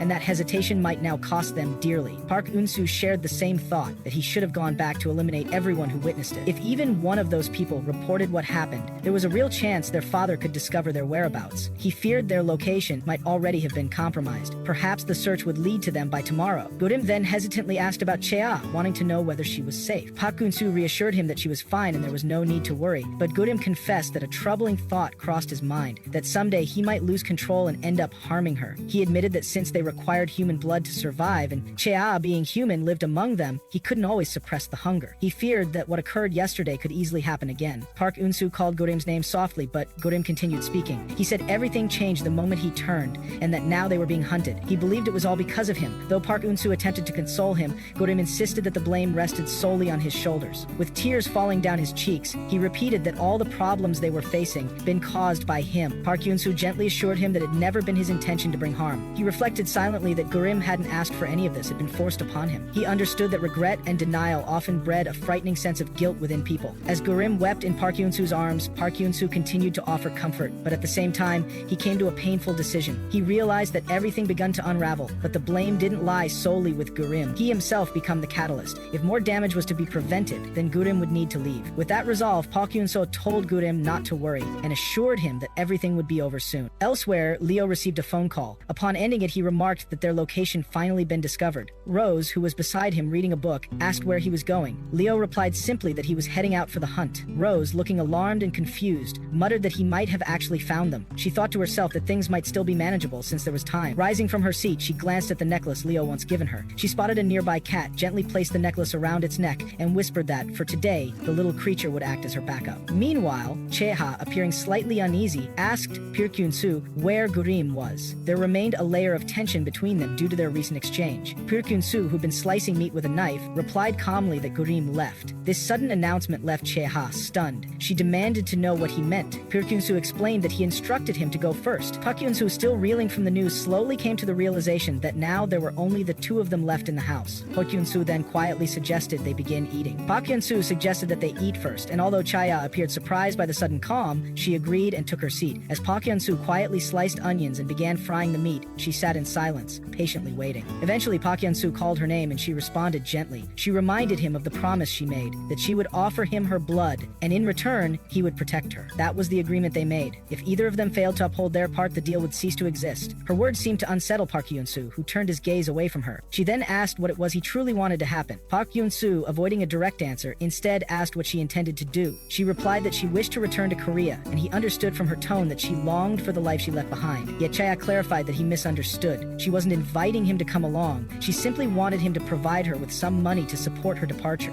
Without a word, Park Yoon-soo placed the finished dish in front of her and followed it by setting down a glass filled with a dark red liquid. He then calmly told her that she could leave if she could drink what was in the glass. Cha-ah stared at the liquid, visibly shocked, and questioned what it was. Realizing that he wasn't joking, she insisted that she was being serious. She picked up the glass and declared that she wouldn't fall for any of his tricks. Without hesitation, she drank the contents, only to exclaim in surprise that it was wine. Park Yoon-soo confirmed it with a strange laugh, admitting that yes, it had only been wine. Then, with a peculiar smile, he stated that she could leave, but only under one condition. Curious and cautious, she asked what that condition was. Park Won-soo revealed that they would soon be relocating to another country, and that she would have to travel with him. When she asked why, he stated firmly that she wasn't allowed to ask any questions. That too was part of the condition. After a moment's pause, Chaya agreed and inquired when they would be leaving. Park Won-soo simply replied that it would be soon and told her to wait. Outside, the rain began to fall. At the nearby beach, Chaya walked slowly along the shore, her mind swirling with thoughts. She questioned whether she was truly doing the right thing. Was returning home really what she wanted? The calm she experienced here felt genuine, but there was no denying the danger that followed Park Yoon-soo, or the danger that came from being apart from him. Then again, she remembered the recent events and reminded herself that staying might be just as risky. Her thoughts shifted to Gurim. She considered that if she met him one more time before their departure, she would have warned him that his blood could be used against that man. But what puzzled her more was why he left ahead of them. It didn't seem safe for him to be alone. It struck her as strange, since Park Yoon-soo always been overly cautious when it came to Gurim. Why he allowed him to leave by himself. Meanwhile, back at the mansion, Park Yoon-soo sat at the piano, lost in thought. His fingers moved over the keys as his mind replayed his recent conversation with Chaya, especially her desire to return to Korea. The thought visibly angered him. He muttered to himself that if that was what she wanted, then so be it. Suddenly, Chaya entered the room and told Park Yoon-soo that they needed to talk. Something she said didn't feel right. She brought up the fact that while Gurim already left, they were still there. She questioned why they remained in a place that was no longer safe. What was Park Yoon-soo waiting for? Didn't he realize they were in danger? Park Yoon-soo, with unsettling calm, asked if she was afraid. His question left her taken aback. When he asked again if she was finished, she demanded to know what he meant by that. Park Yoon-soo, wearing a blank expression, told her she nothing to worry about. She would be safe. Then, he added that even if he told her the truth, she likely wouldn't believe him. She responded sarcastically, pointing out that it was because it was him saying it. Without warning, Park Yoon-soo lifted her off the ground and placed her atop the piano. He told her to say it. A strange, almost devilish smile crossed his face. Chea, startled, asked what he was referring to and whether he would even listen. Park Yoon-soo, now leaning closer, said that she should use her mouth to say it, implying a meaning far deeper than just words. Inside, he felt disappointed. That wasn't the expression he wanted from her. As his frustration built, he shifted into his vampire form, his eyes turning bright yellow. low. His gaze intensified as he stared at Chea, urging her to say that she wanted him to protect her. He wondered why she couldn't just admit it, why she couldn't ask him to stay. In his heart, he believed that was all he ever wanted to hear. Up to this point, Chea have always exceeded every expectation and now more than ever, he longed for her to just say those words. Chea looked at him and smirked. She called him crazy and said that she knew exactly what he was thinking. It wasn't her who wanted him to stay. It was him who desperately wanted her to say it. Grabbing him by the collar, she demanded that he say it aloud, that he admit he wanted her to stay. With fierce eyes, she continued to press him, urging him to speak the words himself. Chita remarked that Park should beg her to stay with him, and Park remained in silent. Chita then states that he couldn't even bring himself to say anything, as he would prefer to die rather than expressed how pitiful he appeared,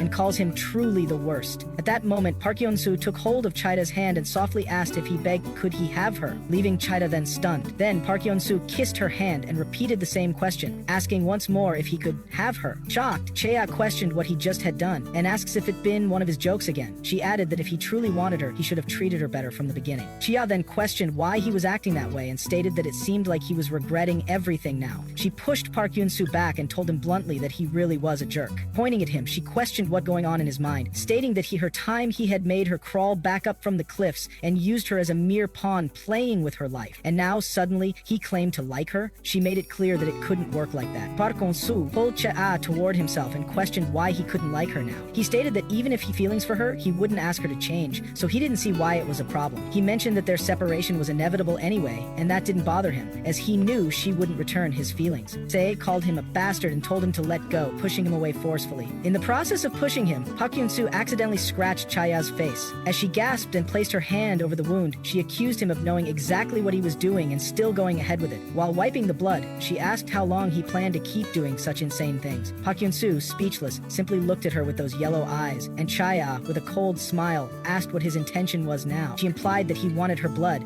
adding that he seemed to love it. Her words clearly startled Park Yeon-soo. She continued, pointing out that he stays calm in front of other people, blood, but goes wild for her blood, that he pretended to be indifferent, but his face always betrayed him. She noted that he appeared to be losing his mind because of it. Even so, she wondered aloud, why did he have to act this way? Suddenly, Park Yeon-soo charged at Chea and pushed her back, admitting that yes, it was her blood. He moved as if about to lick the wound, but then stopped himself. He pulled back at the last second and inwardly acknowledged that it was her. In his thoughts, Park Yeon-soo wanted to kiss her, to taste her with his tongue, to push her onto the piano and take her. But Chea snapped him out of those thoughts, demanding to know why he'd been holding her like that and telling him to get off. As he gripped her tightly, she shouted at him again, asking him to let go and request him to stop lunging at her every time he saw her blood. She told him to control himself. Park Yeon-soo smiled and replied that she was being ridiculous and no idea how much restraint he had been showing. His words shocked Chaya, and then moving his hand around the wound, she asked him once more to let her go so they could go their separate ways. Park Yeon-soo responded that if she wished for it to end, they could, and he placed a mark of her blood on her neck, saying that was what he wanted. Without another word, he turned and stepped outside the room.